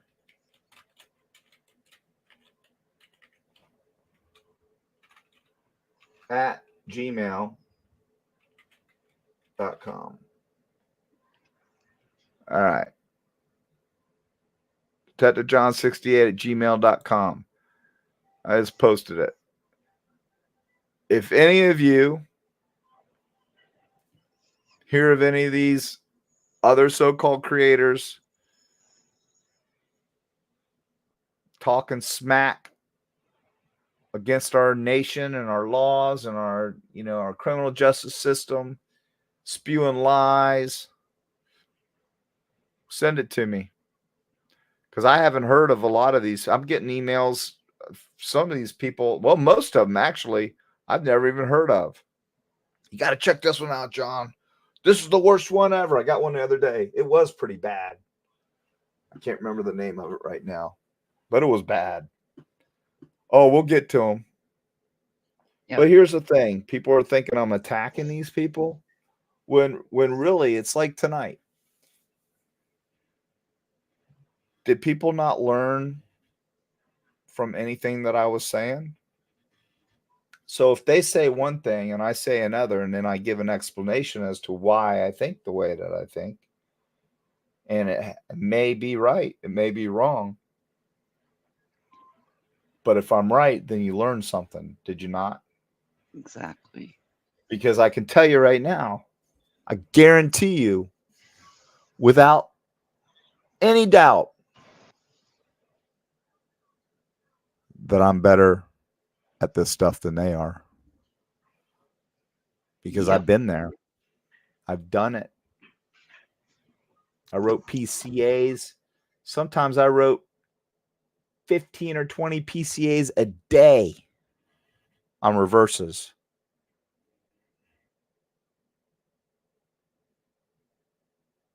Actually, one time I wrote I think we had the record of 33.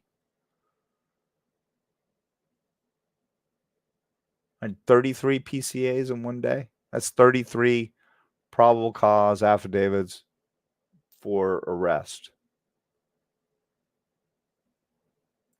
on dope buys, reverses, prostitution stings, things like that. So I know what to do. I know how judges act. And judges aren't all the same. I know which judges I could go knock on their door and wake them up at 4 o'clock in the morning and get them to sign a warrant for me. And I know which ones I shouldn't.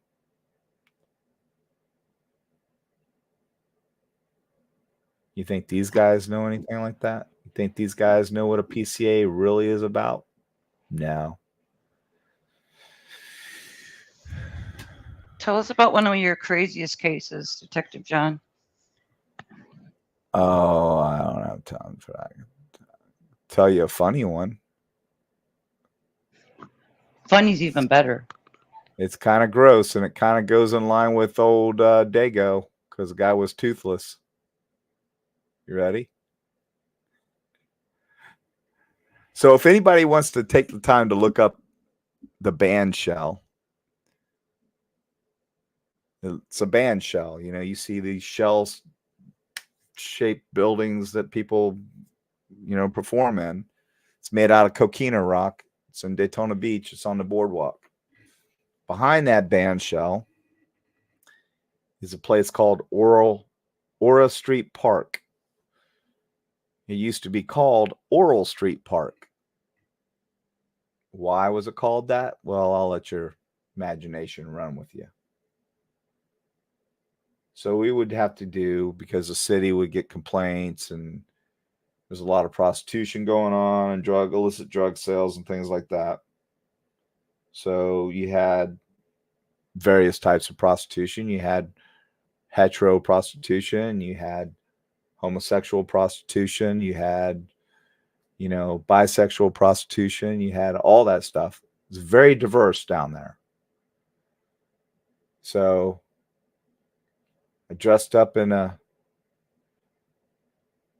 white t-shirt one night, rolled up my Unitel. It was a electronic listening device. I rolled it up in a pack of cigarettes and shoved it in my sleeve. And I went to work. And what was I? I was looking for some oral sex. I'm a John. Looking for some oral sex. That particular night, it was just happened to be 2 dudes down there working that area. So I walk up, and you have to picture this night. So it's on the ocean. This park is right on the ocean. The band shell is here, and it's one of those red moons. It's a full moon, and it's beautiful out. And that red moon is just lighting up the whole sky. So there's a roadway. It's called Ora Street. And then Ocean Avenue, or Ora Street's here. The park's down here, and then Ocean Avenue runs on top of that. So people would park up on Ocean Avenue, and they could park down in a park too, but they would generally walk down that grassy knoll hill down to the parking area, and that's where all the prostitutes would work. So I ride up on my bike, and we had seized a green Monte Carlo. I'll never forget the car. It was green. And I had my guys in my unit would sit in the car and watch while I did my thing. And these people, for the most part, were harmless. So it wasn't like you really had to worry about officer safety too much. I mean, you did, but it wasn't like you were out buying dope. These people were like, they were prostitutes, bottom line. So I roll up on my bike, and there's this dude standing up above the park on Ocean Avenue. I said, "Hey, what's up?" Guy's like, "Hey, what's going on?" I said, "Can I get some, can I say it on, I don't even know if I can say this. Can I get a, I can't say it. So I don't know if I can say it. So I'm not going to say it. Let your minds wander, people." So he goes, "No." You're muted. Are you muted on purpose? No. So he says, "No." He says, but my buddy's down there in that van right there. When he comes out of that van, he'll be more than happy to help you. I said, "That was very professional of you." He goes, "Yeah, I'm just off. I'm done for the night." Impersonation. I said, "All right. I guess I'll just have to wait." So I'm standing there, and I'm shooting the shit with the guy. And I said, "So what? So tell me about your buddy." And I can hear this boom, boom. And what it is, I find out later, is it's my partners are in the car laughing so hard that their heads are bouncing off the side of the window of the car, right? So I said, "So tell me about your buddy down there." He goes, "Oh, he's good." I looked over my shoulder like this. I said, "He's good, huh?" He says, "Oh, he's awesome." I said, So what's so good about him?" And he goes, "He takes his teeth out." And I went, "What? Really?" He goes, "Yeah, and it's awesome." By this time, you can hear just the boom, boom, heads bouncing off the cars, or the car back there. And the car's like 50 feet behind me, and I can still hear heads bouncing off of it. And I look over, and the car's rocking. They're just laughing their butts off. So I went, so what's he do? He said, you're not going to believe it, but, he takes his teeth out. And it's awesome. And I looked over, I just looking at the car, and they're laughing. About that time, I can't make this up, people. This is a true story. This is what exists out in our world today. I look down, the door for this van slides open. Here comes this guy with white bleached out hair with a cat, a Siamese cat on a leash, walking up the hill towards us. And he goes, oh, there he is right there. And I went, what is he? Is that oh, that's a cat. He's got a Siamese cat on a leash? Oh, yeah. Yeah. That's Tinker. I'm dying inside.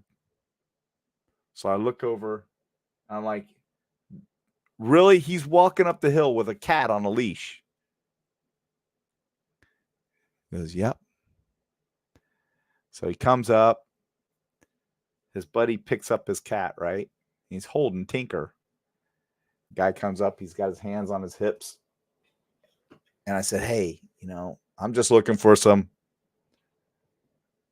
And he goes, you got a place to go? And I went, I got a room right here. And there's a motel behind us. He goes, all right, let's go.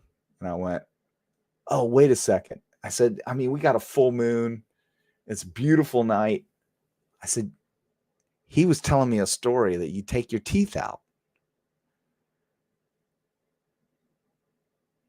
And he looks at his friend in disgust. He says, you told him that? And he says, yeah. And he starts laughing. And I said, hey, can you do me a favor? I got to see this. I got to know what I'm getting. I said, can you take your teeth out and just kind of look into the moon and like with your silhouette? And at this point, it's going crazy. I can see out of the corner of my eye, the car is just rocking side to side, and they're losing their minds. So he does. He takes his teeth out, and he does this. In the moonlight, his silhouette behind him, and I see nothing but gums. True story. We start walking, and I went like this. Kelly, you're gonna miss it. Hey, Kelly. So I look over at the car and I go, oh, let's go. So we start walking. There's like an alley in between the two motels, and we start walking, and the car's parked there. So we're walking toward the car.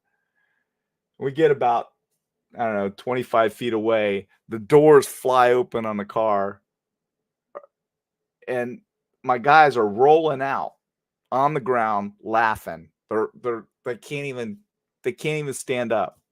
They're laughing so hard. And I went to get up to a car, and the guy's like, hey, that's police.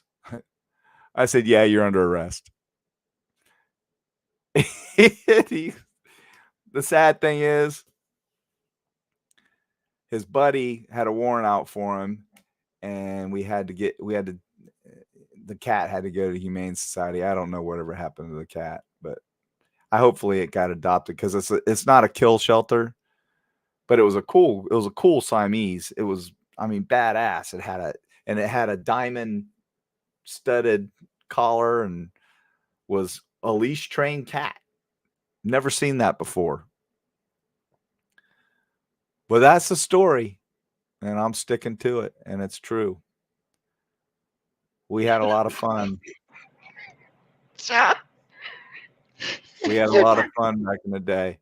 So it wasn't all craziness and serious. We had a lot of fun. But those people actually exist, everyone. They John, really did. Yes. guess what my dad's name is? Tinker? Aura. Oral? Aura. Aura. Aura. Well, the name of the park was Aura Street Park. You can look it up, but they called it Oral Street Park for a reason. Oh my God, I'm dying. Oh, that was so funny. But you I know, get it. being a cop had a lot of there was a lot of good times. There's things that that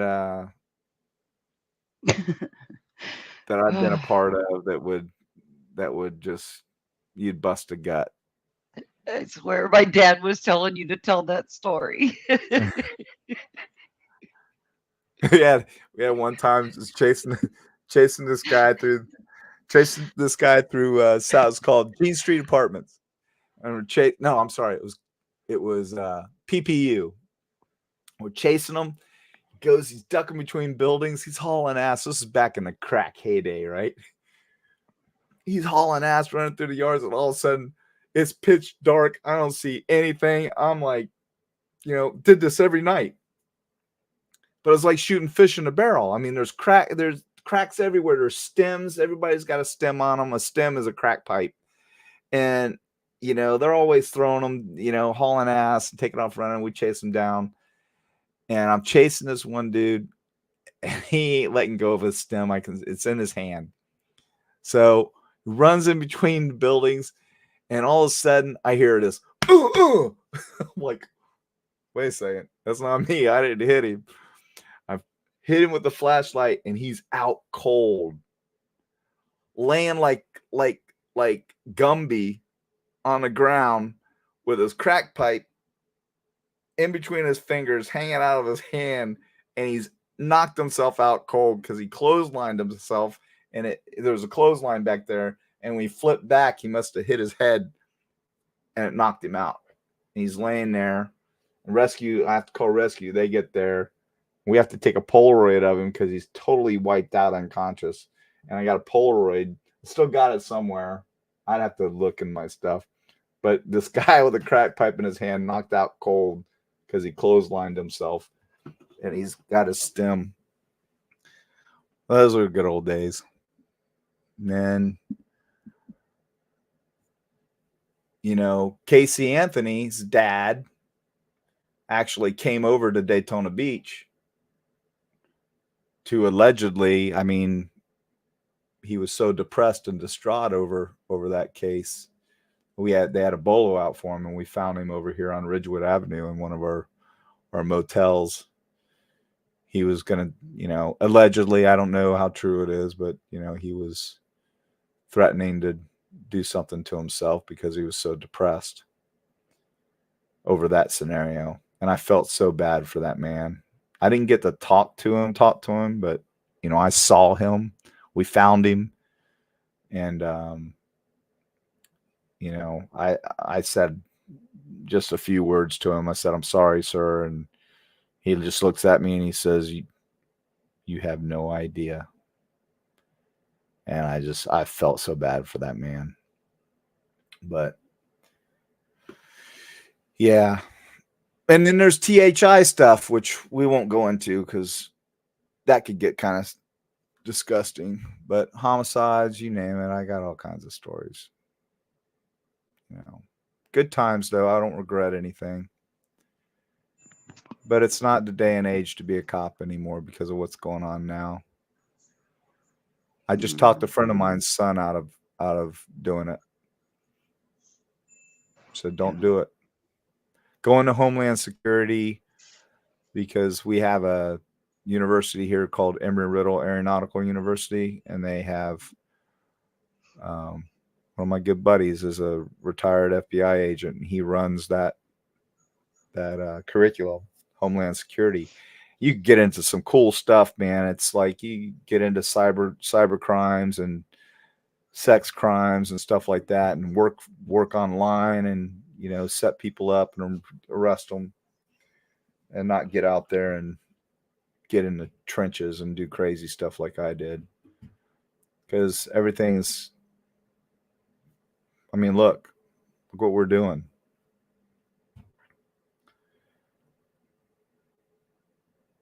But I don't have any regrets. I had a good time. Have some injuries, hurt myself many times. Had no fear, though.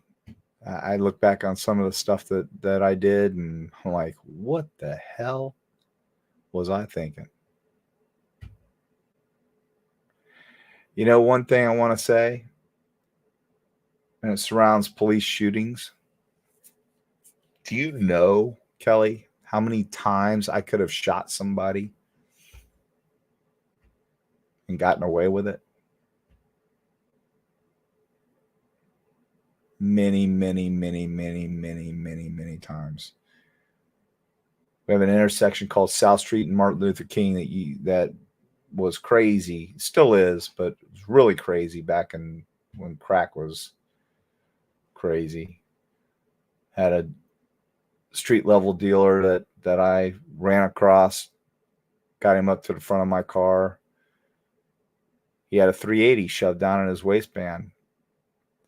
He tried to grab it. I grabbed a hold of him, slammed him up against the car, was trying to take him down, trying to get on the radio, and I had a dispatcher on a ride along in the car with me. And she's sitting in the car, scared to death. And she's watching this whole thing as I'm struggling to fight this guy as strong as an ox. And he gets the gun out. It's in his hand. I knock it out of his hand. It's on the hood of my car. I've got him on top of the hood of my car, and I'm sweeping with my hand to sweep the gun up to the firewall, to the windshield, so he can't reach it. And I do that. And I finally get him, subdued and arrest him. His name was Hubert Coffey. No longer with us. But I could have shot him. I could have simply stepped back and double tapped him, not blinked an eye,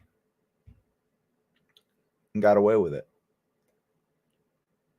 I look at some of these shootings today, and I can't even believe them. I'm a realist.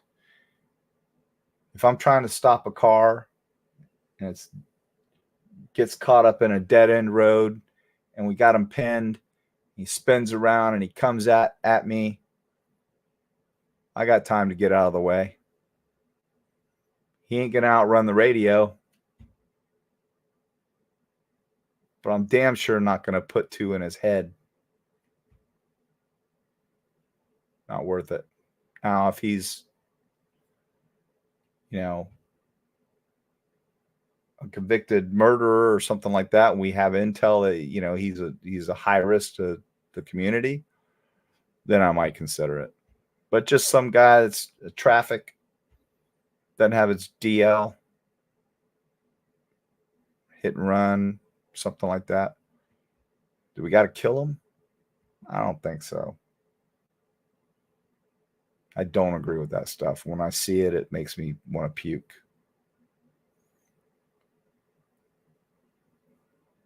So I'll be some cops on here like, oh yeah, it's a deadly, motor vehicle's a deadly weapon. It's only a deadly weapon when you can't get out of the way. If you get out of the way, if you got time to get out of the way, if a car's 10 feet from me and he punches it, I think I can get out of the way. Yeah. I'm not going to shoot him. Right. Let him go on up the road. By that time, there's probably units on the way anyway. Maybe Air One's up. Can't outrun the radio. No. But I'll always call out a bad shooting when I see one. But, under policy, some of these policies are very loosely written. And, you can't just let somebody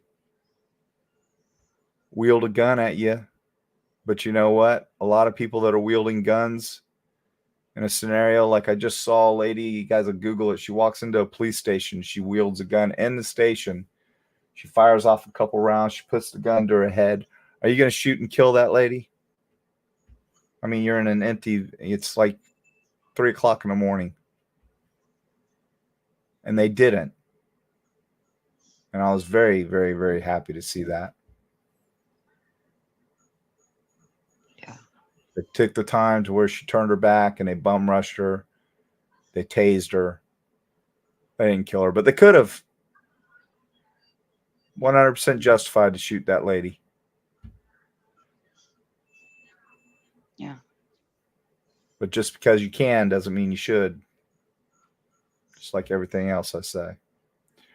But anyway, we could talk about that stuff forever. And we'll have a whole show about that because that'll be the part about law enforcement that people might be surprised at what I say. It's common We used sense. we used to have a fleeing felon law. If you're a fleeing felon, it used to be back in the day, if you took off running from the police, you could be shot. Could you imagine if we went back to those days? Yeah, no.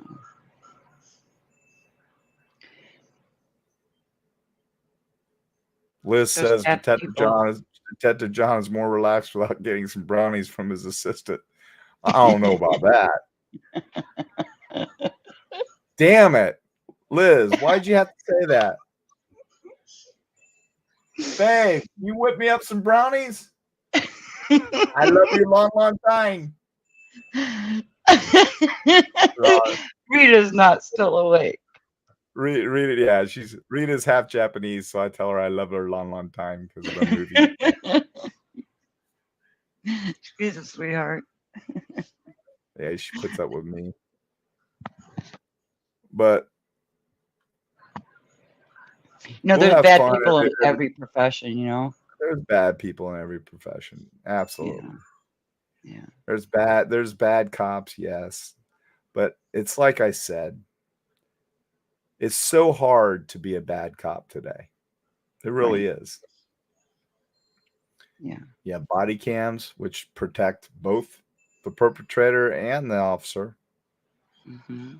But those body cams are reviewed all the time. So they're randomly reviewed too.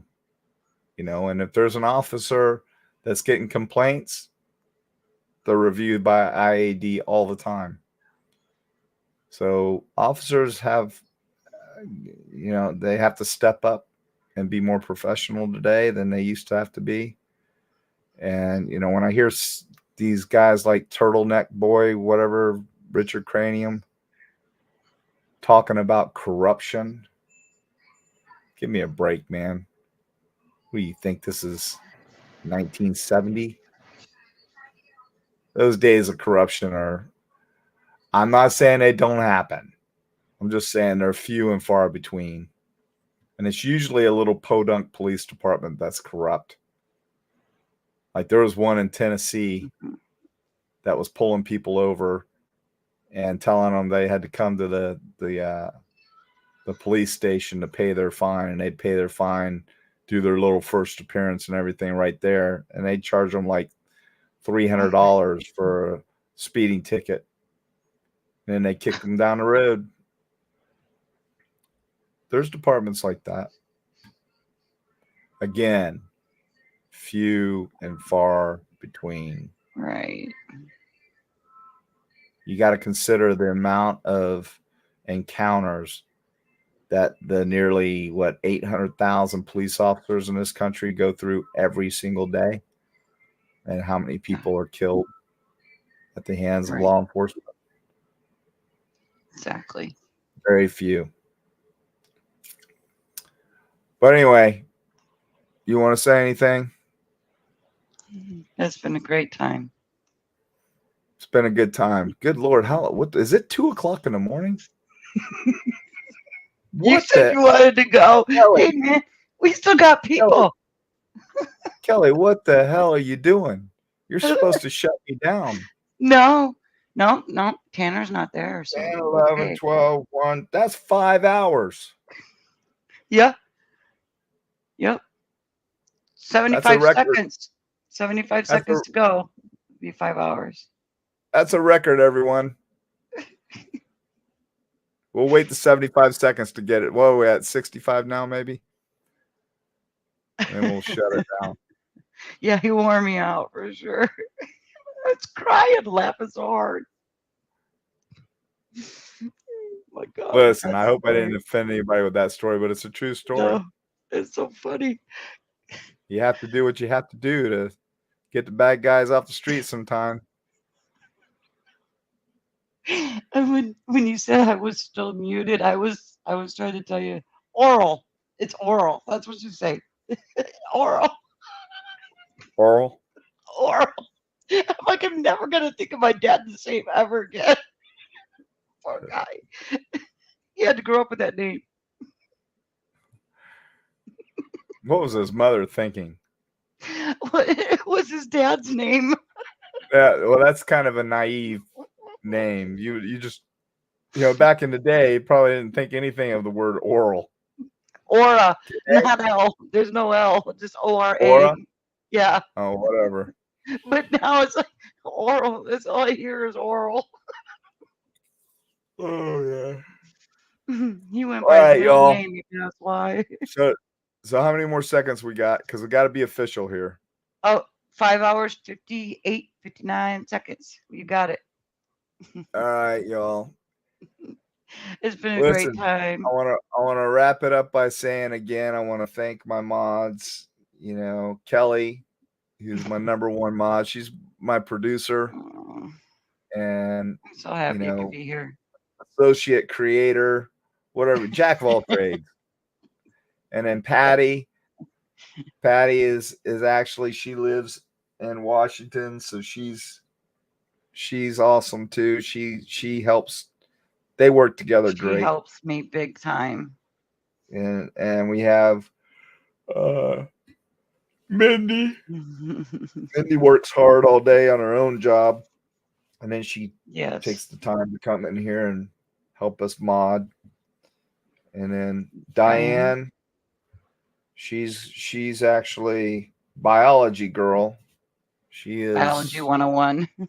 Biology 101. I gave her that name, so she's going to be talking about some DNA stuff here real soon. We're going to do a whole show. Mm-hmm. And she's been around this stuff her whole life. She's a former college professor or teacher and taught high school for years, biology 101. So that's why I gave her that name. I don't know. I'm crime analysis 101. You'll be biology 101.